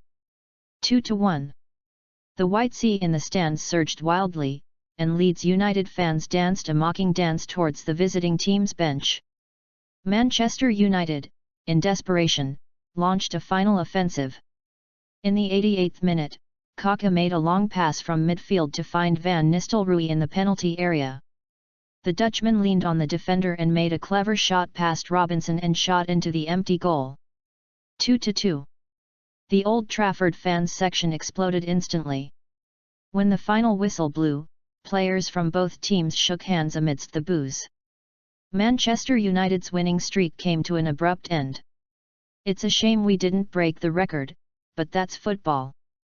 Their record of 6 wins and 1 draw also puts them far ahead in the standings. As Ferdinand walked towards the player tunnel, a coin hit him on the back of the head. He did not look back, but just clutched the Manchester United badge on his chest. At this moment, he finally understood that loyalty has never been a fairy tale of two-way running, but a belief engraved in the blood. Just after the match between Manchester United and Leeds United ended, Manchester United officials suddenly released a message. Superstar Michael Jackson will appear at Old Trafford on January 11, 2003 to sing the opening song United Road for the Manchester United vs West Bromwich Albion match. As soon as this news was released, it was like a blockbuster bomb dropped into a calm lake, causing a huge wave. Not only were the fan circle going crazy, but even the entertainment industry was in an uproar. Tickets for Manchester United's match against West Bromwich Albion were sold out almost instantly after they went on sale. Just a few days after this news was released, another piece of news quietly made the front page headlines. In Carrington's office, David Gill came to Shen Yuchen with a newspaper. At this time, Shen Yuchen was looking at the new car promotion plan sent to him by Andy. Seeing David Gill's hurried look, Shen Yuchen couldn't help but laugh and said, "What's wrong, David? What's the hurry?" David Gill placed the newspaper in front of Shen Yuchen. "Boss, take a look at this first." When Shen Yuchen picked up the newspaper, what caught his eye was a striking photo. It was a photo of Shen Yuchen and Brittany sitting and talking in the stands at Old Trafford. But, this photo has a problem with the angle. The two of them seem to be behaving somewhat intimately. There is even a photo below of Shen Yuchen sending Brittany into the hotel. If that were the case, Shen Yuchen would just treat it as gossip and wouldn't care. However, the following article, which used words like Brittany cheating and new love, made Shen Yuchen feel angry. What the hell? Who am I to steal food just because I want it? After Shen Yuchen put the newspaper down, he asked David Gill, which company owns this newspaper? David Gill immediately explained, it's owned by Time Warner. After Shen Yuchen heard this, he was silent for a while. Suddenly, he smiled cunningly. Then he picked up the phone and dialed Qin Shi's number. After a while, Qin Shi brought several staff members from the legal department to Shen Yuchen's office. Qin Shi didn't know what had happened at this time, but he saw that Shen Yuchen looked a little gloomy. Mr. Shen. Qin Shi came in front of Shen Yuchen and spoke respectfully. Shen Yuchen pushed the copy of Entertainment Weekly in front of Qin Shi. Qin Shi picked up the newspaper and took a quick look, then immediately understood what was going on. Mr. Shen, I will immediately file a lawsuit against the company behind this newspaper. Shen Yuchen shook his head upon hearing this and said, a simple lawsuit isn't enough. Well, contact the legal department of the Star Group and jointly sue Time Warner. Don't worry about the outcome of the lawsuit. I want you to continue to sue without interruption. Qin Shi was speechless when he heard this. Mr. Shen. The best we can do about this matter is to ask the other party to make a public apology or demand a little compensation. This report alone is not enough to bring down an international corporate group. Shen Yuchen smiled and said, what are you thinking about? This is an opportunity to raise awareness for Manchester United. We can't just let them take advantage of this wave of traffic for free, right? Qin Shi, a law student, didn't understand what Shen Yuchen meant at all.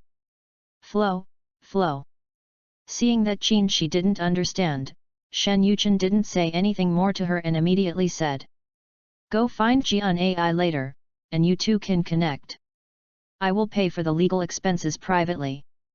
No matter how much it costs, as long as you make this a big deal for me, you'll be doing a great service. If you have any questions, go ask Jian Ai or Guan Wen. Qin Shi, who looked confused, nodded at Shen Yuchen and said, oh, okay, Mr. Shen. Qin Shi. Post views, 150. 036 Rebirth 02, Football God, Intercepting Glazer Chapter 036. Access limited. Please complete verification to view this content. After Jian Ikenshi came out of Shen Yuchen's office, she went to the Ministry of Commerce. At this time, Jian Ai was looking down at the information. She pushed up her glasses, which had slipped down, and saw Qin Shi hurriedly walk into the Ministry of Commerce. Xiao Shi. Jian Ai took off her glasses and rubbed her sore brows. Did Mr. Shen arrange another urgent task? Qin Shi put the folder on the table, pulled up a chair and sat down. Sister Jian Ai, Mr. Shen asked me to come over and meet with you about something. After Jian Ai put down everything in her hands, she asked seriously, what's wrong? What happened? Qin Shi told Jian Ai the general story. After listening carefully and thinking for a moment, Jian Ai understood Shen Yuchen's intention. Our young Mr. Shen is really smart. Things like this can make him smell business opportunities. After hearing what Jian Ai said, Qin Shi asked in confusion, Sister Jian Ai, is there any business opportunity here? Why didn't I see that?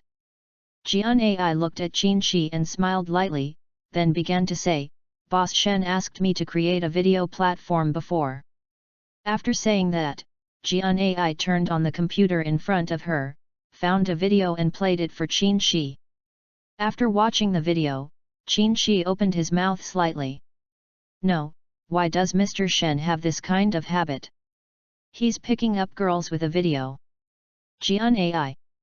What are you talking about? Be careful, if Mr. Shen hears you, he'll punish you. Upon hearing this, Qin Shi quickly closed her mouth. Jian Ai then began to explain to Qin Shi, Mr. Shen asked me to make a large-scale documentary as the first video to be released after the launch of the video platform. This documentary mainly tells the story of Mr. Shen's transformation and planning of Manchester United after he took over. What you just saw was just the raw footage without any editing. Guan Wen now sends me a video like this every day. However, this matter can advance the plan. Jian Ai smiled mysteriously when she said this. Qin Shi looked at Jian Ai's smile and pursed his lips. Why do I always feel that Jian Ai is becoming more and more like Shen Yuchen? Sister Jian Ai, why do I feel that you are becoming more and more Qin Shi stopped talking halfway. Jian Ai turned off the video, leaned back in her chair and chuckled, "It's just a business tactic. The bigger the public outcry, the more attention the platform will receive when the documentary is released." Over the next month, reports about Manchester United's new owner, Shen Yuchen, swept the European and American entertainment circles. It has become a curious story that many people talk about with relish. After all, this incident not only involves pop diva Britney and her ex-boyfriend Justin Timberlake. It also involves the mysterious son of the richest man in Daxia. Right after Entertainment Weekly published that front-page headline, Justin soon talked about his breakup with Britney on a talk show. He said in person, he had suspected many times that Britney had a new love, but he had no evidence. Now it seems that everything is clear. Justin's words undoubtedly put Britney in the spotlight. Many of Justin's fans cursed Britney. Ugh! Yesterday she was showing affection with Justin, and today she's cheating on me. Disgusting! No wonder they have such great resources. Turns out they slept it all up. I feel so sorry for our boss Jie. He's got a lot of money. Isn't this photo enough evidence? A man and a woman alone in a hotel late at night? Is boss Jie a fool? Stop following. Backlash. Britney, get out of the entertainment industry. Boycott bad artists. Boss Jie, run. This kind of woman isn't worth it. However, not long after the show was broadcast, Justin received a letter from a lawyer. At the same time, even the program broadcasting the program received a lawyer's letter. December 20th, Christmas Eve. The Los Angeles Superior Court in California heard the case filed by Manchester United against Entertainment Weekly. In the end, Manchester United's legal department won the lawsuit with sufficient chain of evidence. Qin Shi, a representative of Manchester United's legal department, said in an interview with multiple media reporters after the lawsuit that complete relevant evidence had been uploaded to the Manchester United video platform. It also stated that Manchester United Club and Star Group will continue to hold Time Warner and artist Justin accountable for spreading rumors and defamation. After the interview, Qin Shi left under the protection of security personnel. After watching Qin Shi's interview, many people became interested in the inside story. As a result, a large number of users flocked to Manu Video overnight. The first video posted on the homepage received over millions of hits in one day. 3 days after the lawsuit was settled, Entertainment Weekly announced it would cease publication indefinitely. At the same time, AOL's scandal of falsely reporting advertising revenue and Time Warner's financial fraud were exposed. This also caused Time Warner to fall into a huge whirlpool of public opinion. A few days later, Justin held a press conference to express his apology for the false accusations against Britney. The Premier League season is now halfway through, and Manchester United leads the Premier League standings with a terrifying record of 17 wins and 3 draws. Alderley Edge, approximately 25 kilometres south of Manchester.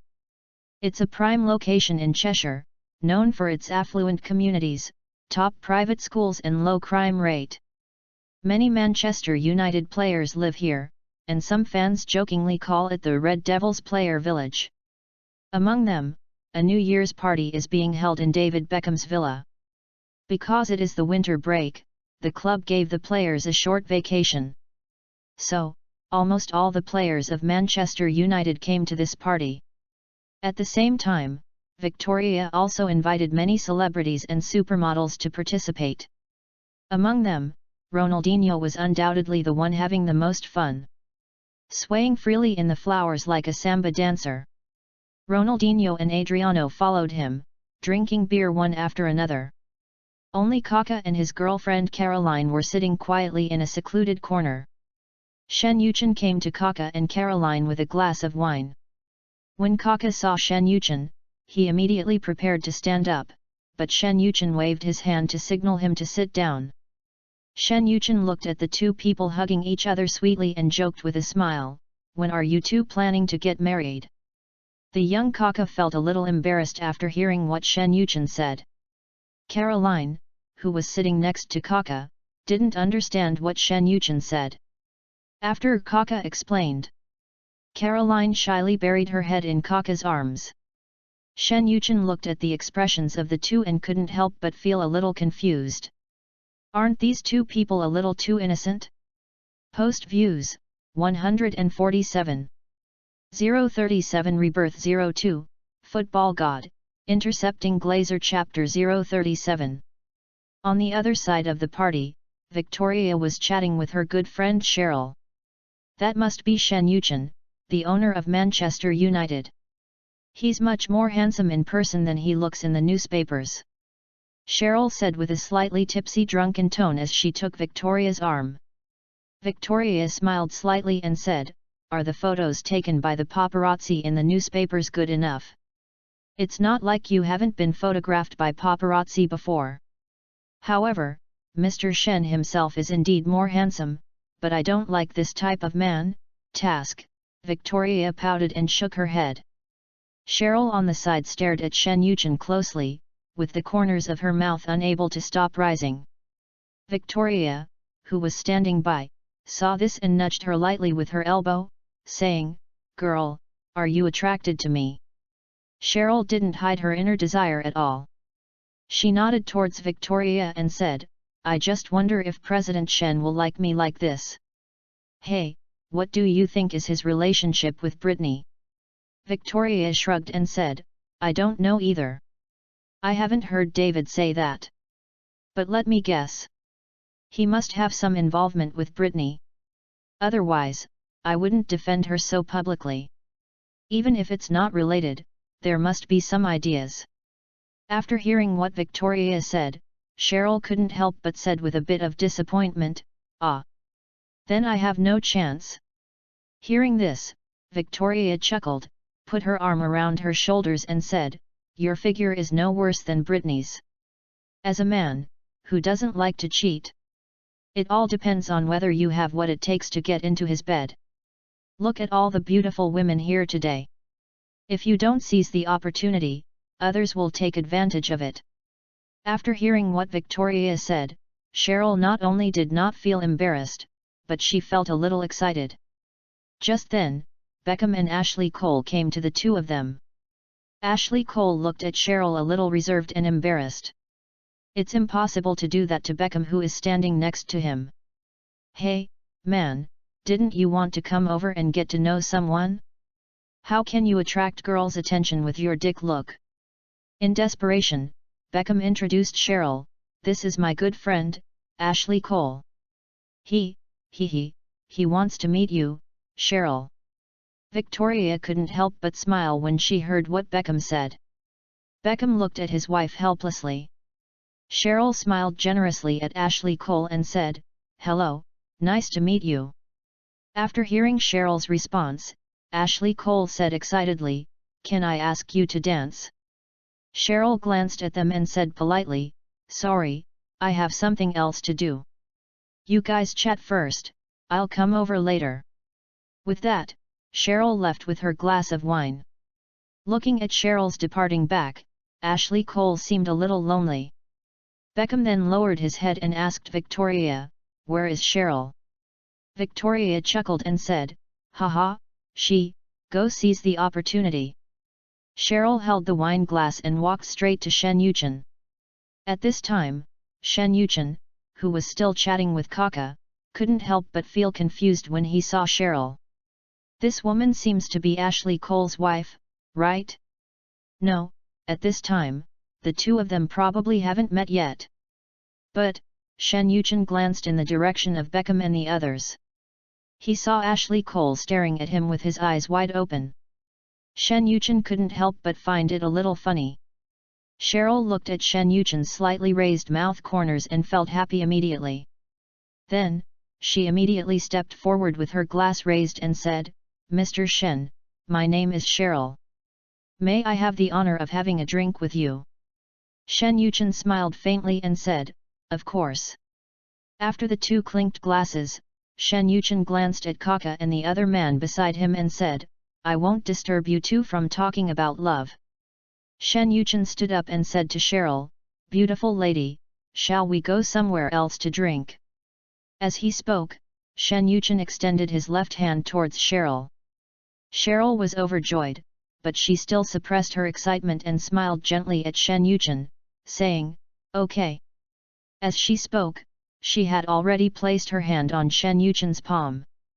Ashley Cole watched Shen Yuchen pulling the goddess he fell in love with at first sight away, and a sense of inexplicable sadness arose in his heart.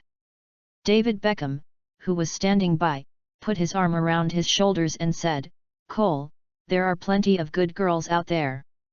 There are quite a few beauties here today. Let's go play. As he said this, Beckham put his arm around Ashley Cole and walked towards the crowd. On the other side, Shen Yuchen took Cheryl's hand and walked out of Beckham's villa. As soon as they left the house, Cheryl asked with some confusion, Boss Shen, where are we going? Come to my house. Cheryl. 2 months ago, I bought a bottle of Romani Conti at Christie's in London. I'm in a good mood today, and since I have a beautiful woman to accompany me, I'll just drink this. The wine bought at Christie's auction. That must be very expensive, right? Cielierba blinked and asked Shen Yuchen with curiosity. Shen Yuchen said calmly, it's not expensive, 110,000 pounds. Cheryl couldn't help but open her mouth when she heard the price of the bottle of wine.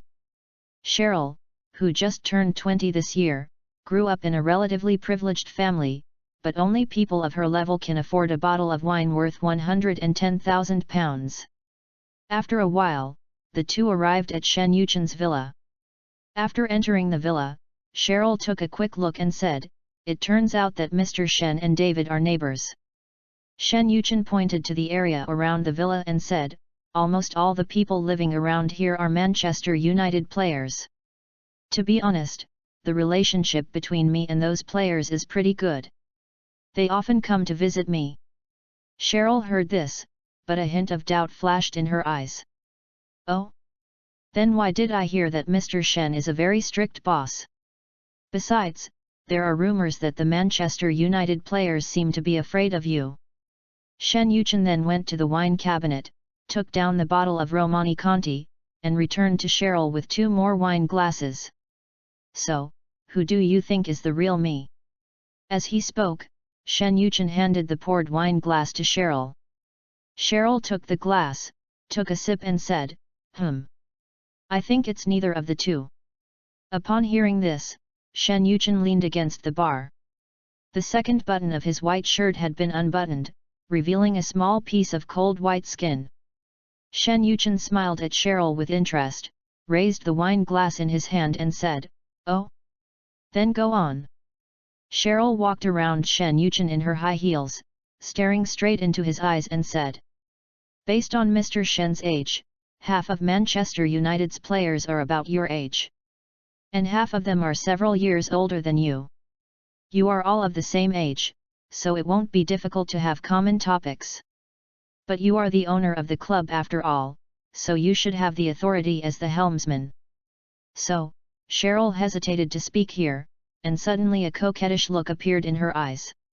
Shen Yuchen raised his eyebrows, looked at the charming and seductive Cheryl and said, so. Cheryl stood on tiptoe and moved towards Shen Yuchen, her red lips almost touching Shen Yuchen's neck. The perfume in her hair mixed with the mellow aroma of red wine filled her nose, making Shen Yuchen squint his eyes slightly. So, Mr. Shen is much more approachable than the rumors suggest. Those rumors are, of course, false. As she spoke, Cheryl stretched out the index finger of her left hand and gently touched Shen Yuchen's chest. Her fingertips slid down his chest slowly, pausing faintly at the hem of his shirt. Faced with such temptation, Shen Yuchen naturally had no reason to refuse. He reached out and grabbed her waist.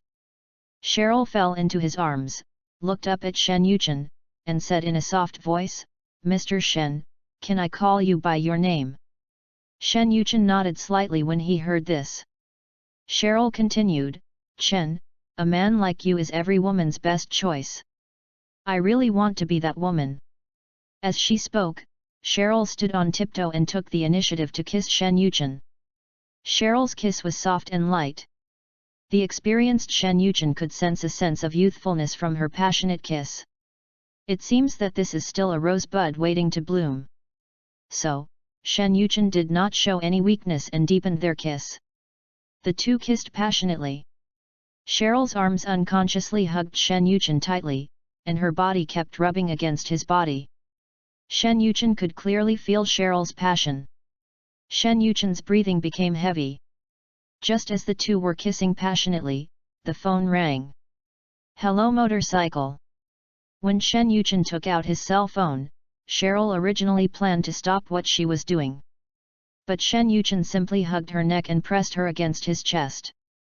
Cheryl seemed to understand Shen Yuchen's actions, and she gently unbuttoned his chest. Then, she carefully kissed his skin. Then, she looked up at Shen Yuchen, who gave her a satisfied smile.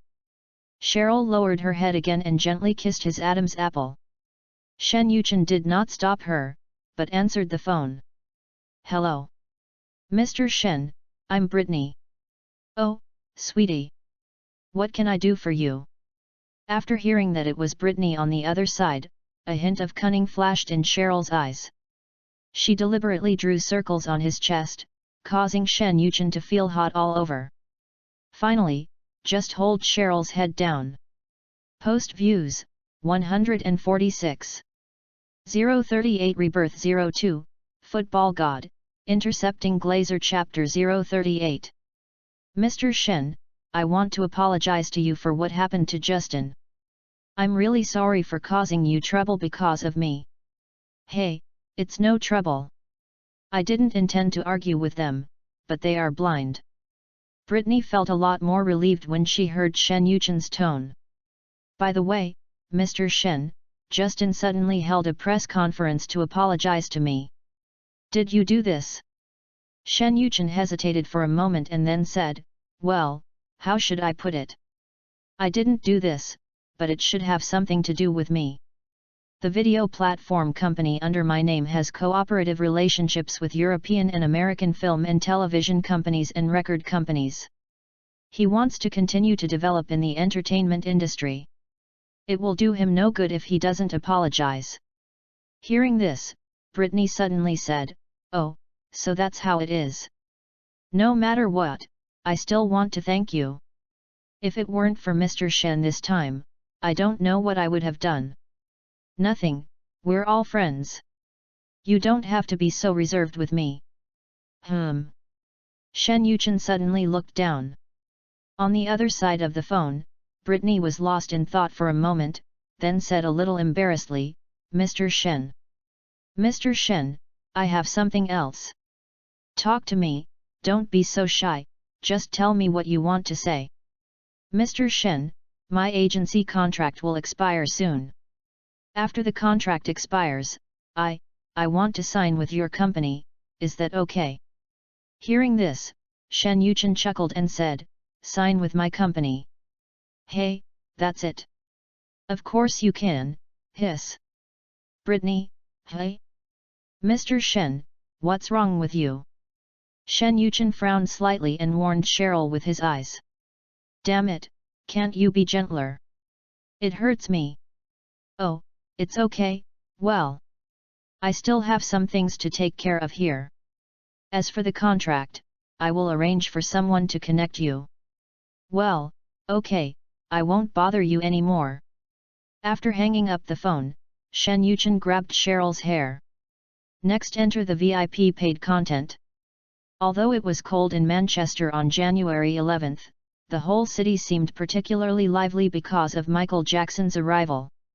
Old Trafford was already overcrowded at this time, and there were even no less than tens of thousands of people crowding outside the stadium.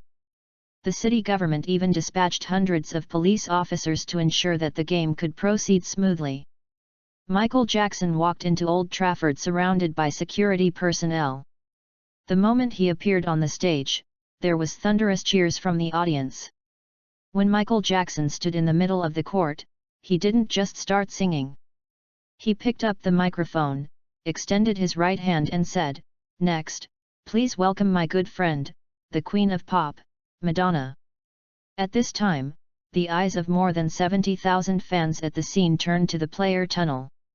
When Madonna, wearing a black long dress, slowly walked out of the aisle, all the audience couldn't help but applaud and scream. Madonna, who is already 40 years old, is still so glamorous. The moment the two picked up the microphone, everyone stopped making noise almost at the same time. When the prelude of United Road sounded, the whole audience fell silent instantly. The two performed the song with deep emotion. "I was born to be united. I was born a red devil. Daddy told me when I was just a baby. My father told me when I was a baby. When I was 5. I went down the Warwick Road. At the age of 5, I set foot on Warwick Road. Now I'm addicted, the only place I go. Now I'm addicted, that's the only place I go. Take me home, United Road. Take me home, the Manchester United way. To the place I belong. Back to where I belong.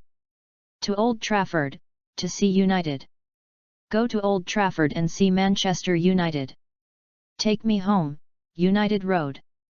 Take me home, the Manchester United way." When the song reached its climax, it once again attracted a chorus of tens of thousands of people in the audience. After the song was finished, Michael Jackson and Madonna bowed deeply to the stands on all sides. The fans in the stadium also gave them warm applause. Afterwards, they were led by the staff to the stands. After seeing the two coming, Shen Yuchen stood up and first shook hands and hugged Michael Jackson. Then he briefly greeted Madonna. Then, he invited the two to sit down. The original seating arrangement was for Madonna to sit next to Mike. But when she was about to sit down, Madonna suddenly took Shen Yuchen's arm. Mike on the side seemed to understand something. He walked right past the two of them and sat in the seat farthest to the right. Madonna sat on the far left, leaving only the middle seat for Shen Yuchen. Shen Yuchen didn't say much and just sat down. As the pre-match activities ended, players from both sides officially entered the field. Ferguson was well prepared for this game. He also knew that the attention this game received was comparable to that of the Champions League final. "We dare not be careless at all, even if the opponent is just a weak team ranked in the top 10 in the league." Just 7 seconds after the kickoff, Kaká intercepted the pass in the center circle. The Brazilian passed two players and suddenly kicked the ball. The ball flew out like a cannonball, hitting the crossbar. As Kaká's condition got better and better, Scholes had fewer and fewer opportunities to play. Before the size at Old Trafford had even fallen, the goal in the 7th minute ignited the entire stadium. Ronaldo received a through ball from Giggs and had a one-on-one opportunity. Facing the attacking Kelly, he made a light lob shot. 1:0. Ronaldo scored the first goal for Manchester United. In the 18th minute, Ronaldinho performed a magical show on the left. He faked past two defenders and made a cross near the baseline. Kaká, who was unmarked at the back post, easily pushed the ball into the empty goal. 2:0. In the 32nd minute, Beckham made a long pass from midfield to find Ronaldo, who was making a forward run. The Brazilian leaned on the defender, turned around and shot to score. 3:0. The West Bromwich Albion players looked as pale as death as they watched the Manchester United players celebrating wildly after scoring the goal. However, Manchester United's performance is far from over. In the first half stoppage time, Beckham took a precise corner kick and Ferdinand headed the ball into the goal, beating the defender. 4:0. Manchester United scored 4 goals in the first half, completely igniting Old Trafford. In the stands, Mike, with a Manchester United scarf around his neck, said excitedly, "Chen, your team is really amazing. This is my first time watching a football match, and I feel so excited." Madonna, who was sitting on the other side, didn't say anything. She is not very interested in football games. However, she was quite interested in the boy next to her, who was a dozen years younger than her. "Brother, why do you spend so much money to invite celebrities before every game? Listening to Madonna's question, Shen Yuchen shrugged slightly and said, of course it's to make money. After all, I am a businessman. But I heard that you didn't seem to raise the ticket prices. Madonna looked at Shen Yuchen and asked curiously. Shen Yuchen turned to look at Madonna and said, reputation is more valuable than ticket price. Those fans who love Manchester United are just like your fans. Only when you gain their recognition and respect will they willingly pay you. Ha, you're quite smart, little guy. No wonder the business is so big. Post views, 140. 039 Rebirth 02, Football God, Intercepting Glazer Chapter 039. Access limited. Please complete verification to view this content. At the beginning of the second half, Ronaldo once again expanded the lead for Manchester United. Immediately afterwards, Kaká added icing on the cake with a long shot. Before the end of the game, Van Nistelrooy came on as a substitute and scored a header to make the score 7-0. After the game, Madonna said to Shen Yuchen, brother, can I invite you to dinner? Mike, who was standing next to Shen Yuchen, immediately turned his head to the other side, as if he didn't hear it. However, when faced with Madonna's invitation, Shen Yuchen smiled and shook his head to refuse. Then he left with Mike. Madonna looked at the two of them as they left, and asked in confusion, could it be that this guy likes men? Thinking of this, Madonna couldn't help but shudder.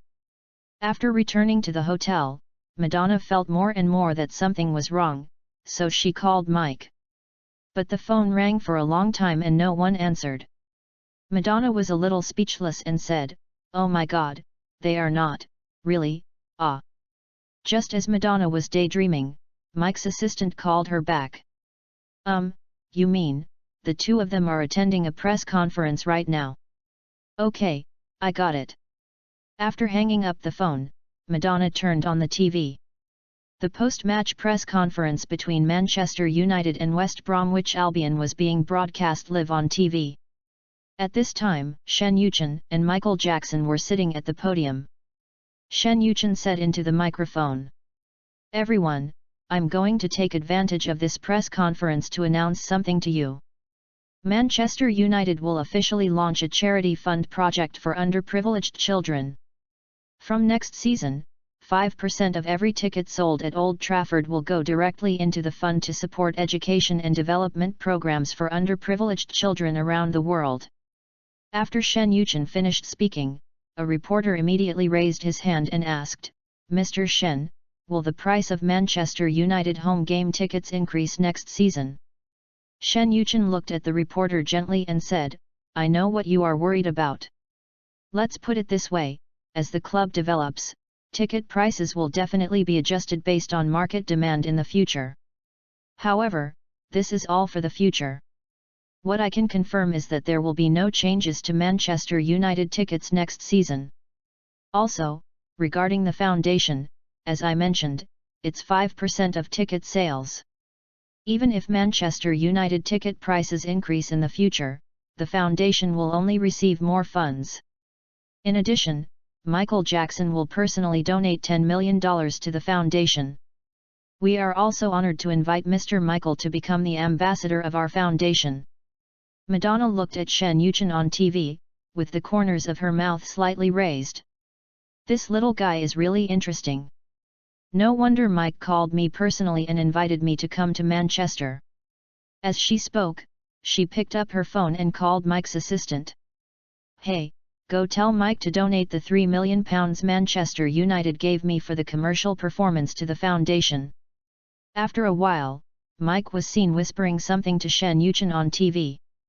Then, Shen Yuchen picked up the microphone and continued, everyone, we've just confirmed that the beautiful Miss Madonna is willing to donate $3 million to our charity foundation. Then, he looked towards the camera and said, Ms. Madonna, you are truly the queen of pop. Not only has she warmed us with her singing, but now she wants to warm children around the world with her love. Madonna looked at Shen Yuchen's somewhat hypocritical expression and sneered, this kid is so hypocritical. Humph. Next, Manchester United was unstoppable in the league and even more powerful in the Champions League. In the Champions League group stage, Manchester United advanced to the Champions League knockout stage with a record of 4 wins and 2 draws. However, their first opponent in the knockout stage was Real Madrid. Currently, there are only 16 teams participating in the Champions League, and only 8 teams remain after the knockout stage. However, UEFA has announced that the Champions League will be expanded to 32 teams next season. Inside the Carrington training base. No, Mr. Shen, our 4231 tactics are now very mature. I think there's absolutely no need to abandon the previous tactical system and switch to a 451 formation. Ferguson's voice came from the office, and there seemed to be a hint of anger in his tone. No, 4231 is simplified to 451, right? What I mean is, can we use tactics flexibly in certain key matches? I asked you to take off Giggs, replace him with McLeal in the starting lineup, and put Coqueret on the right wing. Is there any problem? Ferguson pointed to the tactical board and said defensively, you know very well that our double defensive midfield system mainly relies on Beckham to launch the attack and make long passes in the midfield. According to you, should we pull him to play in Kaká's current position? That way, he'll be closer to the opponent's penalty area. Wouldn't that greatly limit his passing ability? After listening to this, Shen Yuchen couldn't help but exclaim, fuck. This old deng, is he going to argue with me today? Then, Shen Yuchen started drawing directly on the tactical board. Then, he pointed to the tactical board and said, isn't that enough? After Ferguson finished looking at the tactical board drawn by Shen Yuchen, he said in confusion, Mr. Shen, what do you mean by this? 3 defensive midfielders. Mr. Shen, the competition is not a joke. Besides, the 4231 system we used at the beginning of the season was also formulated by you personally. Now, you overthrew him yourself. Shen Yuchen listened to Ferguson's words and suddenly felt something was wrong with his heart. He let out a long breath and patiently explained, when defending, we stand like this. When we attack, David, Shen Yuchen circled something on the tactical board, can he go up? Has the formation changed?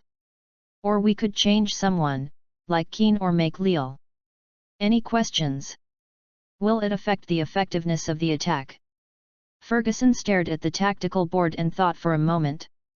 But the effect of the 3 of them stepping up is totally incomparable to Kaká's. I put Scholes on the bench because Kaká is irreplaceable in this position. Shen Yuchen couldn't help but roll his eyes when he heard this. Old man, you may still underestimate the abilities of your players. Post views, 130. 040 Rebirth 02, Football God, Intercepting Glazer Chapter 040. Access limited. Please complete verification to view this content. I'm telling you the truth. When we played against Real Madrid, Ronaldinho and Kaká were enough for the attack. I think the 3 of them can solve everything. As long as you can ensure that our defense doesn't let these 3 hold us back, we'll definitely win this round.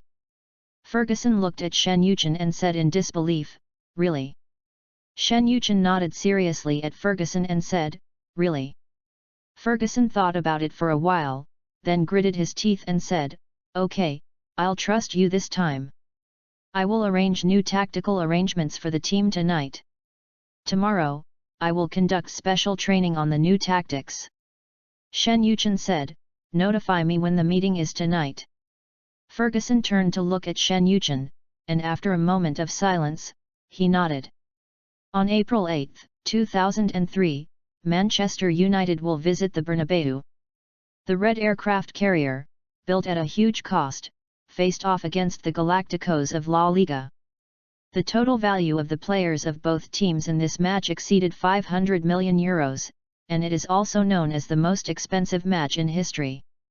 According to the Times, hundreds of TV stations around the world will broadcast the game simultaneously. It is estimated that hundreds of millions of viewers will be waiting in front of their TVs to watch this game. Welcome to the Santiago Bernabéu Stadium in Madrid, Spain. As the Champions League theme song sounded at the Bernabéu, players from both teams entered the field in the pouring rain.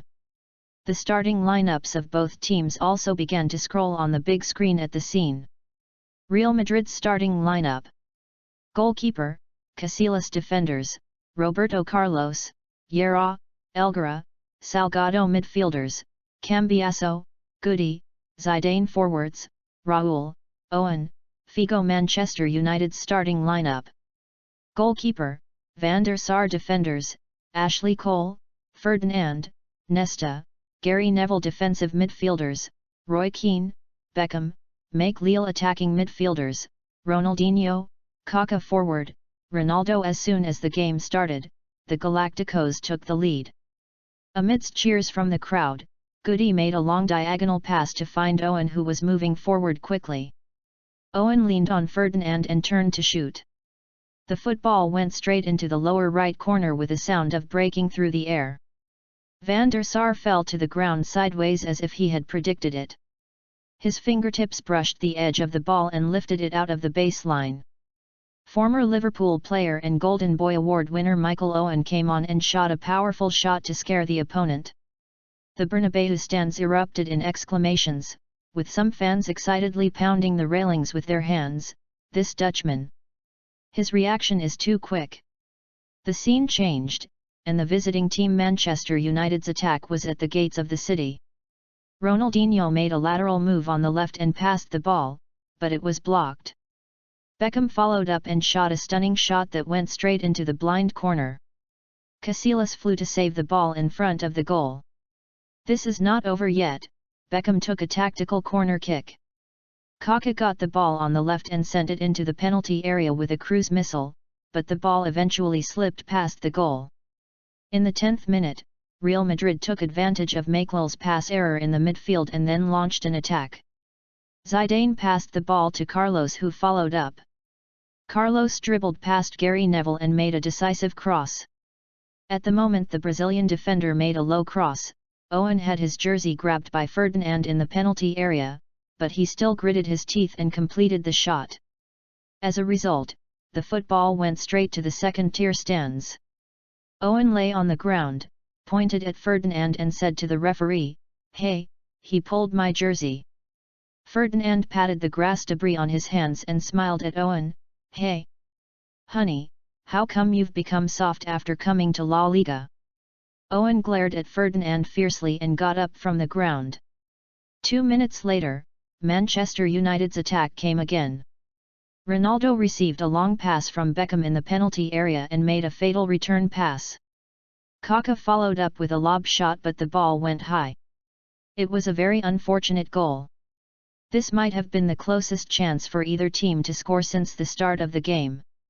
In the 18th minute, Real Madrid launched another attack.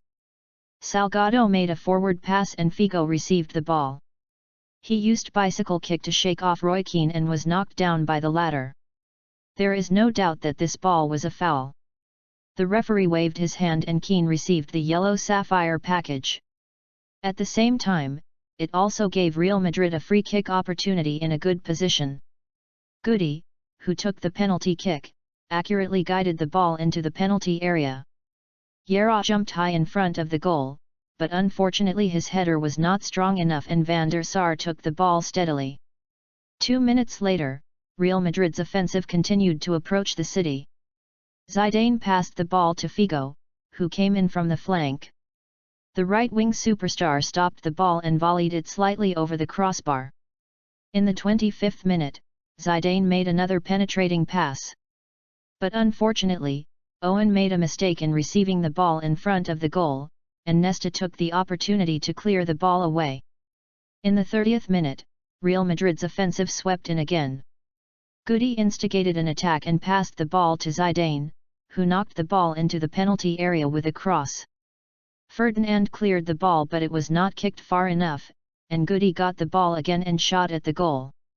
It was Van der Sar in front of the goal again, and the Manchester United goalkeeper once again dived to block the ball. There is always an inexplicable sense of security when Van der Sar is in goal. Just 1 minute later, Real Madrid got another free kick opportunity on the left side of Manchester United, and Goody, who took the penalty, swept the ball into the penalty area. There is the golden boy Owen and the brave Van der Sar. From the start of the game until now, Van der Sar has been like a mountain, making it difficult for the Galacticos to overcome. At the end of the first half, the two sides are temporarily tied at 0:0. The second half started with a change of sides. Real Madrid's pressure in the front court continues. Raúl dribbled the ball on the left side to create an angle and then volleyed it, but Van der Sar in front of the goal dived to block the ball again. This was not over yet. Figo saw the opportunity on the right and took a follow-up shot. A shot directly hit Nesta's crotch as he was standing in front of the goal line. Then, Ashley Cole stepped forward and cleared the ball with a big kick. Shen Yuchen, who was sitting in the stands, couldn't help but gasp as he watched. Hiss. Avril, who was sitting next to Shen Yuchen, couldn't help but laugh at his appearance. Hee hee. I didn't kick you, why are you breathing in? Shen Yuchen pursed his lips and said, just looking at it makes me feel sour. Tisk. What a tough guy. It would be unreasonable not to give me some bonus this time. Avril, who was sitting nearby, looked at the situation on the court and said with some concern, in this game, it seems like we are being suppressed by the opponent all the time. If we keep playing like this, can we still win? Shen Yuchen put his arm around Avril's shoulders and leaned back on a chair at the Bernabeu, saying with a relaxed expression, even if we don't win this game, we can still win the next one when we return to Old Trafford. In fact, as it stands now, Shen Yuchen has helped Manchester United break its original fate.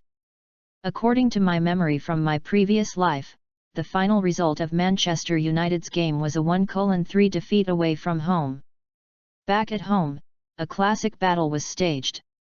Although they won the game at home, they failed to advance. Post views, 133. 041 Rebirth 02, Football God, Intercepting Glazer Chapter 041. Access limited. Please complete verification to view this content. Because Real Madrid was unable to break the deadlock, their attacking position moved further and further forward. Manchester United's defense was pushed further and further back, and they basically couldn't get out. At this time, the game had reached the 60th minute and Ferguson was ready to make a substitution. On the sidelines, Ferguson sat next to Eto'o and gave him some instructions. Those who often watch Manchester United games will find that although Ronaldo is the starting striker in every game, he will only play for 60 to 70 minutes before being replaced by Ferguson. There is no way, because Manchester United has too many excellent forwards. In the 65th minute of the game, Manchester United replaced Ronaldo with Eto'o. Eto'o, who had just come on the field, looked up and glanced at the main stand of the Bernabeu. He seemed to be looking for someone. Seeing this, the corners of Shen Yuchen's mouth suddenly turned up. Seeing this, Avril asked curiously, "What are you thinking about? Why are you so happy?" Shen Yuchen put his arm around Avril's shoulders and said, "I suddenly remembered something. Eat, sleep, and play Real Madrid." Avril. At this time, Avril didn't know what Shen Yuchen meant by this. However, what happened on the field was soon explained to her. At this time, Real Madrid was still attacking. After midfielder Goody got the ball, he made another long pass and found the king of the rings on the left. The latter made a sideways kick and swept the ball towards the goal again. In the melee between the two teams, the Red Devils' iron-blooded central defender Nesta stood alone and once again got ahead of Owen and kicked the ball out of the baseline. Then, Goody took a corner kick, and Ferdinand overpowered Yera and headed the ball out of the penalty area. Carlos, who was lying in ambush outside the penalty area, immediately followed up with a powerful shot. The moment he saw Carlos swing his leg, Shen Yuchen in the stands stood up subconsciously. Fortunately, the ball hit the post and flew out of the bottom line, and Manchester United escaped again. After enduring 3 attacks from Real Madrid, Manchester United suddenly launched an offensive. Ronaldinho broke through the backcourt with the ball. The Brazilian was like a cow walking on electric wires, sparks and lightning all the way, and then he sent a diagonal pass. The ball was thrown too high and in a bad position. Goalkeeper Casillas made a quick move. Carlos, with his years of experience, predicted the goalkeeper's attack route and slowed down his pace to prepare to cooperate and get the ball. However, in a flash, a red lightning bolt shot out from behind Carlos. Eto'o had already started like a ghost without knowing when. 0.1 seconds before Casillas' fingertips touched the ball, he lightly hooked it with his toes, and the football changed direction and fell as if by magic. The 2 mainstays of Real Madrid's defense were instantly frozen in place. Casillas' attack missed. Carlos' eyes widened as he saw Eto'o sprinting. Facing the empty goal, Eto'o calmly adjusted his pace, gently pushed the ball with the arch of his foot, and the football rolled steadily into the net. The cheers of 80,000 fans in the stadium suddenly stopped. Only Eto'o opened his arms and rushed towards the corner flag area like an eagle with flapping wings. This goal allowed Eto'o to vent his anger. He looked in the direction where Florentino was sitting and slapped his chest hard. As if to prove to him what a stupid decision it was to sell himself. At this time, Florentino in the stands looked as pale as death. There was nothing he could do about Eto'o's provocation and he could only endure it silently. Manchester United, playing away, took the lead thanks to Eto'o's goal. Such a result is unacceptable to Real Madrid players. In the following games, they continued to strengthen their attack in the front court. But the brave Van der Sar kept Real Madrid's shots away time and time again. In the end, Manchester United defeated Real Madrid 1-0 away. Gained the upper hand in the Champions League quarter-finals. Mourinho, who was far away in Porto, also watched the live broadcast of the game. After watching the normal game, Mourinho was not only somewhat impressed by Ferguson, he said, "A starting lineup worth hundreds of millions of dollars can actually put aside their status and play a defensive counterattack.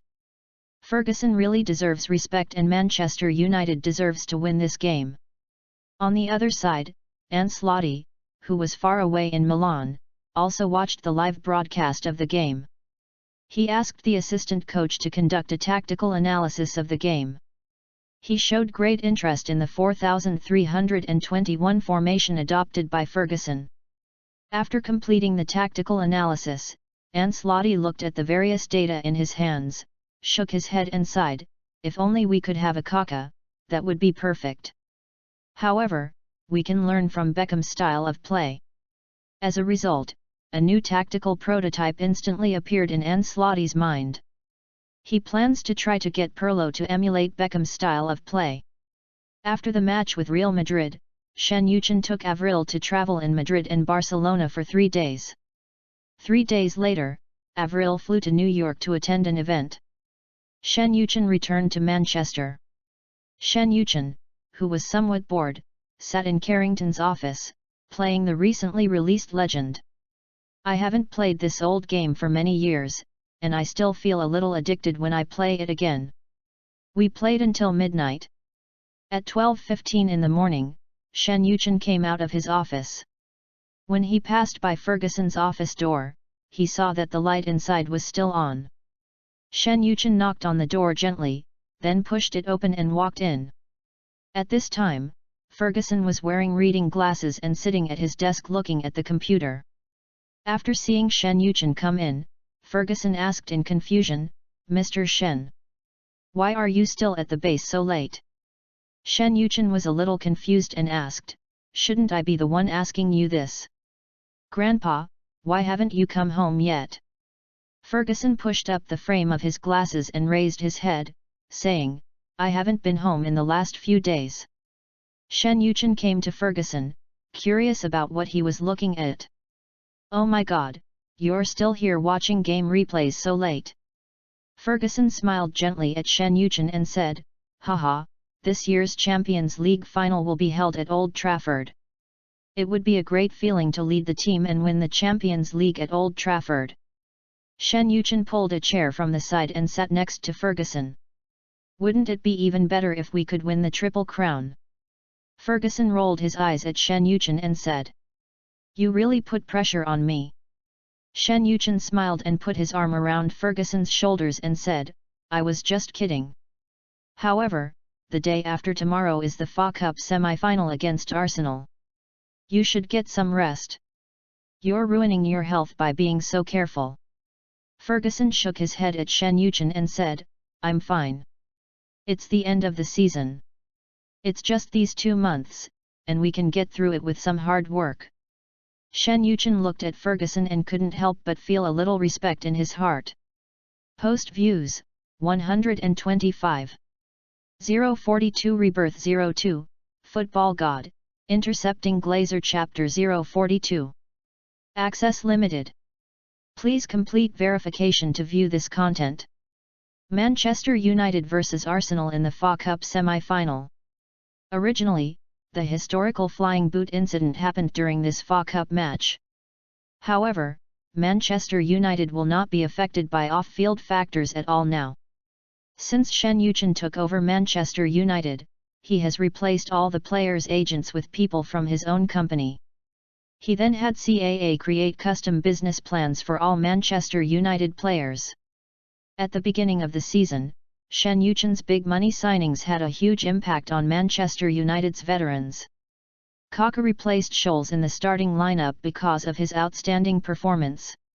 Even by the middle of the season, Adriano was in great form and was gradually showing signs of replacing Giggs.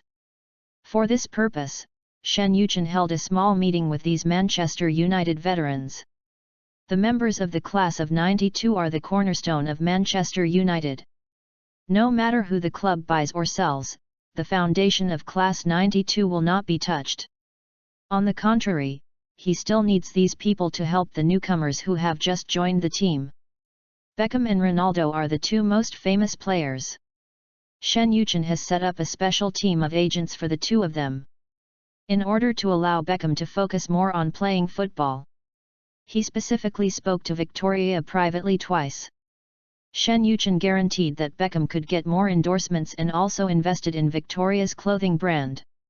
In short, let Victoria go out and start her own business, and leave Beckham to him. Only then did we have the Red Devils Manchester United, who have been undefeated and invincible so far this season. Because, now at Manchester United, all the players are united as one, and their goal is to win all the championships they can. On April 13, Old Trafford was still bustling with activity. Nowadays, it is difficult to get tickets for every Manchester United game. In addition, this is an FA Cup match between two strong teams. Arsenal basically fielded all their main players. But Manchester United seems to have made some positional adjustments. In the defender position, Lucio replaced Nesta and Ferdinand as the main central defender. In the midfield, Butt replaced Roy Keane, Scholes replaced Kaka, Adriano replaced Giggs, and Van Nistelrooy replaced Ronaldo. Ferguson's arrangement is undoubtedly in preparation for the next game against Real Madrid. But Manchester United's substitute lineup. How should I put it, there is no difference from the main force. As soon as the game started, Arsenal took the lead. After Henry got the ball on the left side of the front court, he took advantage of Gary Neville and passed the ball back to Pires, who was making a run. Pires took the ball and shot it hard, but unfortunately the shot went wide. In the third minute, the Red Devils Manchester United made a series of short passes in the midfield. The ball was passed by Scholes to Adriano on the right. Adriano, who was holding the ball near the sideline, started from a standstill in the face of Pires' defense and devoured Pires with his speed and amazing explosive power. Then, Van Bronckhorst made a sliding tackle directly towards Adriano. However, Adriano took advantage of the moment when Van Bronckhorst slid and poked him lightly with his toes. Then he accelerated again and tore through Arsenal's defense on the right side by himself. Adriano, who rushed to the front of the penalty area, didn't even look at Van Nistelrooy, who was already in position in front of the goal. He adjusted his pace, raised his foot and hit the ball hard. Seaman in front of the goal tensed up all his muscles the moment Adriano kicked the ball. Seeing the ball coming towards him with a whistling sound, he subconsciously made a save. The ball hit his palm hard, and the huge impact force made his arm numb and his body leaned back uncontrollably. Seaman endured the severe pain in his palm and arm, patted his numb palm with his other hand, and muttered to himself, "This kid's shot is really powerful." Adriano looked at the ball blocked by Seaman and shook his head in frustration. At this time, Van Nistelrooy in front of the door spread his hands speechlessly. He seemed somewhat dissatisfied with Adriano's behavior. He seemed to be mumbling in Dutch, "Do you really think you are Ronaldo?" For Van Nistelrooy, there is only one person he admires at Manchester United, and that is Ronaldo. If someone other than Ronaldo had been the starting centre forward, Van Nistelrooy would have probably started causing trouble long ago. At this time, Beckham was standing in the corner area and shouted loudly to his teammates in the penalty area. Beckham then raised his right hand. "Then, start your run up." The iconic crescent moon drew a silver arc under the lights of Old Trafford, and the ball flew towards the centre of Arsenal's penalty area with a strong inward spin. In the centre of the penalty area, Adriano was like a lion ready to pounce, accurately predicting where the ball would land. Campbell tried to interfere by getting close to the opponent, but the Brazilian used his strong shoulders to easily carry him away, instantly gaining half a meter of space. At the moment the ball fell, Adriano jumped over Campbell and shook his head violently. His forehead slammed hard into the ball. This powerful header penetrated Seaman's fingers with the sound of wind, and the football hit the inside of the net with a dull sound. 1:0. The north stand of Old Trafford instantly erupted in a tsunami of cheers. The red scarves in the stands surged like waves. After scoring the goal, Adriano ran towards Beckham in the corner. At this time, Beckham had already opened his arms. Adriano threw himself into Beckham's arms, and the two of them bumped into each other and fell to the grass laughing. Scholes was hooked by Butt's neck as he rushed over. Although Van Nistelrooy still had a stern face, he trotted over and kicked Adriano in the butt. Manchester United took the lead shortly after the start of the game. Ferguson, who was sitting on the sidelines, did not let down his guard despite seeing such a start. Because he knew that the guy named Wenger not far away would not give up so easily. The game continued, and Adriano's condition seemed to be ridiculously good. Originally, Arsenal's defensive centre was on Ronaldinho's side. But Manchester United seems to be intent on attacking Adriano's side today. In the 14th minute of the game, Adriano broke through Van Bronckhorst from the wing again. Then, he made a cross from the bottom line, and Van Nistelrooy in front of the goal rushed to the ball, but it was slightly higher than the crossbar. Van Nistelrooy knelt in front of the small penalty area, covering his head with his hands in frustration. Wenger, who was off the field, jumped up from the coaching seat suddenly when he saw his left side being repeatedly broken through. He waved the tactical board and gestured wildly towards Pires and Van Bronckhorst on the sidelines. Post views, 144. 043 Rebirth 02, Football God Intercepting Glazer Chapter 043. Access limited. Please complete verification to view this content. The old Arsenal jersey is still very good looking. In the 24th minute, Manchester United's attack came again. Beckham passed the ball 45 degrees diagonally into the penalty area from midfield. Campbell headed the ball in front of the goal, and the ball went to the feet of Manchester United midfielder Scholes. The ginger-headed player advanced at high speed and sent a deadly overhead kick. Van Nistelrooy received the ball and made a cross, which perfectly found Ronaldinho's feet. After the Brazilian broke into the penalty area, he repeatedly cut inside by moving sideways, and finally a stunning arc shot went into the net. 2-0. Manchester United continued to expand the score on the field. In this goal, Van Nistelrooy played the role of guiding the centre forward to the extreme. Similarly, Ronaldinho also demonstrated his skills and shooting to the fullest. This is Manchester United's 70th goal in all competitions this season. Manchester United has blossomed in many areas this season, with as many as 4 players scoring double-digit goals. Ronaldo leads the league scoring list with 19 goals. As for Arsenal, they seemed unwilling to accept the result after conceding 2 goals in a row to Manchester United. In the 37th minute, Arsenal got a free kick in the front court. Then, the King of Highbury's shot was blocked by the wall. 1 minute later, it was Manchester United and Ronaldinho again. Knowing the Brazilian's footwork, Arsenal directly arranged 3 defensive players to block your way inside. In desperation, Ronaldinho had to pass the ball back to Ashley Cole. Cole got the ball on the wing and passed it into the penalty area. Van Nistelrooy headed the ball wide in front of the goal, completely missing the opportunity. The scene changed, and Arsenal, playing away, attacked again. But made a mistake in passing the ball in the midfield. Vieira intercepted the ball and, seizing the opportunity, made a surgical pass to the front court. Bergkamp at the front point leaned on Nesta and used his heel to knock the ball sideways to Henry. The King of Highbury pushed the ball into the net. 2-1. Arsenal pulled one back. Now the suspense of the game is back. As straight as a jade tree standing in the wind, looking up at the blue sky, unparalleled in the world. Royal Nana's reputation is legendary, who among the heroes of old could compare to her? With superb shooting skills and excellent sense of smell, how can you not love Henry? The scene changed, and the centers of the 2 teams directly staged a martial arts duel. During another scramble for the ball, Van Nistelrooy and Henry had a physical conflict. In the end, Van Nistelrooy was called for a foul by the referee.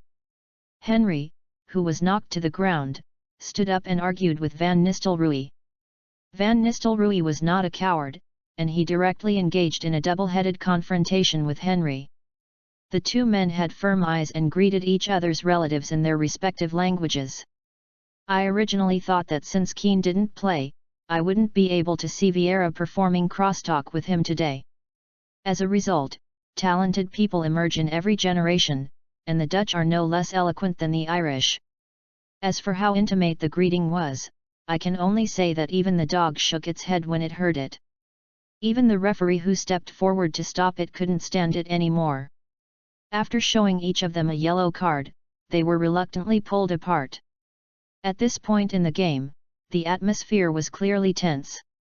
In the end, the first half of the game ended with the score temporarily tied at 2-1. Obviously, Arsenal can't give up just like that. There will still be fierce fighting in the second half. In the 66th minute, it was Adriano of Manchester United who took on Van Bronckhorst on the right and sent a high ball into the penalty area. Van Nistelrooy in front of the goal almost poked the ball. It was very thrilling. This goal caused panic in front of Royal Arsenal's goal. 30 seconds later it was Manchester United again. Ronaldinho passed the ball and Ashley Cole's cross from the bottom line was cleared out of the penalty area by Lauren. The ball was not over yet. After Scholes got the ball in the midfield, he used his flexible footwork to continue dribbling forward. At this critical moment, Vieira stepped forward and knocked Scholes down directly from the back. Manchester United got a great free kick opportunity in the front court. Beckham stood in front of the penalty spot, and the fans in the stands of Old Trafford seemed to have anticipated what was going to happen. They just watched Beckham, looking forward to his next performance. David Beckham took a deep breath, rubbed the grass with his right foot, and started his run-up with steady and rhythmic steps. As he rotated his left arm, tilted his body, and pushed with his right foot. After the ball left his feet, it drew a silver arc that defied gravity, and its flight trajectory formed a perfect arc. A wonderful crescent moon scimitar shot cut through the night sky of Old Trafford. The ball flew past the top of the wall, and Seaman stood in front of the goal admiring it. When the football hit the net, Zeman came to his senses. At this moment, the sound waves in Old Trafford exploded like a volcanic eruption, and the 70,000 fans jumped up collectively, causing the guardrails of the stands to buzz. The red scarves in the north stand waved like flaming waves of fire. After scoring the goal, Beckham looked calm and composed. He stood there with his hands raised, enjoying the cheers of the fans. Ferguson on the sidelines was punching hard, and Ronaldo on the bench was holding Kaká and shaking him wildly.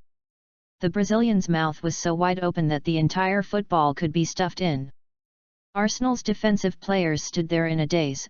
Campbell looked up at the scoreboard, Vieira knelt on one knee, and Seaman stood on the goal line, still saluting. Zeman sighed in his heart, I didn't lose many goals this year, but I encountered a lot of amazing goals. At this time, there was a teenager far away in Lisbon, Portugal. After watching Beckham's goal, after seeing the Old Trafford fans collectively chanting Beckham's name, when I saw the number 7 on that man's back, I couldn't help but sigh. I also want to experience what it feels like to score against Arsenal. I wonder if the fans at Old Trafford will also be chanting Cristiano. After Beckham scored this perfect free kick, the FA Cup semi-final completely lost its suspense. Manchester United eventually defeated Arsenal 3-1 and advanced to the FA Cup final. On April 23, the 2002-03 UEFA Champions League quarter-finals resumed. Manchester United faced Real Madrid at Old Trafford. In the first leg, the Red Devils defeated Real Madrid 1-0. Real Madrid, who come to Old Trafford for the second round, must rebound to keep their hopes of advancing. The lineups of both teams in this game are star-studded. The Galacticos squad includes many superstars such as Golden Boy, Zidane, Figo, Casillas, Roberto Carlos, and Guti. The Red Devils under Ferguson also have Ronaldinho, Beckham, Kaká, Ferdinand, and Nesta. This battle between gods that will surely go down in history is about to begin. The stands at Old Trafford were already filled with people. Post views, 124. 044 Rebirth 02, Football God, Intercepting Glazer Chapter 044. Access limited. Please complete verification to view this content. In the third minute of Manchester United vs Real Madrid, the home team Manchester United took the lead. Beckham made a straight pass from the midfield and found Ronaldo, who was running at high speed. Near the baseline, Ronaldo made a fake pass, shook off Real Madrid's Carlos, and then completed a powerful shot. Casillas in front of the goal did not dare to be negligent and hit the ball out of the bottom line with both palms. In this game, Ronaldo's dribble and shot and Casillas' performance in front of the goal were perfect.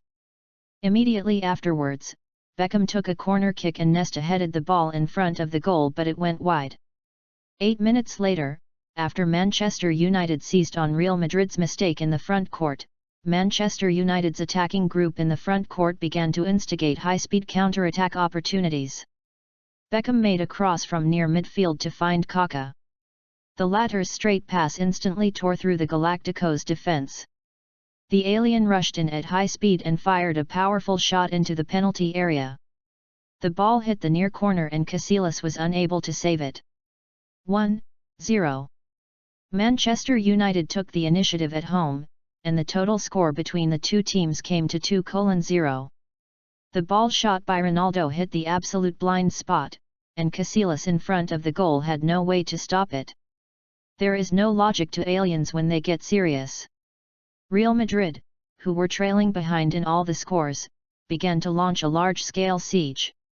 In the 15th minute, a quick attack suddenly hit Real Madrid's front court. Irving faked a shot at the top of the penalty area and passed the ball horizontally to the right. Figo, the king of the right wing, rushed in like white lightning. At this time, Nesta also went towards Figo. Figo leaned back and tried to kick the ball. Unfortunately, Nesta was a little too quick and used his toes to kick the ball out of the baseline. At this time, there were also waves of surprised "oh" sounds in the stands. Afterwards, the fans gave Nesta warm applause for his wonderful defense. Real Madrid took a corner kick, and it was Nesta again who pressed Owen under him and headed the ball out of the penalty area. In front of the penalty area, at the top of the arc, Ronaldo stopped the ball with his chest. Cambiasso stuck close behind Ronaldo. After Ronaldo took the ball off the board, he first leaned to the right. Then, he turned around with a spike and passed by Cambiasso's left hand. In an emergency, Cambiasso made a direct tackle. Ronaldo was tackled and flew out like a fallen leaf. Referee Collina blew the whistle. Roy Keane was the first to rush to the scene and wanted to argue with Cambiasso. Players from both teams surrounded them instantly, and Ferdinand and Carlos bumped shoulders. Beckham and Salgado also started pushing each other. Collina blew the whistle several times in succession, grabbed Roy Keane, took out the yellow sapphire card from his pocket and pointed it at Cambiasso. Then, Collina signaled the players from both sides to separate immediately. Collina still has a strong deterrent effect on the court. He was worthy of being the world's #1 referee at that time. In the 20th minute, Real Madrid suddenly attacked from the left. Carlos broke through the wing and made a 45-degree cross, the ball went over Neville's head. Zidane tapped the ball lightly with the inside of his foot in front of his body. The ball changed direction and flew towards the center of the penalty area. Figo kicked the ball with his leg, but it was in vain. The ball didn't hit the right spot and slowly floated towards Van der Sar. In the 24th minute, Manchester United's attack came again. Ronaldinho changed direction repeatedly on the left, and even his jersey was deformed by Salgado, but it couldn't stop him from moving forward. After Ronaldinho broke through Salgado, he passed the ball to Ronaldo, who was covering the middle. The moment Ronaldo stopped the ball with his chest and back, he used his heel to knock the ball back to the top of the penalty area. Kaká followed up and shot with his left foot, and the ball whizzed towards Real Madrid's goal. Casillas in front of the goal made a save with an extremely relaxed posture and extremely quick reaction. Kaká looked at the ball that was saved by Casillas with one hand and clapped his hands with regret. Ronaldo was surprised when he saw Casillas save. Ronaldinho took the ball and ran towards the corner area. Ronaldinho's corner kick was headed away by Yera. Real Madrid then launched a quick counterattack. Zidane took the ball near the center circle, turned around, and made a diagonal pass, and the ball went towards Raúl. When Raúl got the ball, he had already formed a semi-solo situation. Next to him, there was only Beckham chasing after him.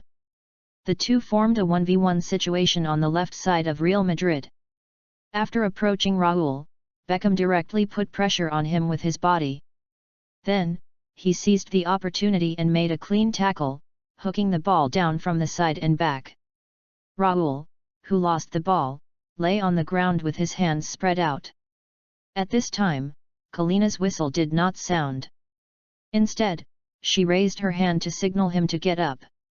After stealing the ball from Raúl, Beckham quickly advanced with the ball. After being brought to the center circle, he made a long pass at a 45-degree angle. The ball seemed to be equipped with GPS and found Ronaldinho accurately.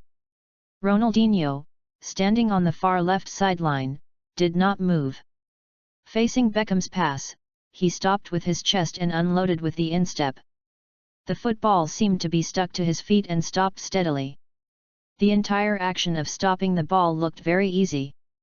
The moment Ronaldinho stopped the ball, Salgado had already arrived. Ronaldinho was not in a hurry. At the moment when Salgado pounced, he gently pushed the ball away. The ball went straight through Salgado's crotch. Ronaldinho also took advantage of the situation and headed towards Real Madrid's penalty area. At this time, centre-back Yera immediately came out to mark the opponent. Ronaldinho was advancing with the ball at high speed. While holding the ball, he suddenly lowered his shoulders and successfully deceived Yera's center of gravity. Then he cut into the right and followed up with another shot. Casillas in front of the goal had already made a save. But Ronaldinho's shot had a very large arc and a very tricky angle. The ball hit the left post of the goal and bounced into the net. 2:0. After scoring the goal, Ronaldinho ran to the sidelines and started dancing the 666 dance.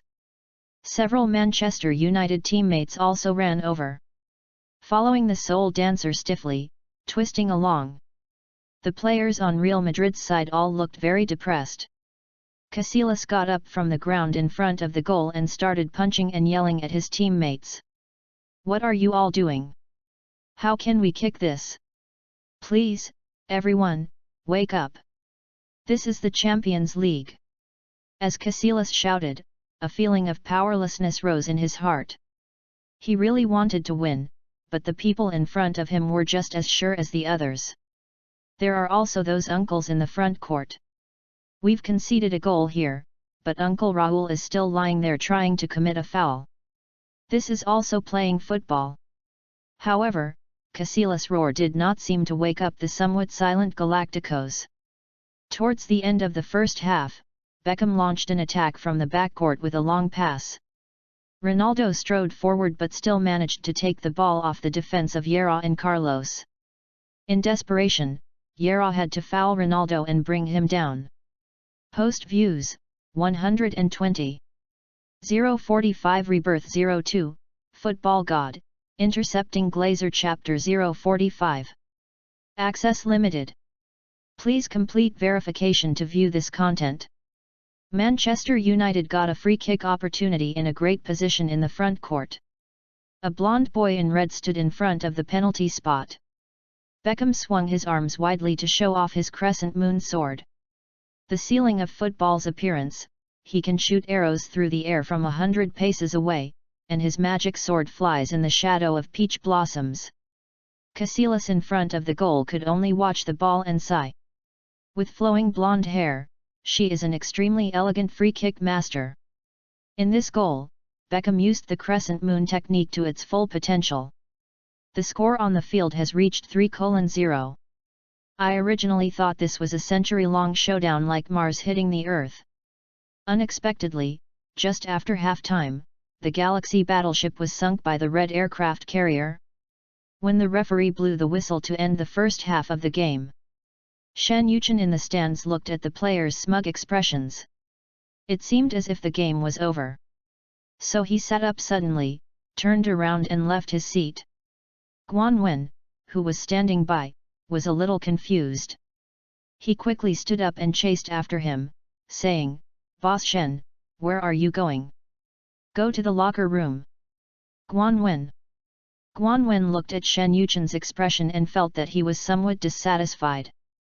It's 3:0, the opponent is 4 goals behind, what is there to worry about? When Shen Yuchen arrived at the door of the locker room, he heard the sounds of laughter and playfulness coming from inside. Van Nistelrooy and Bart were arm in arm, laughing heartily from time to time and winking at their teammates around them. Beckham leaned on the wardrobe with one hand, fiddling with his hairstyle in front of the mirror. The movement of raising his eyebrows was a bit unruly. He seemed to be still recalling the goal he had just scored. Ronaldinho twisted his body, used his wristband as a microphone, shook his head and imitated the singer's performance, causing the substitute players to laugh. The entire locker room was filled with an indulgent and relaxed atmosphere, as if victory was within reach. Shen Yuchen pushed the door open and walked in. When all the players saw him, they suddenly stopped what they were doing. Shen Yuchen put his hands in his pockets and walked in from outside. He first looked around at the players and then came to Ferguson. At this moment, Ferguson had a smile on his face. Shen Yuchen understood that Ferguson was really happy at this moment. He had almost never seen Ferguson be so indulgent to his players during halftime. However, he must nip the tradition of popping champagne at halftime in the bud. Everyone played well in the first half. I'm proud of your performance. At this time, all the players couldn't help but feel proud after hearing Shen Yuchen's praise. But is the fucking game over? Are you having a party now? I heard your cheers as I walked down the hallway. Everyone at the scene was frightened by Shen Yuchen's sudden roar. Then, Shen Yuchen turned and looked at Ferguson. Ferguson lowered his eyes slightly with some self-blame. Seeing this, Quiras quickly tried to smooth things over, saying, "Boss Shen is teaching us a lesson. We were just about to start planning our tactics for the second half. Shen Yuchen listened to Quira's words and snorted heavily. Remember, the fight is never over until the referee blows the whistle to end the game. Whether you're leading by a large margin or trailing by a large margin, you shouldn't give up the game at halftime. I believe that in the Real Madrid dressing room, they are now figuring out how to get back the 4 goals. Given your current state, can you guarantee a clean sheet in the second half? After Shen Yuchen finished speaking, Ferguson immediately responded, Mr. Shen is absolutely right. As he spoke, Ferguson waved to Quiras and pulled the tactical board over. Then he began to speak. Shen Yuchen was standing at the door of the locker room, and everyone was listening to Ferguson's speech very carefully. It was a completely different scene from the playful scene a minute ago. Guan Wen, who was standing at the door, saw Shen Yuchen's performance just now, and said to himself in his heart, this young Mr. Shen is really hard to understand sometimes. Logically speaking, at his age, why does he always give people a feeling of being profound and experienced? After the start of the second half, Real Madrid continued to exert its strength. At the beginning of the game, Carlos created continuous threats on the wing. In the 55th minute of the game, it was still Carlos who broke through Gary Neville on the wing and made a cross. Zidane, who was trying to score from the middle, headed the ball before Ferdinand. The ball slipped under Van der Sar's armpit and into the net. Real Madrid successfully scored a goal. The score on the field is 3-1. Ferguson stood up directly from the bench after seeing the goal. He loudly berated the players on the field.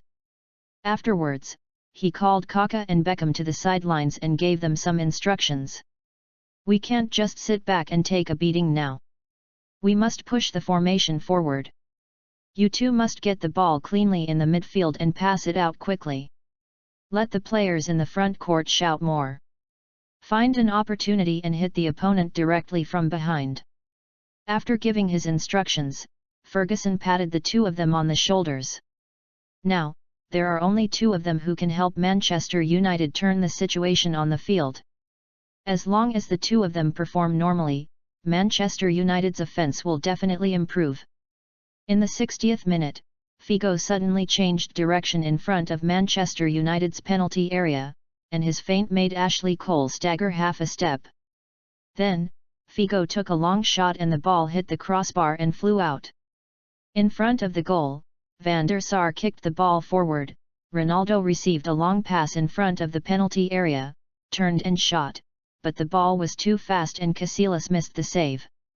Kaká quickly followed up and wanted to take a follow-up shot. As a result, Carlos got there first and fell to the ground to clear the ball out of the sideline. Real Madrid escaped disaster again.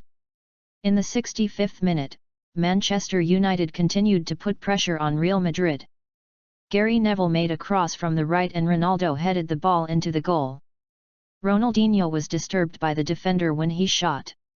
Casillas held the ball steadily in his arms, but when he stood up, he slipped on the grass and stumbled half a step. 2 minutes later, Giggs suddenly made a straight pass outside the penalty area.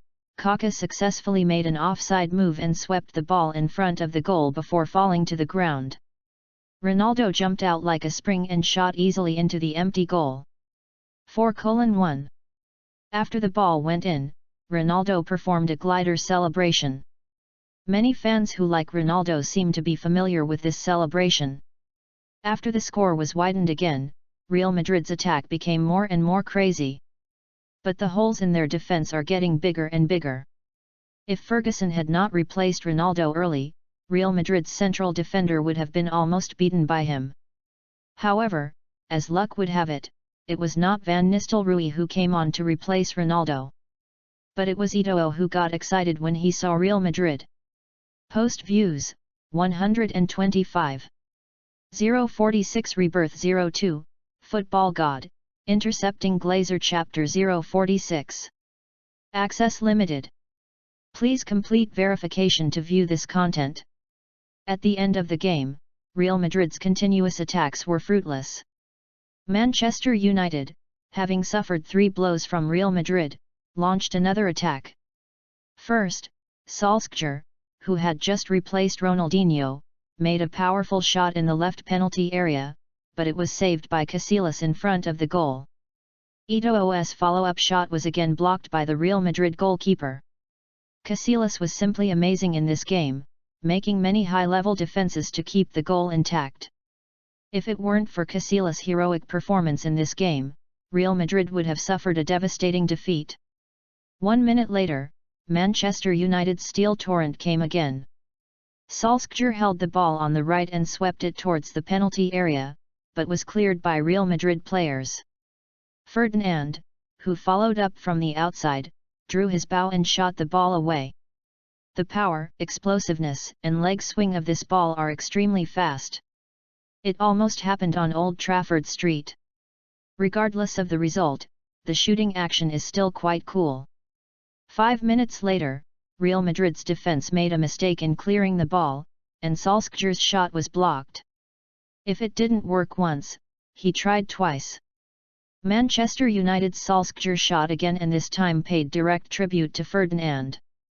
Maybe it's because he hasn't played for a long time, Saha's feet don't seem to be in good condition. Ferdinand watched Saha's shot and winked at him.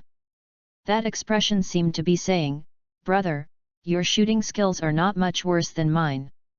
3 minutes later, after seizing upon the Red Devils' mistake in the front court, the Galacticos' front court attack group passed the ball and cooperated extremely smoothly, creating a quick counter-attack opportunity.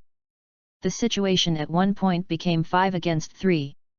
The master Zidane advanced with the ball in the midfield. The Frenchman kept an eye on all directions and dodged the tackle behind him before passing the ball to Figo on the right. The owner of Real Madrid's number 10 jersey got the ball and broke into the penalty area, then dribbled the ball and shot slightly. It went slightly over the goal, which was quite a pity. However, Manchester United turned around and gave Real Madrid a textbook quick advance. Van der Sar kicked the ball out of the goal, and midfielder Roy Keane headed the ball over Cambiasso. The ball came to Ashley Cole's feet. Cole dribbled the ball along the left, first made a wall pass with Solskjaer, and then successfully broke through Real Madrid's defense. Immediately afterwards, Cole made a cross pass from the left bottom line and sent the ball to Eto'o, who was unguarded in front of the goal. The African Black Donkey pushed the ball into the net. 5:1. The total score has reached 6:1. With 5 minutes left, it seemed that the Galacticos were really powerless to turn the tide. The Real Madrid players stood there in a daze, looking at the cheering Eto'o with some helplessness. Carlos knelt on one knee and wiped the blood from his knee. Casillas slowly stood up holding the ball, his young face full of unwillingness. Florentino in the stands had a very gloomy expression at this time. Bosk sat in the coaching seat on the sidelines, shaking his head helplessly. A good cook cannot cook without rice. Bosk's coaching level is already excellent. But Real Madrid's defense was too fragile. The opponent really gets what he wants no matter how he plays. Add an omnipotent alien to the mix, how can this game be played? If Makelele was still there, this game wouldn't have been such an ugly loss. If the money from selling Makelele had been used to strengthen the defense. So the final result of today's game is really still unknown. It's a pity that Florentino used the money from selling Makelele to buy Owen. However, the first winner of the European Golden Boy Award was nowhere to be seen in such an important competition. Ferdinand and Nesta really took turns giving him military training. In fact, it's not Irving's fault that he is so bad.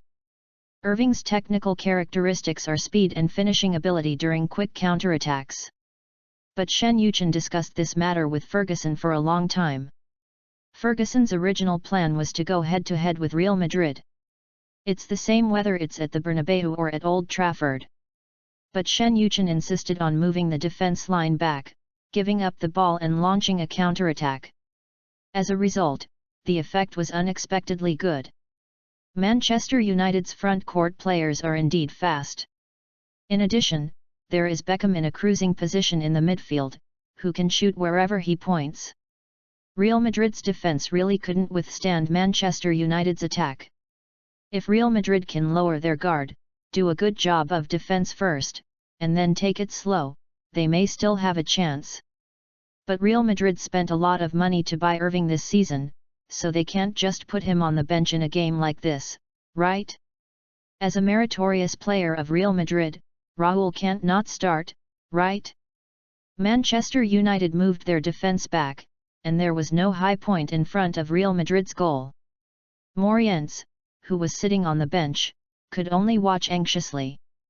After the game, Florentino looked at Ronaldo off the field and made a secret decision. However, there was a mysterious spectator in this game. A wealthy man in Tsarist Russia, like millions of other fans, was excited by the game, which undoubtedly made him determined to participate in this sport. A month after the game, the Russian tycoon named Abramovich acquired the Premier League team Chelsea. The next morning, Shen Yuchen heard a piece of news as soon as he arrived in Carrington. According to Ronaldinho's personal physical trainer, last night, Ronaldinho went out to celebrate with some good friends. Xiao Luo played until dawn before returning to the villa. Currently, still sleeping. Because of a high-intensity game yesterday, Manchester United did not train with the ball today. Only in the afternoon will the players conduct some indoor physical training. In order to facilitate some players, Shen Yuchen specially installed fitness equipment in the villas where they lived and hired personal trainers for them. Generally, at times like this, they don't need to come to the base, they just need to train freely at home as required. However, Manchester United has another rule. Players are not allowed to consume alcohol at any time except during the off-season. Even the daily diet is carefully prepared by nutritionists according to the players' tastes. Ronaldinho's behavior is clearly a blatant violation of team regulations. Shen Yuchen informed Ferguson about this. After Ferguson found out, he called Ronaldinho to the team in the afternoon to communicate with him. In the afternoon, Shen Yuchen sat in the office playing games. Westward Journey Online has just been launched recently, and Shen Yuchen is playing it enthusiastically. In my previous life, I was busy playing with women. I didn't expect games to be so fun. Suddenly, a burst of hurried footsteps was heard. Guan Wen didn't even knock on the door, he just pushed it open and walked in. Mr. Shen, there seems to be a quarrel in Coach Ferguson's office. Shen Yuchen. I knock? Who else in this club dares to quarrel with Ferguson except me? Then, Shen Yuchen immediately stood up and walked towards Ferguson's office. Post views, 127. 047 Rebirth 02, Football God, Intercepting Glazer Chapter 047. Access limited. Please complete verification to view this content. Kid, you need to know what's written in Manchester United's team rules. For what you did yesterday, even if I suspended you from the team, the boss wouldn't say anything. Ronaldinho, somewhat unconvinced, argued with Ferguson, Coach, have I done anything that is against the will of heaven and earth, or that is a heinous crime? We beat Real Madrid, isn't that something worth celebrating? I just went out for dinner with some friends. Why do you have to keep dwelling on this matter? Okay, since you said you want to suspend me from the team, then suspend me. Ferguson looked at Ronaldinho's indifferent expression and immediately became furious. He stood up and knocked hard on the table. Just as he was about to open his mouth to scold, Shen Yuchen pushed the door open and walked in from outside. After seeing Shen Yuchen, the two of them restrained their emotions. Shen Yuchen came and sat down beside the two of them. Then, he looked at Ronaldinho calmly and said, "Apologize." Ronaldinho looked at Shen Yuchen with a puzzled look. "Apologize, Portuguese." Shen Yuchen raised his finger and pointed at Ferguson. Hearing this, Ronaldinho turned to look at Ferguson and said to Shen Yuchen, "Mr. Shen, please listen to my explanation." "I really..." Shen Yuchen waved his hand towards Ronaldinho and said, "I'll give you one last chance. Either apologize or get suspended." Ronaldinho felt that Shen Yuchen's behavior was extremely disrespectful to him. The anger in my heart suddenly ignited. He said unconvincedly, "All right, I accept the punishment. Since you all want to suspend my game, then stop it." Upon hearing this, Shen Yuchen pursed his lips slightly, then stood up with a smile. "I hope you won't regret today's stupidity later." Ronaldinho looked at Shen Yuchen, straightened his chest, and said righteously, "I don't regret it." Shen Yuchen looked at Xiao Luo, and after 3 seconds of silence, he shouted, "Guan Wen!" Guan Wen, who was standing at the door, was frightened by the shout. She hurried in from outside and said in a panic, "Mr. Shen, Mr. Shen! Go notify everyone at Manchester United to assemble. Including those on leave, call them all back. Meeting in half an hour." "Ah!" Guan Wen looked at Shen Yuchen in confusion. Shen Yuchen turned around and glared at Guan Wen, saying, "Mandarin, don't you understand? Oh, I'll be right there." As soon as Guan Wen walked out of Ferguson's office, he ran into Jian Ai and Qin Shi. The second girl asked, "What's wrong? Why is Mr. Shen so angry?" Guan Wen quickly made a hush gesture to the two of them and pulled them away.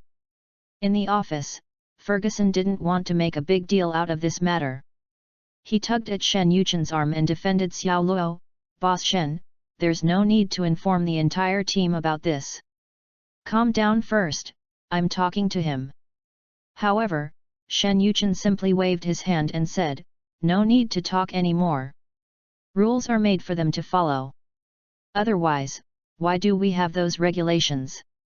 If he dares to go out drinking today, someone will dare to strike tomorrow.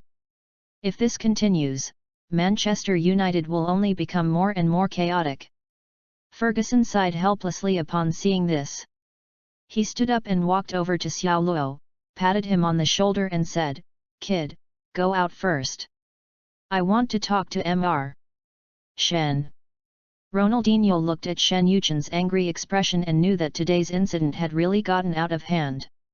At this time, he began to have doubts in his heart. He nodded to Ferguson and left the office.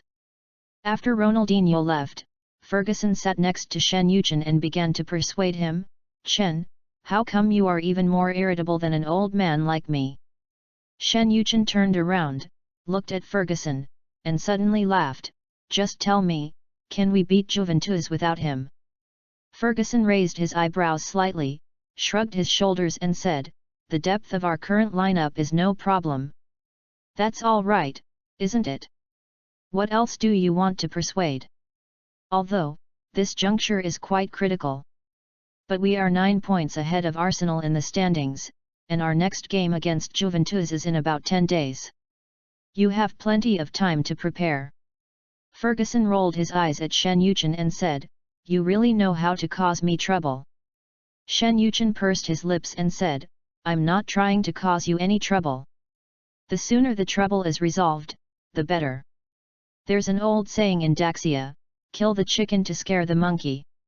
Since we want to establish our authority, the fatter the chicken, the better."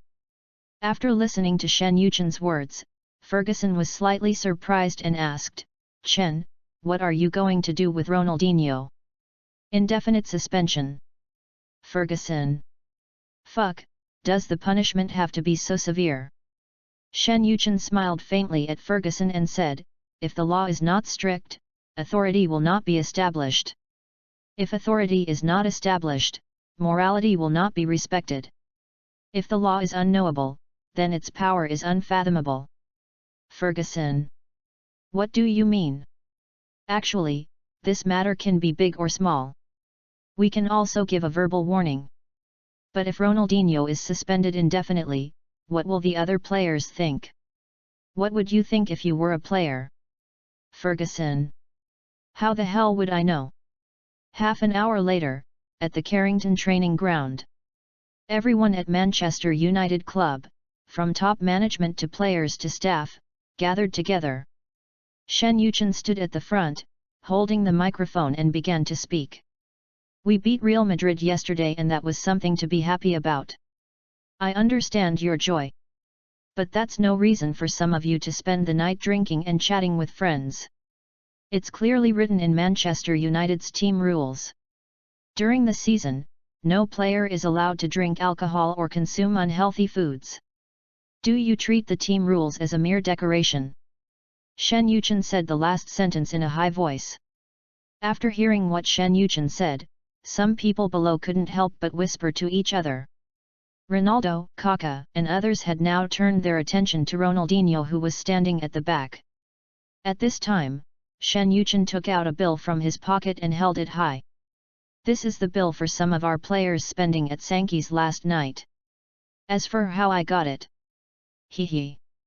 Everyone should be very clear about my identity.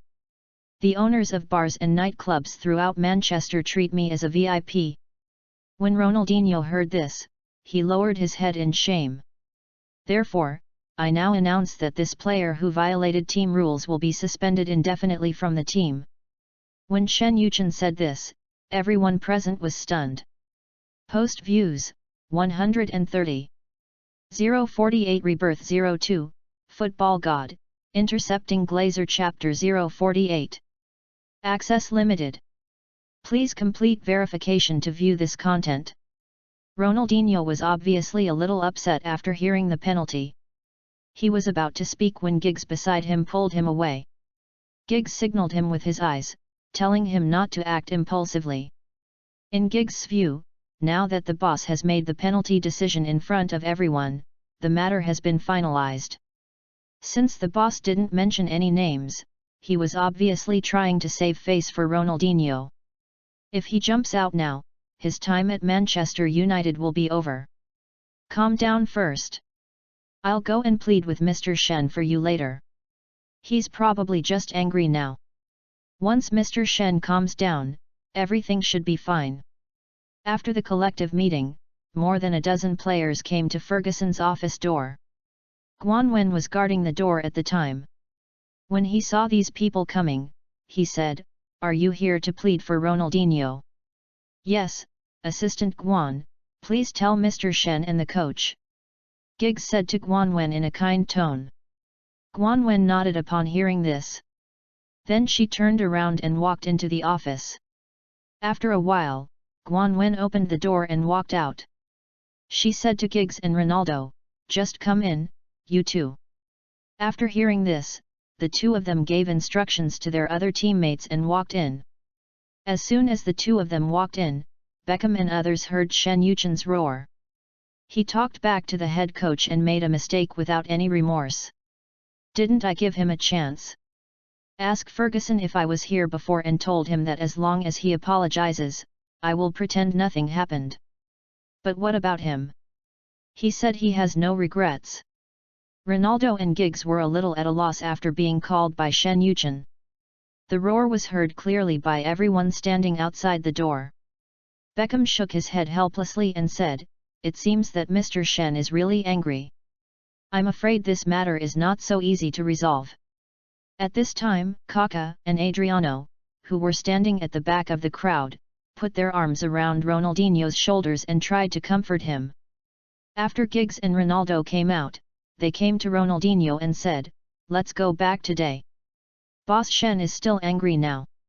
Coach Ferguson should be able to help mediate." After all the players left, an angry Shen Yuchen walked out of Ferguson's office. When Guan Wen saw Shen Yuchen, he was a little nervous and didn't dare to talk to him. Seeing Shen Yuchen walking out, she hurriedly followed with her bag. Shen Yuchen came to the parking lot and suddenly he stopped as if he thought of something. Guan Wen, who was following behind him, was distracted and accidentally bumped into him. I'm sorry, I didn't mean it, Mr. Shen."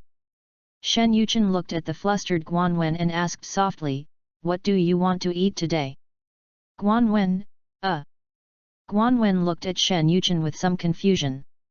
"Hey, I'm talking to you." "Mute." "Oh." Guan Wen quickly took out a notebook from his bag. It records Shen Yuchen's daily habits and his favorite dishes. "Well, today I should go." Before Guan Wen could finish, Shen Yuchen interrupted, "All right, let's go. Listen to me today." As he spoke, Shen Yuchen pressed the 911 car key. Then he opened the car door and got in. Seeing this, Guan Wen hurried to the passenger seat. After Guan Wen got in the car, Shen Yuchen stepped on the accelerator and drove away from the Carrington base. Half an hour later, Guan Wen looked at the direction of travel and couldn't help but ask, "Boss Shen, where are we going?" "London." Guan Wen. Guan Wen pouted speechlessly and sat aside without daring to say anything more. Shen Yuchen said with a bit of amusement, "What's wrong with you today?" Guan Wen said, "No, nothing."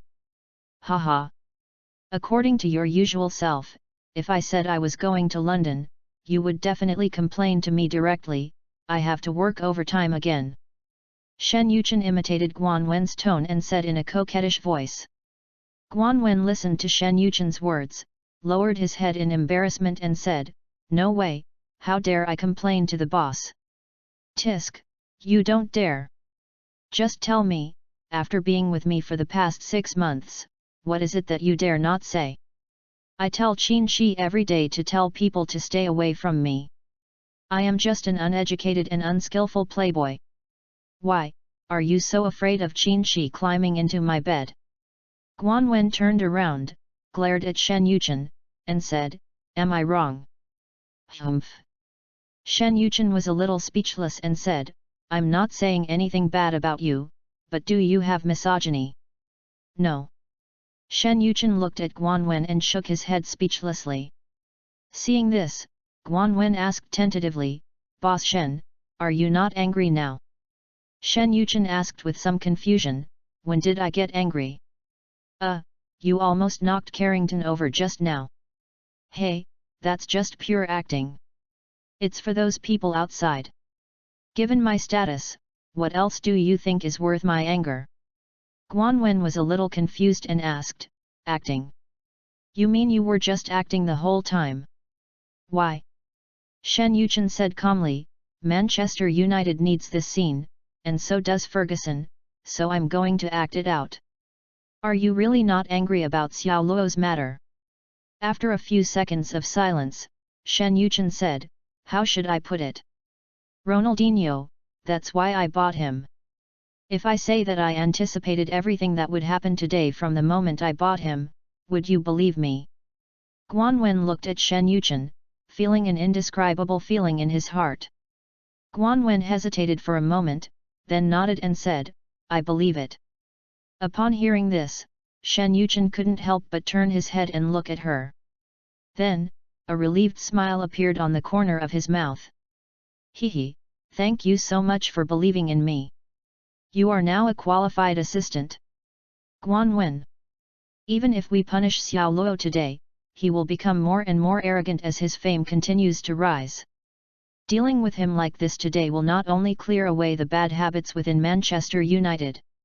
It will also help Ferguson and myself establish a good reputation. If you do something wrong, you will be punished accordingly, no matter how important you are to the team. This is also a message I convey to the outside world." Hearing this, Guan Wen asked in confusion, "But didn't you say today that no one is allowed to reveal this to the outside world?"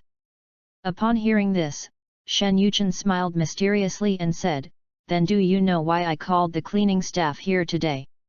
After hearing this, Guan Wen hesitated for a moment, then instantly understood what Shen Yuchen meant. "Haha, Mr. Shen, you are such a profiteer. The profiteer's assistant." Post views, 129. 049 Rebirth 02, Football God, Intercepting Glazer Chapter 049. London Hilton Hotel. "Mr. Shen, long time no see."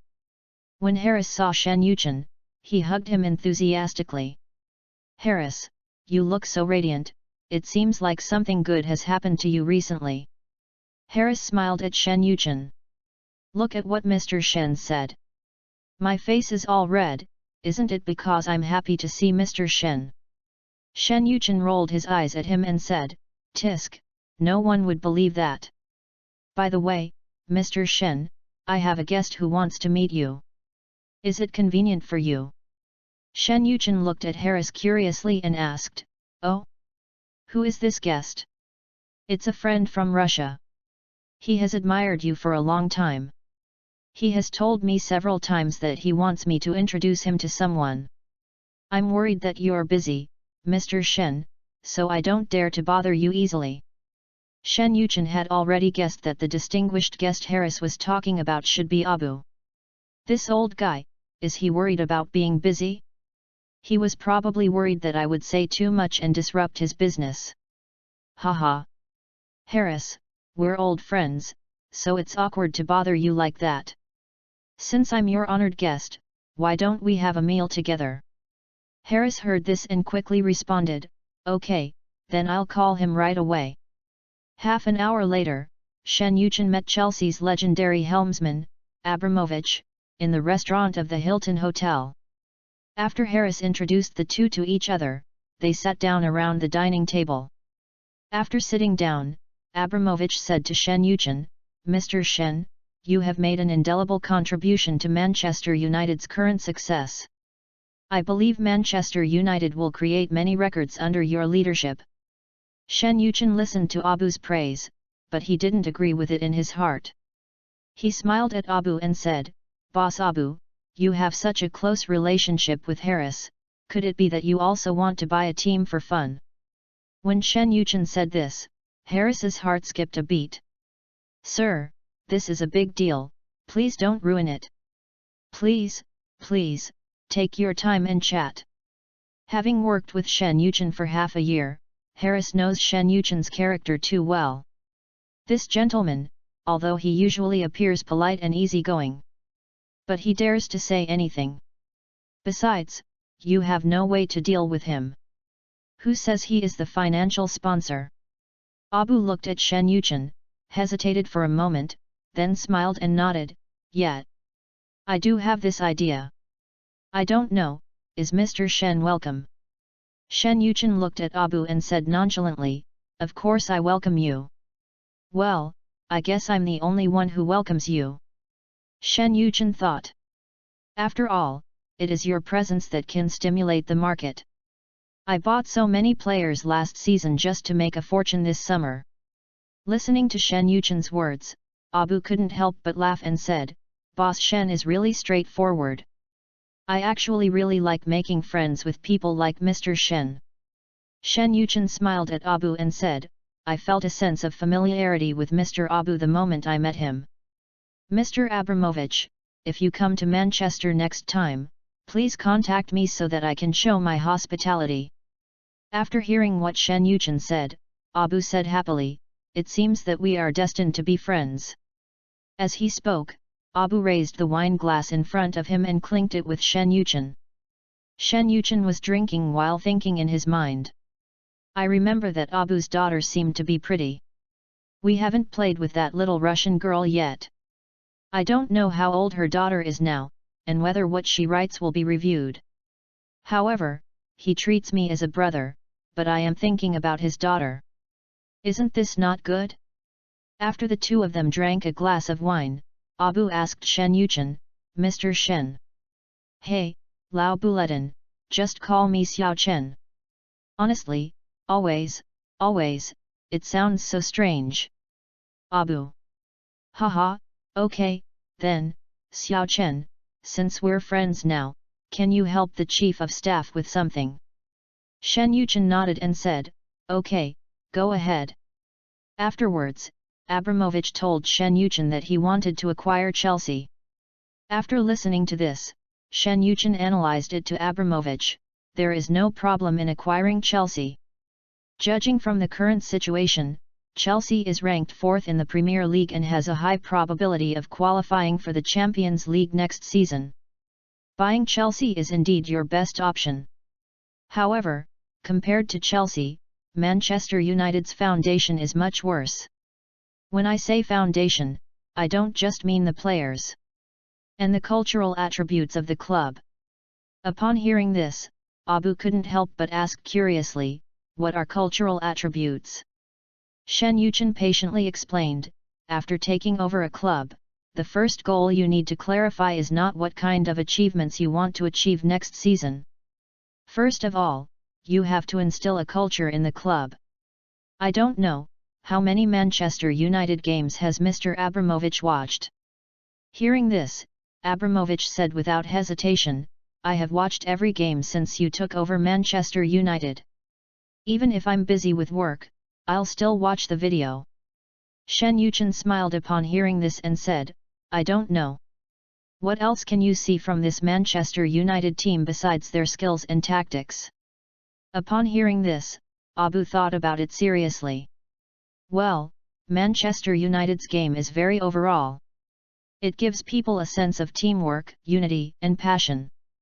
Shen Yuchen nodded and said, this is one of the so-called cultural attributes. Managing a football club is very different from managing a company. You have to first be clear about what kind of club you want to build. Then, according to your idea, step by step, introduce new players through funds and gradually improve your idea. You have to make your players believe in the club. As for how to do it, it all depends on your boss's personality. After listening to Shen Yuchen's words, Abu felt that he benefited a lot. That night, he talked with Shen Yuchen for a long time. After Abu left, Shen Yuchen invited Harris to his suite. Mr. Shen, you came to London to see me this time. Is there something going on? Shen Yuchen glanced at Harris and said with a smile, is the Chelsea acquisition case about to be concluded? Harris looked at Shen Yuchen and smiled slightly. Well, there are only a few documents left and the final payment. If this matter is handled quickly, Chelsea can complete the equity transfer in about 10 days. Ha, you old fox, how much can you earn this time? Post views, 127. 050 Rebirth 02, Football God, Intercepting Glazer Chapter 050. Harris looked at Shen Yuchen and laughed, it's not much, just £10 million in agency fees. Damn, you really dare to ask for it. Harris smiled and said, we have Mr. Shen to thank for this. If I hadn't successfully helped you acquire Manchester United, I wouldn't be worth what I am now. Shen Yuchen said calmly, that's what you deserve. Okay, let's get down to business. I'm here this time to propose a small project that could earn you a small fortune. Are you interested? Harris looked at Shen Yuchen and said, hey, Mr. Shen, what businessman would think that he earns too little? I want you to help me plan a marketing plan. As for the remuneration, that depends on the final result of your marketing case. Hearing this, Harris put away his smile, looked at Shen Yuchen with a serious face and said, Mr. Shen, please tell me in detail. 2 hours later, Harris left Shen Yuchen's room. Guan Wen sat on the sofa next to Shen Yuchen and asked, Mr. Shen, are you going to sell so many people this summer? Shen Yuchen sat on the sofa and said, our income this year looks pretty good. But if you look closely at the financial statements, our club is still losing £15 million. Hearing this, Guan Wen pursed his lips and said, that's because you always have celebrities singing in every game. For this money alone, we will have to pay tens of millions of pounds a year. If this money came from CAA's account, the club would definitely be profitable now. Shen Yuchen knew it too. But the problem is that inviting celebrities to perform at Old Trafford is judged by the system to be a commercial act of Manchester United club. Even if you take money from other places to fill the hole, the system will still determine that this expenditure is the expenditure of Manchester United club. When the system settles the accounts, you are still in a loss state. This damn system, he said before, that profits and revenues will be settled in multiples. I never expected that the loss system would also deduct my own funds in multiples. This really made Shen Yuchen very upset. According to the current financial statements, if there is no championship this year, I will owe the system some money. However, the players bought with the £200 million budget of rookie rewards are counted as profit surplus from last season. As long as you operate properly this summer, making a profit is easy. Anyway, according to Shen Yuchen's original plan, all the people bought last year except Kaka can be sold. Ronaldo can only be used for 1 year. Even though Shen Yuchen hired the best medical team and did not overuse him, Ronaldo did not suffer any injuries during this year.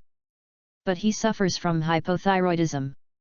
The failure of his body's metabolic function caused his weight to continue to increase. Gaining weight will only happen in the next 1 or 2 years. This disease is not an untreatable illness. However, all the drugs used to treat these diseases contain stimulant ingredients. For a professional athlete, it is undoubtedly the most deadly.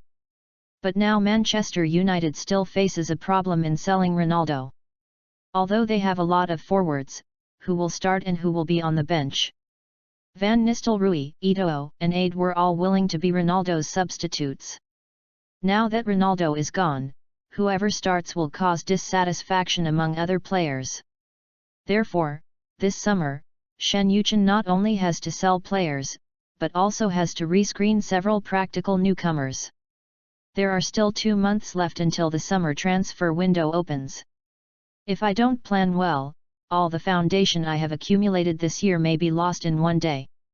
On the other side, in a clinic in Turin, Italy, several players currently playing for Juventus are being injected with an unknown drug.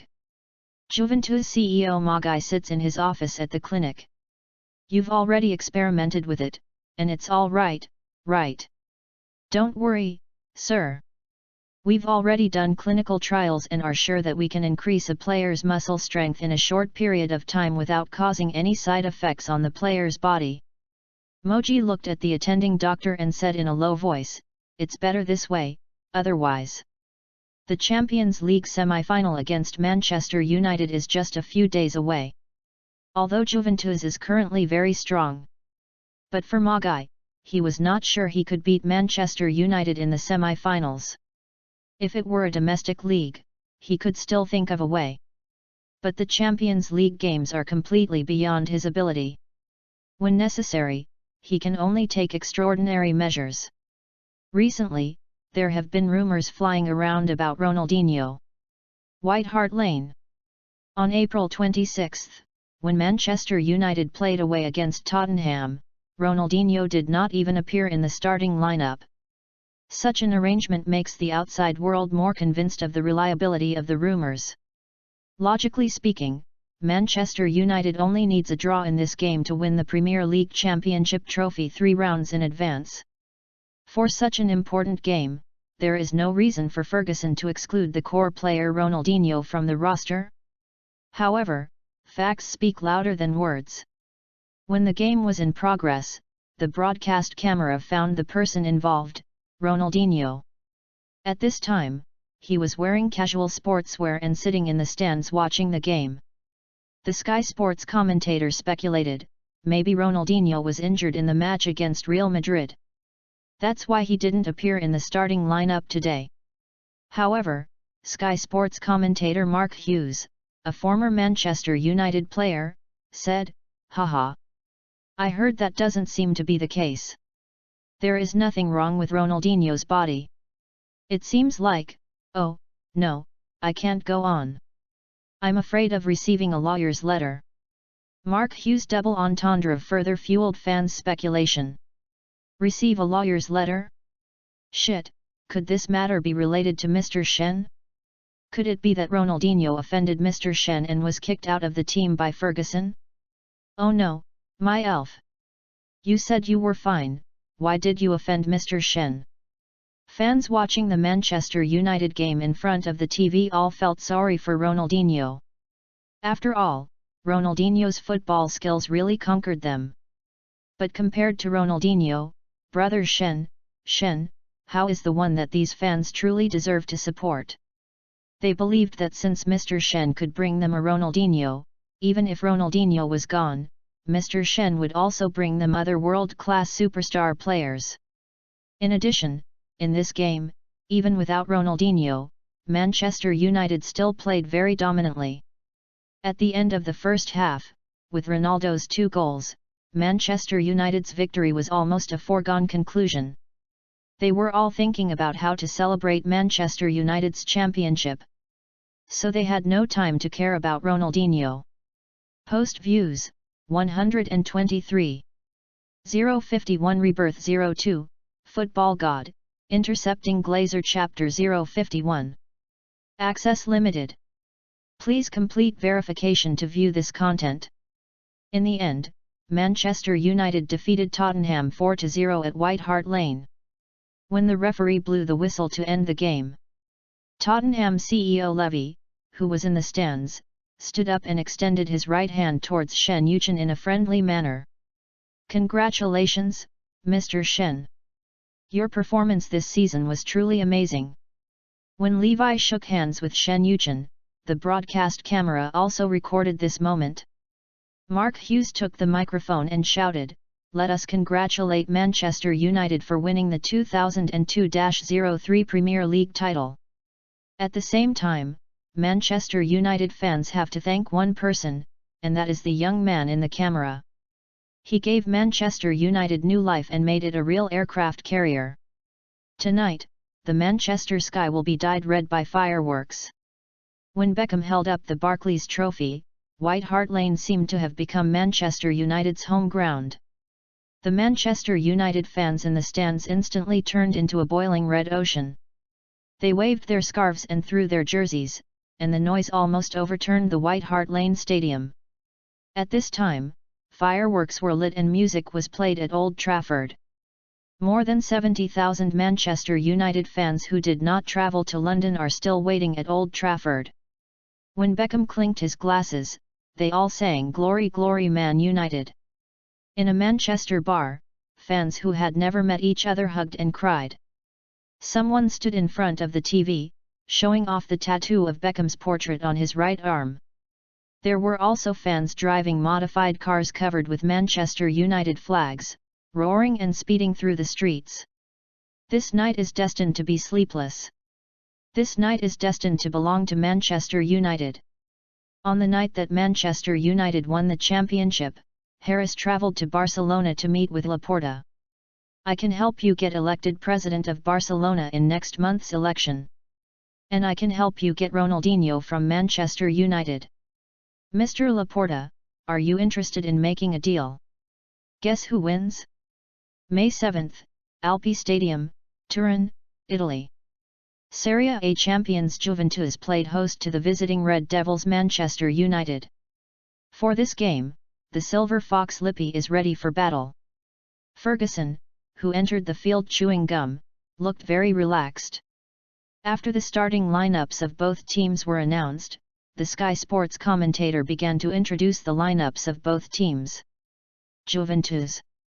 Goalkeeper, Buffon. Defenders, Thuram, Montero, Bilindelli, Pesado. Midfielders, Davis, Conti, Nedved. Forwards, Del Piero, Trezeguet, De Veo. Juventus's lineup doesn't seem to have any major problems. However, when the commentator read out Manchester United's lineup, he himself was a little puzzled. Manchester United's main goalkeeper is still Edwin van der Sar.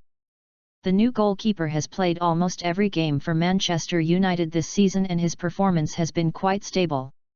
Manchester United's defensive line is Gary Neville, Ferdinand, Nesta, Lucio. The five in midfield are McLeal, Roy Keane, Beckham, Kaka, Ashley, Cole. Ferguson actually let Ashley Cole replace Ronaldinho in the starting lineup. On the forward line, Ronaldo is still the alien. Okay, the match between the two sides is about to begin. Ladies and gentlemen, the first leg of the 2002-03 UEFA Champions League semi-final is about to begin. First, Juventus kicks off. We can see that Manchester United seemed to play very conservatively at the start. Although judging by the lineup, they still used a 4-2-3-1 formation. But it's not hard to see from the screen that when Manchester United defend, their position is more like 5-32. The only two players at the forefront are Ronaldo and Kaka. At this time, Mourinho, who was far away in Porto, was shocked when he saw the formation sent out by Ferguson. My God! Is this really the formation Ferguson would deploy? I've watched so many games coached by Ferguson, but this is the first time I've seen him line up his team like this in a game. Tisk tisk. Nesta in the middle, Ferdinand and Lucio on the left and right of the three-man defense. As long as these three of them hold their positions, it will be extremely difficult for Juventus to score. I don't know how Coach Lippi will respond. Mourinho watched the game on TV with a slight smile on his face. This Manchester United is simply the most perfect team in his mind. From personnel configuration, to game operations, technical and tactical play, etc. These are all perfectly in line with all his tactical concepts. If he could coach a team like this one day, he would definitely win all the championships. Back to the game, according to Lippi's original idea, his arrangement was to play a defensive counterattack. And targeted tactical deployments were made on both sides of Manchester United. However, Manchester United's style of giving up the ball right from the start and their double-sided disappearing technique made it difficult for Lippi to deal with it. Italian teams are known for their defense, which is something that almost all football fans around the world know. But, as a British team, why are you playing defense? The game started very dull, and it was not until the 15th minute that Juventus had their first shot. After Juventus made a series of wall passes on the left, Del Piero shot near the corner of the left penalty area, and the ball was slightly higher than the crossbar. The Juventus fans at the scene let out a huge cry of regret. In the 20th minute of the game, Manchester United stabilized the situation. Beckham tackled Conte's head in the backcourt and quickly launched an attack. The moment Ronaldo saw Beckham get the ball, he lowered his head and started. At the same time, Kaká, who was standing a little behind Ronaldo, also started running towards the front court. After observing the running direction of the two players, Beckham made a low kick and pushed the ball hard towards the front court. Wild Boar Davis grabbed Ronaldo's clothes from behind and chased him desperately. But even with all this pulling and tugging, he still couldn't stop Ronaldo from getting the ball in front of him. In desperation, Davis had to make a tackle. No matter what, Ronaldo cannot be allowed to advance with the ball. The moment Davis made the tackle, Ronaldo seemed to have anticipated it. He made an extreme sudden stop and stepped on the ball. Wild Boar Davis glided past Ronaldo. Davis, lying on the ground, watched through his brown eyes as Ronaldo changed direction with a pull of the ball and continued to advance with the ball, but he could do nothing. Kaká on the side had already caught up and was waving at Ronaldo frantically in front of the penalty area. At this time, the situation on the field has become 2v2.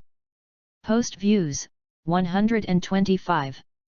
052 Rebirth 02, Football God, Intercepting Glazer Chapter 052. Access limited. Please complete verification to view this content. Because of Kaká's movement, Lindley was involved. The situation on the front became a 1v1 situation between Ronaldo and Montero. Ronaldo was running at high speed, touching the ball twice in different directions with his right foot and swinging his body slightly, which made Montero in front of him stunned. He almost fell to his knees on the grass. Buffon in front of the goal was ready for battle. After seeing Montero being knocked unconscious, he immediately attacked and tried to stop the alien. Facing the attacking young player Buffon, Ronaldo used his signature pendulum pass. However, young Buffon seems to understand Ronaldo very well. He didn't take the first scare, but immediately went down to make a save.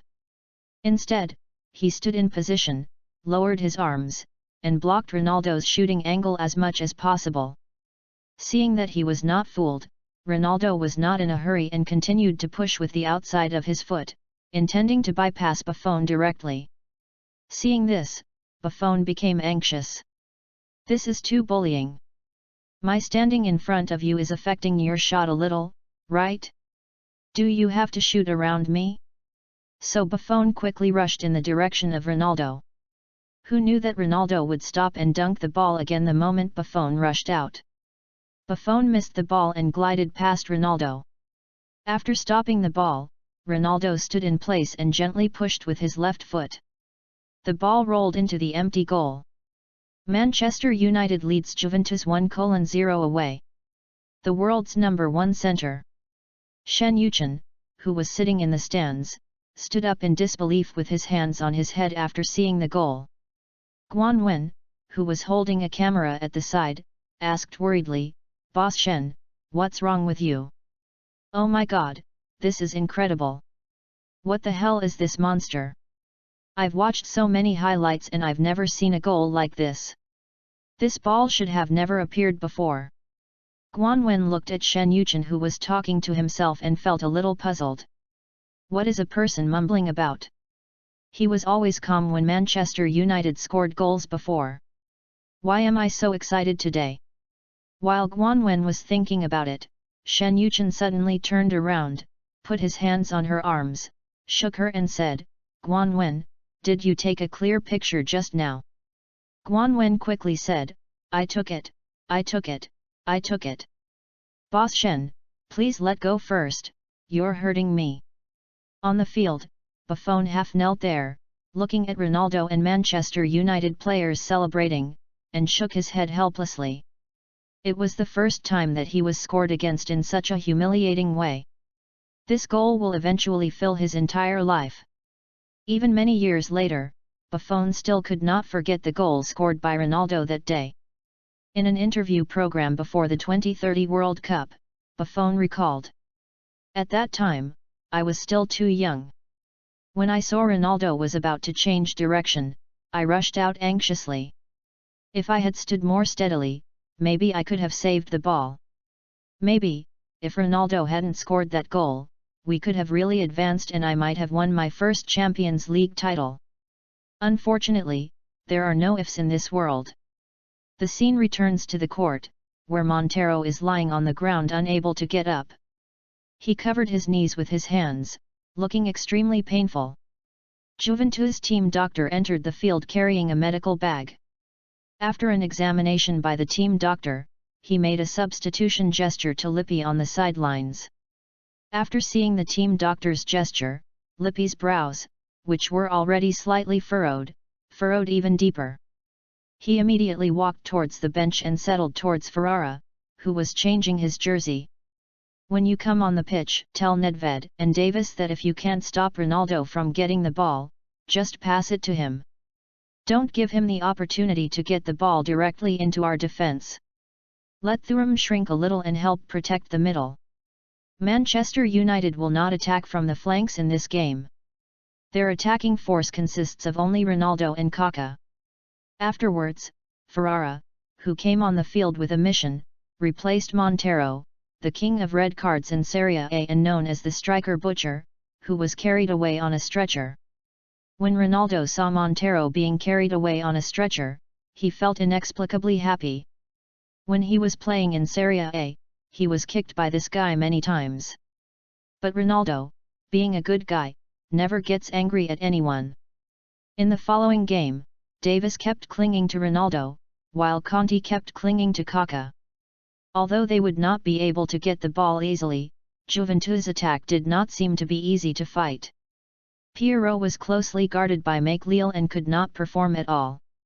When ground infiltration failed, Juventus tried high-altitude bombing. But there were two tall towers, Nesta and Ferdinand, standing in Manchester United's penalty area. Under the watchful eyes of the two of them, the striker Trezeguet was unable to take advantage of either the high ball or the ground ball. In this way, the first half of the game came to a temporary end. Manchester United entered the locker room maintaining their lead. Ferguson was still very satisfied with the players' performance. On the other hand, Lippi redeployed Juventus. After the start of the second half, Juventus began to make crazy crosses. Since Manchester United doesn't attack from the flanks, they will do it. Even if he fails to score once or twice, he doesn't believe that Manchester United can keep playing like this without making any mistakes. As the game progressed, Manchester United's players' physical strength obviously declined. Thuram used his speed on the wing to overpower Ashley Cole and then made a cross from the bottom line. Trezeguet headed the ball in front of the goal. Although the ball did not fly towards the goal, it accidentally landed at Piero's feet. Piero stopped the ball with his chest and then shot it. The ball went straight towards Manchester United's goal. Pirro's shot was powerful and at a good angle. Van der Sar in front of the goal was highly focused. After making an accurate judgment, he stretched his body, dived sideways with one arm, and pushed Pirro's shot over the top of the crossbar. Van der Sar got up from the ground, waving his fist and shouting excitedly. Ferdinand excitedly stepped forward, patted Van der Sar on the chest and shouted, "Well done, brother." Nesta also stepped forward and high-fived Van der Sar. Although Manchester United was besieged by Juventus, their morale was not weak at all. When Juventus was about to take a corner kick, Ferdinand took 2 deep breaths and shouted loudly to his teammates, asking them to mark the man. At this time, Manchester United's players were already showing signs of fatigue. But looking at the Juventus players, they seemed to be as energetic as if they had just played a game. Post views, 121. 053 Rebirth 02, Football God, Intercepting Glazer Chapter 053. Access limited. Please complete verification to view this content. Shen Yuchen, who was sitting in the stands, seemed to have noticed something as well. He rubbed his right hand unconsciously, and his eyes became more and more serious. It seems that this game is not so easy to pass. Sure enough, the accident happened. In the 75th minute of the game, Pirro continued to threaten Manchester United on the left. After a series of passes between him and Nedved, he dribbled the ball into Manchester United's penalty area. Ferdinand was in front of Trezeguet, pulling at his clothes. Nesta jumped from behind Trezeguet, pressed Trezeguet, and headed the ball out of the penalty area. Trezeguet was trapped by the two and lost his balance, falling into Manchester United's penalty area. Outside the penalty area, Beckham stopped the ball with his chest and dunked it. Just as he was about to launch an attack, he suddenly heard the referee's whistle. Beckham turned to look at the referee with a puzzled look on his face. Unexpectedly, the referee pointed to the penalty spot in the penalty area. Beckham's eyes widened as he looked at the referee and asked, "What? A penalty? Hey, how is this a penalty?" At this time, Trezeguet was lying in Manchester United's penalty area. During the fight just now, he fell down under the pressure of Ferdinand and Nesta. The referee called a foul on Ferdinand for pushing. Roy Keane rushed towards the referee with an angry look on his face. Pointing at the referee's nose, he started to curse. "Fuck, can you blow the whistle? Will you award a penalty for this ball? This is just a normal confrontation. Are you blind? Beep." The referee's whistle sounded again, and he took out a red card from his chest and pointed it at Roy Keane. When Roy Keane saw the red card, he was stunned for a moment. After he came to his senses, he clenched his fists and was about to go up and hit the stupid referee. Beckham and Ashley Cole hugged Roy Keane from behind, and the scene became chaotic in an instant. At the edge of the field, Ferguson rushed to the fourth official and angrily scolded him. Even the players on Manchester United's bench started shouting towards the field. Shen Yuchen, who was sitting in the stands, also stood up excitedly. "RNMD, Russian National Missile Defense System. You bastards, you can't afford to lose, right? Where is the foul on this ball? Go watch VAR." Shouting here, Shen Yuchen couldn't help but cover his forehead. "No, I'm so pissed off, where the hell is VAR?" Guan Wen, who was standing by, saw Shen Yuchen cursing for the first time. Didn't he act so confident a few days ago and said to her, "Is there anything else that's worth me getting angry about? How come the defense was broken just because a penalty kick was awarded?" On the field, no matter how Manchester United players explained, the referee still maintained the original decision. Including Roy Keane's red card, there is no room for cancellation. Angry Keane was unwilling to take a stand for a long time. Finally, after being persuaded by the coaching staff and players, he left indignantly. When Pirro came to the penalty spot with the ball, the game was already 80 minutes old. Van der Sar stood in front of the penalty spot with his hands on his hips, trying to interfere with Pirro in this way. The referee stepped forward and blew the whistle to signal Van der Sar to step back. After hearing the whistle, Van der Sar slowly retreated step by step. When he reached the goal line, Van der Sar started dancing and jumping again. Faced with Van der Sar's interference, Pierrot did not look up at him. His eyes were always fixed on the referee. After the referee blew the whistle again, Pierrot started to run up and shoot. Van der Sar watched Del Pierrot's run up and misjudged the direction of his shot. Pierrot's penalty kick went into the net, 1:1. Pierrot was extremely excited after scoring the goal. The Juventus fans at the scene also cheered passionately. Shen Yuchen stomped his feet hard and slumped down in his seat angrily. "Mr. Shen, don't worry. This is only the first round of the competition. Besides, the score is just a tie now." Shen Yuchen's face was gloomy at this time. He pointed down and said, "There's something wrong with these people. Look for yourself at the state they're in when they're running. Our players are exhausted. Beckham has even put his hands on his knees. But against the Juventus players, they didn't look tired at all." After listening to Shen Yuchen's words, Guan Wen also turned to look at the court. After observing for a while, she seemed to sense it too. "Yes, Mr. Shen, you are right. Is there such a huge difference in physical strength between our players and theirs?"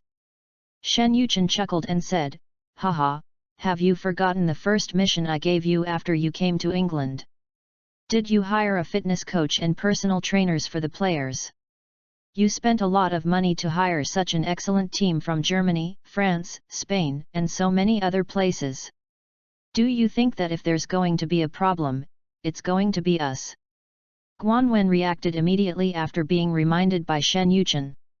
Then, something seemed to come to her mind, and she said in disbelief, "Boss Shen, could they be?" Shen Yuchen suddenly raised his hand to interrupt Guan Wen, and then instructed, "Tell our bodyguards later not to stop the reporters. I am willing to accept the interview today. Even if I can't do anything to them today, I'm going to discuss them." Guan Wen heard this and nodded, "Yes, I understand." The game continues. After scoring the goal, Juventus increased the intensity of their attack. It seems that they are not satisfied with the draw result at all. In addition, Manchester United was one man short on the field at this time. Therefore, they pressed forward very fiercely. Under the attacks of Pierrot and Trezeguet, Manchester United's defence was in a panic and the high pressure could not be maintained. Trezeguet's 2 consecutive shots were just a hair's breadth away. On the sidelines, Ferguson quickly called Sylvester over. But just as Manchester United was about to make a substitution, Juventus scored again. Davis took advantage of a brief gap in the middle of Manchester United and suddenly dribbled forward. Beckham knocked him down when he stepped forward to defend. Juventus got a free kick opportunity on the left side of the front court. Before the Manchester United players could react, the wild boar Davis got up from the ground and quickly kicked the ball out. He passed the ball to Nedved on the left. Nedved then lifted the ball into the penalty area, and Trezeguet headed the ball past Nesta.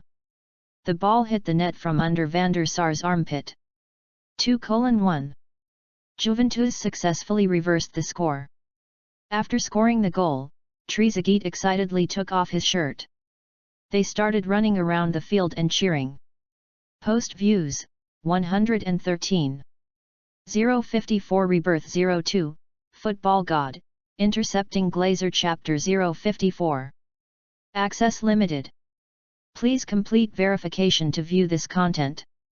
Nesta sat on the grass, looking at Trezeguet who was celebrating by shaking his jersey with one hand, and he lowered his head with some self-blame. At this time, Lucio came forward to comfort him and said, "Don't be discouraged, the game is not over yet. Even if we lose this game, we can still win the next one when we return to Old Trafford." At this time, Ferdinand also came over, stretched out his hands to him and said, "Man, cheer up. The battle isn't over yet. Have you forgotten what Mr. Shen said? Now you need to stand up like a man." Nesta looked up at Ferdinand, his eyes full of complexity. However, he still stretched out his hands, grabbed Ferdinand, and stood up. "Hey!"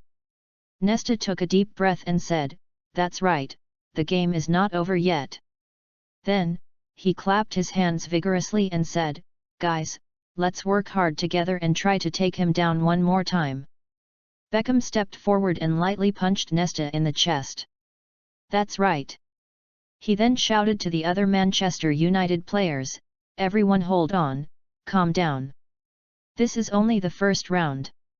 You must first take care of your emotions. Don't let anything else affect your judgment of the game. Now, it's not the end of the world. There's no need to be dejected." After Roy Keane left the field, Beckham naturally became the captain on the field. Therefore, he must stand up and encourage everyone. In the next few minutes, Juventus was still trying to expand the score. But Manchester United's defence was very solid and Juventus players did not get many good shooting opportunities. In the end, the Champions League semi-final ended with a score of 2-1. After the game, Manchester United players were almost too tired to sit on the lawn. But looking at the Juventus players, they were still celebrating their victory with great enthusiasm. Ferguson came on the field and comforted his disciples. At the post-match press conference, Ferguson angrily scolded the referee in front of reporters. "Yes, he personally ruined a game that will go down in history. We will lodge a complaint and protest with UEFA." When Shen Yuchen left the Alpi Stadium, he was surrounded by reporters. "Mr. Shen, what do you think of the result of this game? Can you tell us about Ronaldinho and why he is not in the squad for this game?" "Mr. Shen, if Ronaldinho had played in this match, would the result have been different?" Shen Yuchen suddenly stopped while listening to the reporters' questions. He pointed at the camera and shouted, "You have ruined Italian football, you have ruined pure football. I respect my opponents and I respect the players who fight for football on the field. But you ruined them.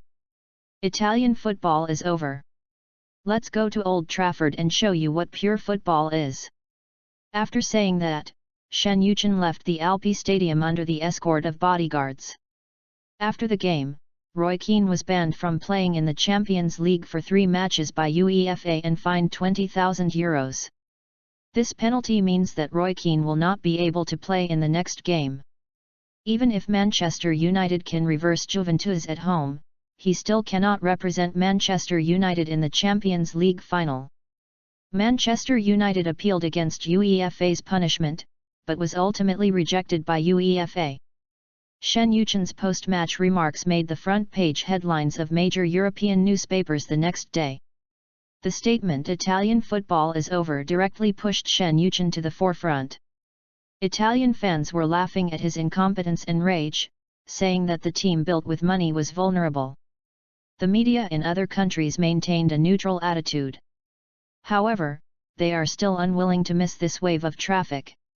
In the next few days, mainstream newspapers across Europe were reporting on the incident. Even some newspapers in North America and South America exposed Shen Yuchen. Even in Asia, Shen Yuchen's words have become an interesting story that some fans like to talk about. On May 11, in the 38th round of the Premier League, Manchester United drew 2-2 with Everton away. In this game, Ronaldo came on as a substitute and helped Manchester United score a crucial goal to equalise the score. This helped Manchester United complete their legendary unbeaten record in the league. This season, Manchester United won the Premier League title with 27 wins and 11 draws, accumulating 92 points. Ronaldo scored 32 goals in the Premier League this season and was crowned the Premier League Golden Boot. Ronaldinho became the Premier League assist king with 19 goals and 20 assists. The double R combination has continued to dominate European football since the World Cup. Unfortunately, however, Ronaldinho did not play in the last few rounds. Otherwise, he might really have achieved the terrifying statistics of 20 goals and 20 assists.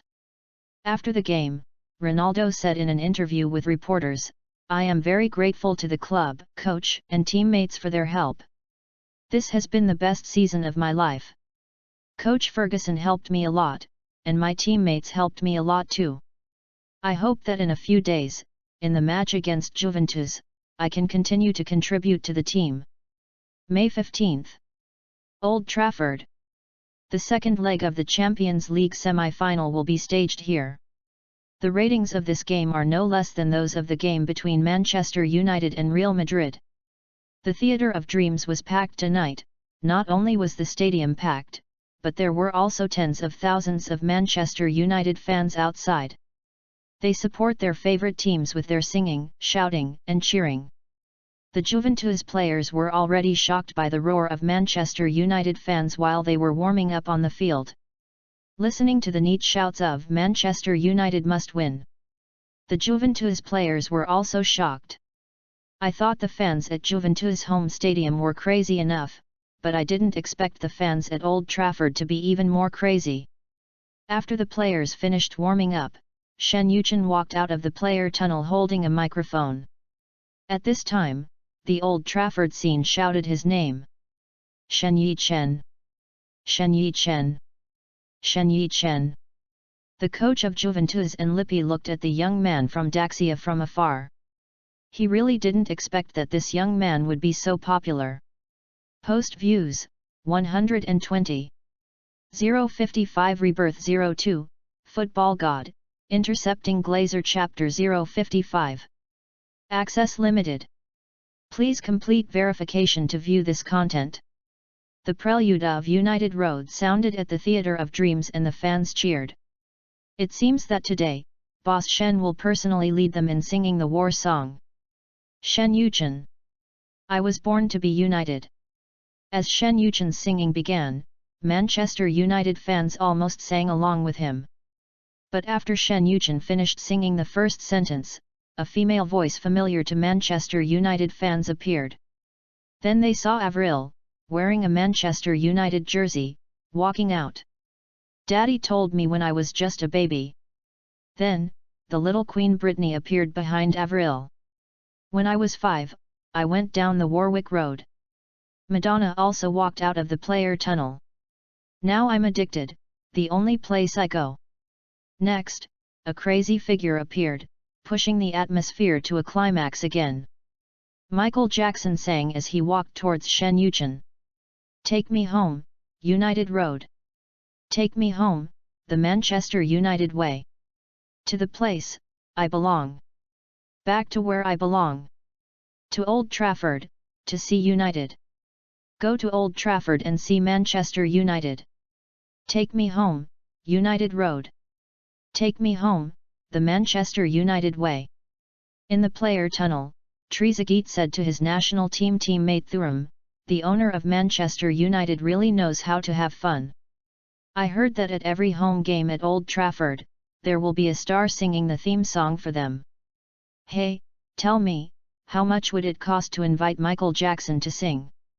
Thuram chuckled and said, how would I know? He's just a playboy, he treats the family's money like it's nothing. Trezeguet curled his lips and said disdainfully, I wonder how much money Manchester United will lose after operating for a year. Those stars' appearance fees are not low. I remember they only made a profit of 20 million last year. Thuram said nonchalantly, who cares about him? It's not your family's money anyway. No matter how much money he has, he won't spend it on you. Before long, the chorus outside ended. Shen Yuchen took the microphone and shouted loudly, everyone, let's cheer for the Manchester United players. Shen Yuchen, Manchester United. Audience, we will win. Avril, Manchester United. Audience, we will win. Michael Jackson, Manchester United. Audience, we will win. Shen Yuchen shouted loudly, justice will prevail. In the player tunnel where justice will prevail, the Manchester United players really felt their blood boiling. On the other hand, the Juventus players. Before the game even started, they seemed to have been suppressed in terms of momentum. After cheering, Shen Yuchen led a few people towards the stands. Afterwards, the theme song of the Champions League was played and players from both teams began to enter the field. In this game, there were not many changes in Juventus personnel, except that Ferrara replaced the injured Montero in the central defender position. Manchester United has made bigger changes. First of all, they changed back to the more familiar 4231 formation. Goalkeeper, Van der Sar. Defenders, Lucio, Ferdinand, Nesta, Ashley Cole. Midfielders, McLeal, Beckham, Kaká, Scholes, Adriano. Forward, Ronaldo. The game began with the referee's whistle. The Red Devils Manchester United kicked off first. Ronaldo stood at the kickoff spot and pushed the ball back to Scholes. Then he turned around and headed towards the heart of Juventus. At the same time, Kaká and Adriano also started to move from the left and right. Scholes faced Ronaldo's pass and the Juventus players who rushed up to press him. He simply spread his legs slightly and the ball rolled between his feet. Beckham came up from behind and made a long pass to the ball. The ball flew towards Adriano, who was running on the right side of the field. Lippi saw this scene and stood up from the bench and shouted towards the court, "Two people go up to him and don't let him get the ball." Conti kept chasing Adriano, but Adriano didn't seem to take him seriously. As he ran, he turned his head to look at where the ball would land. After hearing Lippi's shout, Pesotto also went towards Adriano. Adriano stopped where the ball landed, opened his arms, stuck out his butt, and blocked Conti directly behind him. Then he chested the ball. At this time, Pesotto also came up to defend, and the two of them formed a pincer attack on Adriano. Adriano held the ball steady, withstood the impact of two people alone, and turned 90 degrees on the spot with his left foot. The ball rolled directly under Conti's crotch. Adriano also squeezed between the two people. Seeing this, Conti immediately became anxious and planned to grab Ade directly. Pesotto also used his body to continuously hit Ade. However, Ade grabbed Conti's collar with his left hand and pushed towards Pesotto. As a result, Pesotto was knocked off balance by Ade, and Conti also lost his balance in the pulling of each other. But even if he lost his balance, he still held on to the corner of Ade's clothes and refused to let go. Ade didn't continue to argue with them, and simply used the outside of his left foot to knock the ball to Ronaldo, who was coming forward. When Lippi on the sidelines saw this scene, he covered his head. What the fuck is this thing? How could he handle the ball even with all his strength? On the other side, on Manchester United's bench, Van Nistelrooy complained to Giggs beside him, "Look at this bastard, if I were in that position, he would definitely continue to dribble the ball and would not pass it to me at all." Upon hearing this, Giggs just smiled and shook his head. On the field, after Ronaldo received the pass from Ade at the front of the penalty area, facing the defense of Ferrara and Bilindelli, he performed bicycle kicks and changed directions several times, and forced his way in between the two people. It was also the first time Ferrara saw someone break through and walk between two people. According to normal logic, shouldn't he go to the weak side of one of them? In desperation, Ferrara made a tackle directly, and Bilindelli on the side also made a tackle at the same time. The two of them directly knocked Ronaldo to the ground with a double ghost shot. Manchester United got a free kick opportunity in the front court. What are you two doing? Post views, 128. 056 Rebirth 02, Football God, Intercepting Glazer Chapter 056. Access limited. Please complete verification to view this content. Beckham stood in front of the penalty spot, took a run up and shot, but the ball was slightly higher than the crossbar. This free kick made Lippi break out in a cold sweat. He ran to the sidelines and started yelling at several players. Let them pay more attention to Manchester United's wing attacks. In the 8th minute, the Red Devils almost changed the score. Adriano made a cross from the bottom of the wing, but the ball was cleared by Pesotto and went out of bounds. Manchester United got a corner kick and Beckham swept the ball in front of the goal. In the chaos, Kaká, dressed in red, leaned against Conti and shot sideways, and young Buffon made a wonderful save. This is a world-class save. Buffon was in particularly good shape today, feeling like a lone man blocking the way for 1,000.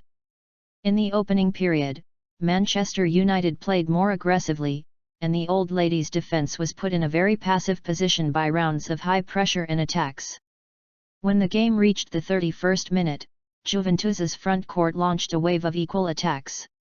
In a set-piece opportunity, Conti took the penalty and passed the ball to the side. Davis followed and immediately lofted the ball into the penalty area. Trezeguet headed the ball, but it went slightly off its trajectory and passed the goal. Just 1 minute after this attack, Kaká made consecutive breakthroughs with the ball on the left side. Facing Thuram's one-on-one defense, the son of the Theatre of Dreams was like a fish in water, showing the style of a great general. Just by using simple acceleration and change of direction, he successfully got rid of Thuram's defense. Then, Kaká cut inside and shot from the edge of the penalty area. The ball went straight to the upper right corner of the goal. This is the best Kaká, mature beyond his years, with a high basketball IQ, perfect skills and running as fast as the wind. In this game, as the core of the team's midfield and front court, Ferguson gave him unlimited firing rights and extremely high freedom, which allowed him to better display his talents and strength. Unfortunately, Kaká's shot was still saved by young player Buffon with one hand and hit the crossbar. In the first half, the old lady gradually got into the game state and continued to burn the flames of attack under the opponent's wall. In the 38th minute, Pierrot got the ball on the wing and cut inside. After creating space, he made a clever pass. De Veo followed up with a volley, but Van der Sar miraculously blocked it with his feet and Manchester United escaped a disaster. The two teams on the field launched waves of attacks that were more fierce than the previous ones, pushing the rhythm of the field to a climax. Afterwards, the two teams entered the halftime break. In the 45 minutes of the first half, neither team scored a goal. But it was an exciting game. In the second half, the situation changed suddenly after the change of sides. In the 49th minute of the game, Manchester United began to build momentum in the front court. Through efficient and deadly passes, the ball was constantly transferred and the danger was constantly magnified. Adriano made a cross in the penalty area, and Ronaldo followed up with a volley that was blocked out of the baseline. This was Manchester United's fifth corner kick opportunity in this match. Beckham sent the ball in front of the goal. And Adriano in the crowd jumped up on the spot, pulling up an onion in dry land. He overcame the defense of Conti and Bilindelli and headed the ball into the goal with a powerful header. The ball was too close and hit the opposite corner of the goalkeeper.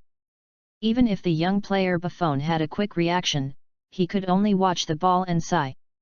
1-0. Manchester United took the lead and broke the deadlock. Adriano was extremely excited after scoring the goal and he slapped his head hard, roaring passionately towards the fans in the stands. At this moment, Moratti, who was watching the live broadcast of the game in Italy, couldn't help but shout out, "Beautiful! Ade's header was so beautiful." Moratti really likes Adriano and Ronaldo from the bottom of his heart. But for the sake of the team's performance, he had to sell them this summer. "I just didn't expect Ronaldo to suddenly explode. Alas, if they could have kept him for another year, maybe they could have really won the Serie A championship this year." Moratti recalled it now and felt extremely regretful. Looking at Ade shining at Old Trafford, he seemed to have made some kind of determination in his heart. Back to the game, this goal was a heavy blow to Juventus. Although the total score is now 2-2. But if the game ends with this score, Manchester United, with an away goal, can advance directly. Then the old lady, who was one goal behind, began to launch a full-scale counterattack in the front court. But when the line pressed forward, Manchester United once again seized the fatal gap in the defence. In the 75th minute of the game, after a dream pass with Scholes, Kaká was like a young man chasing the wind, and no one could stop him. He rushed along the sidelines, and when he reached the baseline, he passed the ball to the triangle area with a cross. Ronaldo followed up with a shot in front of the goal, which was slightly off the goal. Manchester United almost extended their lead. At this time, Ferguson on the sidelines could see that Ronaldo was exhausted. Then he immediately replaced Ronaldo with Eto'o. Before Eto'o came on the pitch, Ferguson told him to look for opportunities between the two defensive midfielders of the opposing team. Eto'o nodded to Ferguson, understanding his intention. After Eto'o came on the pitch, he did cause a lot of trouble for Juventus. In the 80th minute of the game, seeing that time was running out, Davis, who was anxious to attack, hesitated a little when he saw Manchester United's defence while holding the ball in the midfield. Just when he hesitated, a dark shadow suddenly flashed behind him and destroyed the ball from under his feet. Adriano started to pay attention when Eto'o was about to make a tackle. The moment Eto'o intercepted the ball, he immediately started to move at full speed. With a big stride, he dribbled the ball straight towards Juventus' backcourt. Eto'o quickly got up from the ground and started sprinting towards the front court with all his strength. At this time, there were only 3 people left in Juventus' backcourt. Judging from the TV broadcast footage, Manchester United had already formed a 3-on-3 situation at this time. However, the 3 players on Manchester United's side were definitely faster in their rush. Facing Ferrara, who was defending him alone, Adriano performed bicycle kicks, flicked the ball with his right foot and then swung his leg to shoot. Ferrara seized the opportunity and slid in front of Ade to block him. But who knew that Ade twisted his ankle and hit the ball directly to the middle. Near the penalty spot, Eto'o stepped forward to meet the ball. Bilandelli and Thuram rushed forward to block the shot. Just when everyone thought Eto'o was going to shoot, he cleverly spread his legs and let the ball pass. Directly confused Bilandelli and Thuram. Kaka followed up from the back post and was left unguarded. He gently kicked the ball with his right foot, and facing Buffon, who was ready to attack, Kaka's feet moved very quickly and he directly pushed the ball into the far corner with his right foot. Buffon didn't get angry at all when he was shot. 2:0. Little Nunez, watch carefully and learn well. 4-year-old Nunez sucked his fingers and looked at Kaka with admiration on his face. Post views, 115. 058 Rebirth 02, Football God, Intercepting Glazer Chapter 058. Access limited. Please complete verification to view this content. As time passed, the Juventus players on the field became more and more anxious. Then, in the 90th minute, with Pirro's breakthrough in the front court, Trezeguet made a lob shot in front of the goal. Nesta made a quick move and the ball was cleared immediately. Nedved followed up and fired a long-range shot, but Van der Sar once again showed his bravery and kicked the ball out.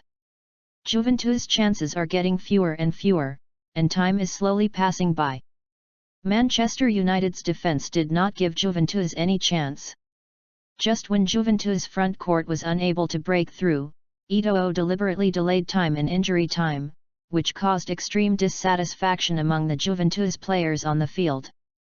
Juventus originally took the penalty kick from the backcourt throw-in, but Eto'o kicked the ball away with a kick of his toe. Thuram was so angry that he almost went up to beat him.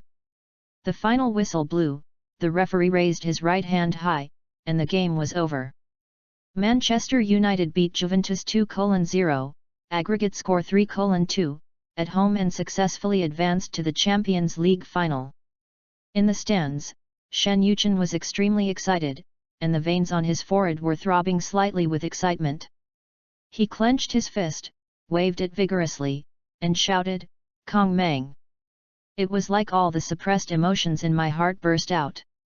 Then, he stretched out his arm towards Mike, and the two of them bumped shoulders fiercely, then hugged each other tightly. Shen Yuchen patted Mike on the back and said excitedly, "We won. We really won. I told you, we'll definitely win today." At this moment, the broadcast camera swept over and accurately captured Shen Yuchen. He let go of Mike and turned around. His eyes just fell on Avril, and before he could raise the corners of his mouth to a complete smile, a figure rushed over. Madonna opened her arms and flew towards Shen Yuchen. Shen Yuchen had no time to react. He only felt a gust of fragrant wind blowing on his face, and Madonna had already crashed into his arms. The impact was so great that he staggered half a step back. He instinctively reached out and caught her firmly. The two of them were so close together that Madonna's hair brushed Shen Yuchen's cheek. She looked up at Shen Yuchen with sparkling eyes, and her laughter mixed with cheers entered Shen Yuchen's ears. "Great, Chen, we're in the finals." This scene shocked Mike, Avril, and others nearby. They opened their eyes wide and opened their mouths into an O shape. It took them a long time to react. They looked at each other, but couldn't help but be infected by this crazy joy and shook their heads with smiles. On the big screen at Old Trafford, this famous scene of flying into the arms was magnified and frozen. Countless cameras and countless pairs of eyes witnessed this scene. As expected, the next day, the front pages of the sports and entertainment sections of major newspapers were dominated by the two of them. Champions League famous scene. Shen Yuchen and Madonna hug and carnival on the sidelines. Manchester United's promotion night, this hug ignites public opinion. The 40-year-old Queen pounces on the top rich second generation.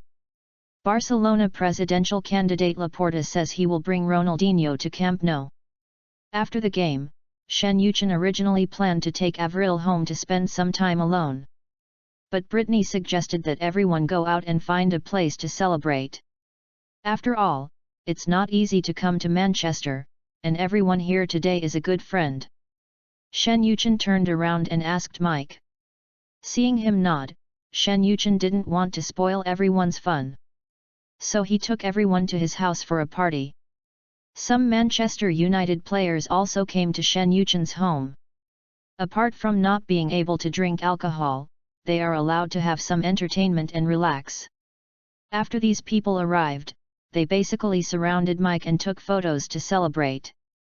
Mike is a wild character on stage, but in private he is quite the opposite. He is very gentle and calm. While everyone was having fun, Cheryl looked at Shen Yuchen hugging Avril and felt a little uncomfortable. Victoria came to her side, patted her on the back and said, "A smart woman won't show deep feelings at a time like this. You'll only disgust him more. Since you made the choice that day, you should know that what he lacks most is women. Do you think a man like this would be bound by a woman? Besides, you know very well how those endorsements you got recently came about." Cheryl turned to look at Victoria, a smile forming on her lips. Victoria rubbed her head and comforted her, "That's right. Come on, I'll go have a couple of drinks with you." On the other side, Shen Yuchen sat among three women and chatted. Brittany held her chin with one hand, sat next to Avril, looked at Shen Yuchen and said, "When did you two start dating?" After hearing this, Avril's eyes rolled around, and then she moved away from Shen Yuchen and said, "We are not in a relationship." Now, Avril turned her head, looked at Shen Yuchen meaningfully and smiled, "He is just my boss." Brittany listened to Avril's words and couldn't help but wrinkled her nose at her and said, "Do you take me for a fool? You two are almost grown together, and you tell me he's just your boss." Avril bit her lip playfully, swayed slightly, and smiled, "Yet. Why, you don't believe it." When Brittany heard this, she rolled her eyes, covered her forehead, and looked speechless. At this time, Madonna stood up from the opposite side, twisted her slender waist, swayed her hips, and sat down next to Shen Yuchen with a carefree and wild spirit. Without waiting for Shen Yuchen's reaction, her warm palm had already rested on Shen Yuchen's thigh, her fingertips caressing it subtly, and she said with a trailing smile, "Chen, I think that little girl doesn't even think before she lies. Tell me, if we were to fall in love, would she be extremely anxious?"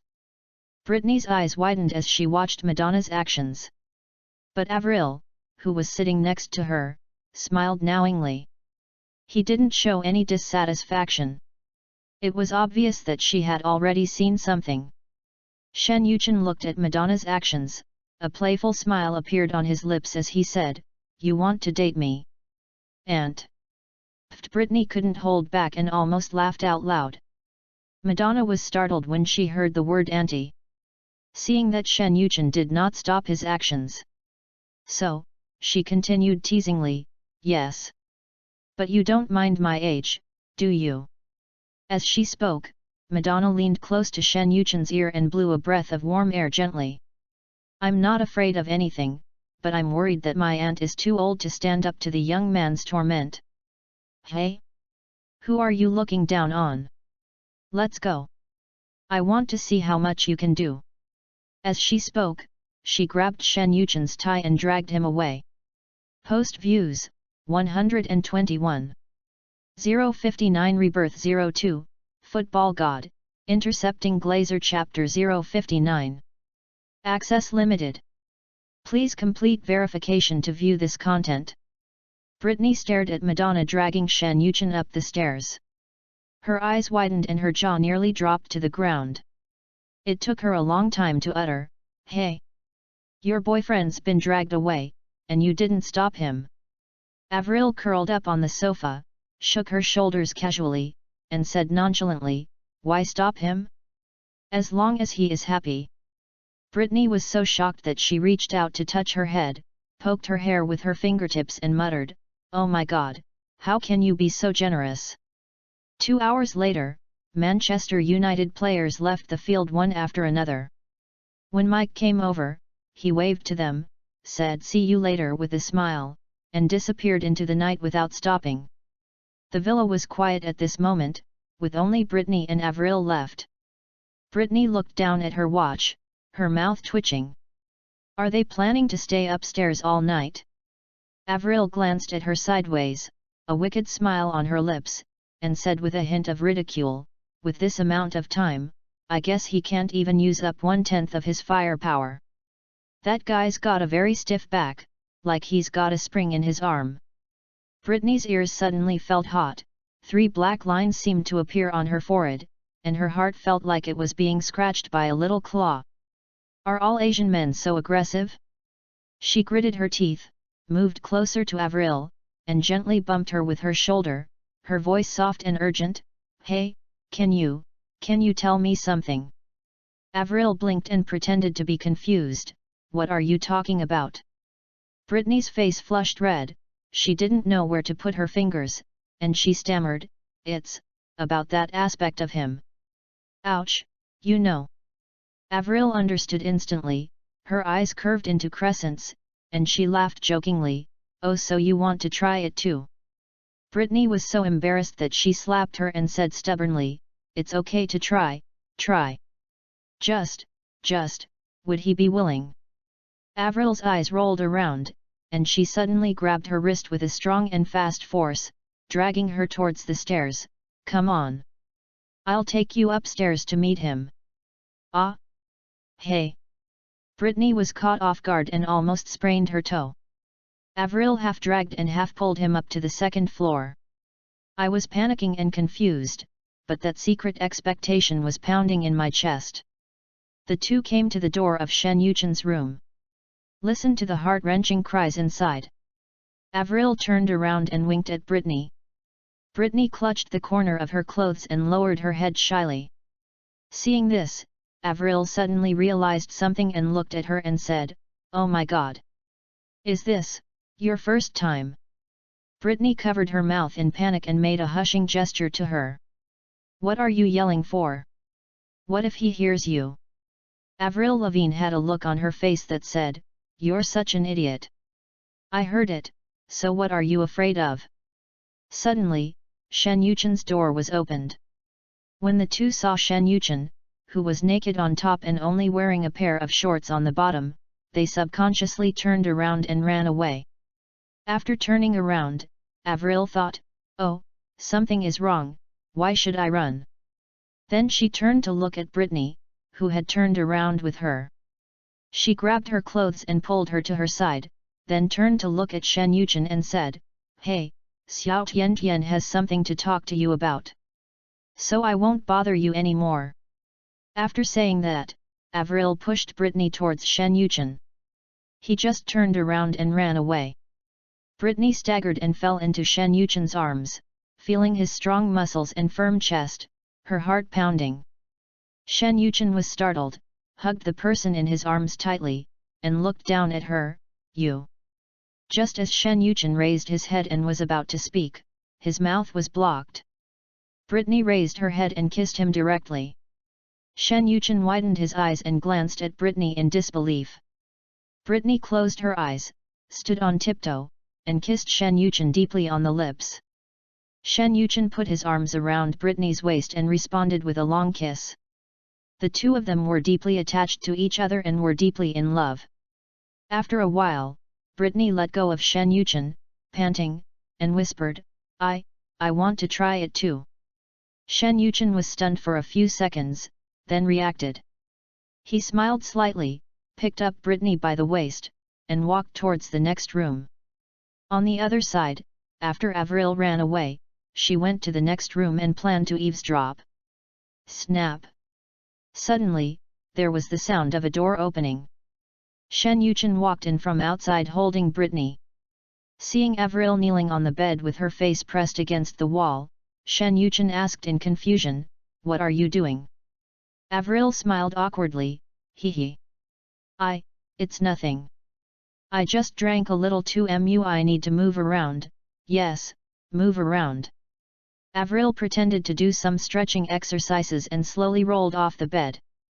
She stood up and said to Shen Yuchen, "Then. I won't disturb you anymore. I'll find a place to sleep first." Then, Avril planned to leave.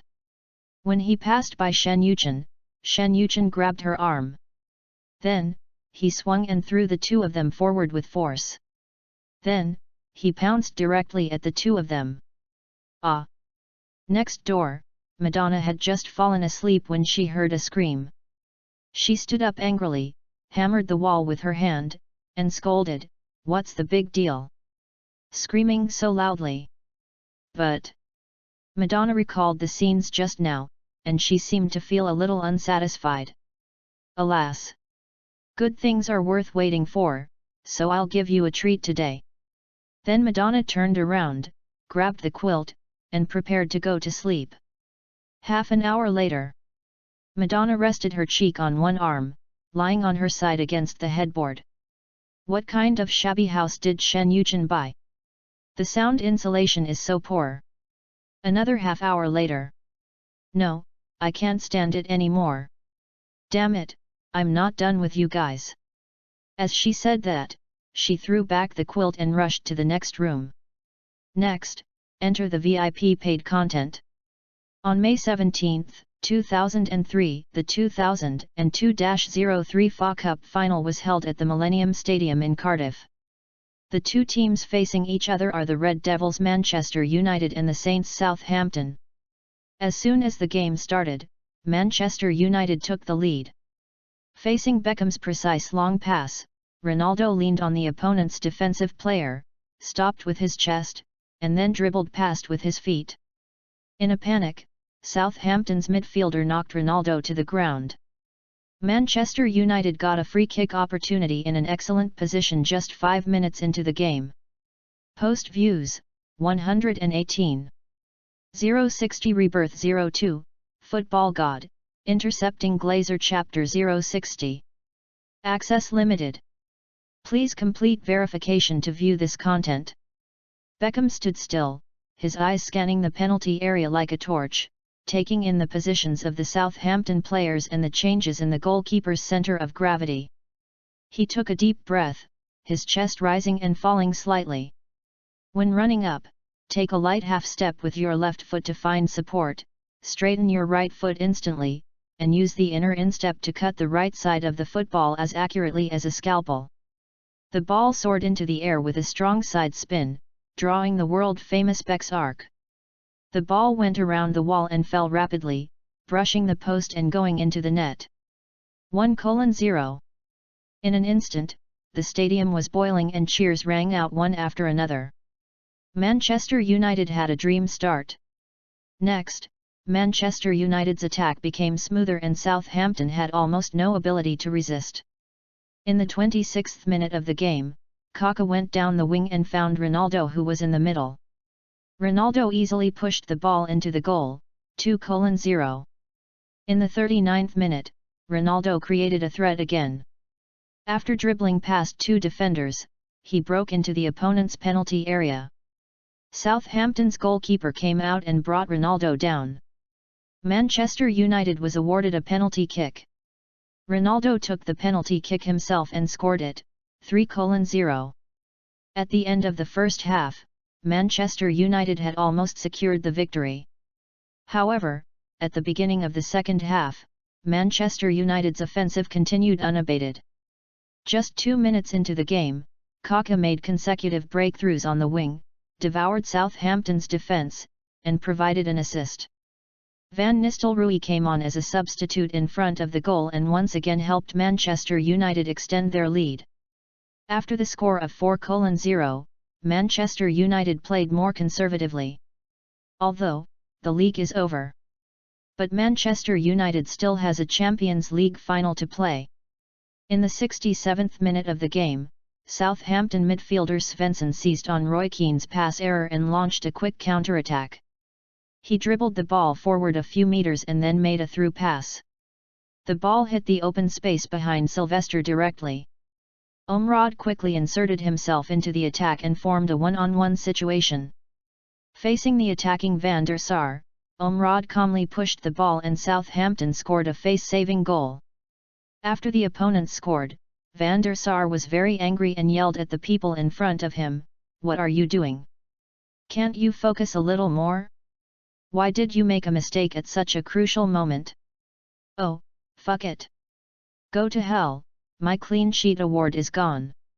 With a bang, Van der Sar kicked the ball out angrily. As luck would have it, the ball hit Roy Keane's calf directly. It was because of his mistake that the team lost the ball. So, in the face of Van der Sar's complaints, Keane just lowered his head silently. But when he was hit by the ball, the anger in his heart suddenly rose. He pointed at several players in the backcourt and started cursing. He even pointed at Sylvester and scolded him. Nesta glanced at him, walked up, put her arm around Sylvester's shoulders, and comforted him with a few words. Beckham then stepped forward and said, "Okay, Keane, stop talking. We're still 3 goals ahead. What's the big deal?" Roy Keane, who was angry, shook his shoulders fiercely and shook off Beckham's hand with a very unhappy look. "I just don't understand why they didn't play forward when they had the chance, but had to pass back, pass back." Beckham was offended by Keane's words and became angry. "The coach told me to do this. If you have any questions, go down and talk to him yourself.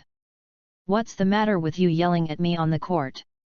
Keane looked at Beckham, snorted, and said, "Do you think I can't tell you?"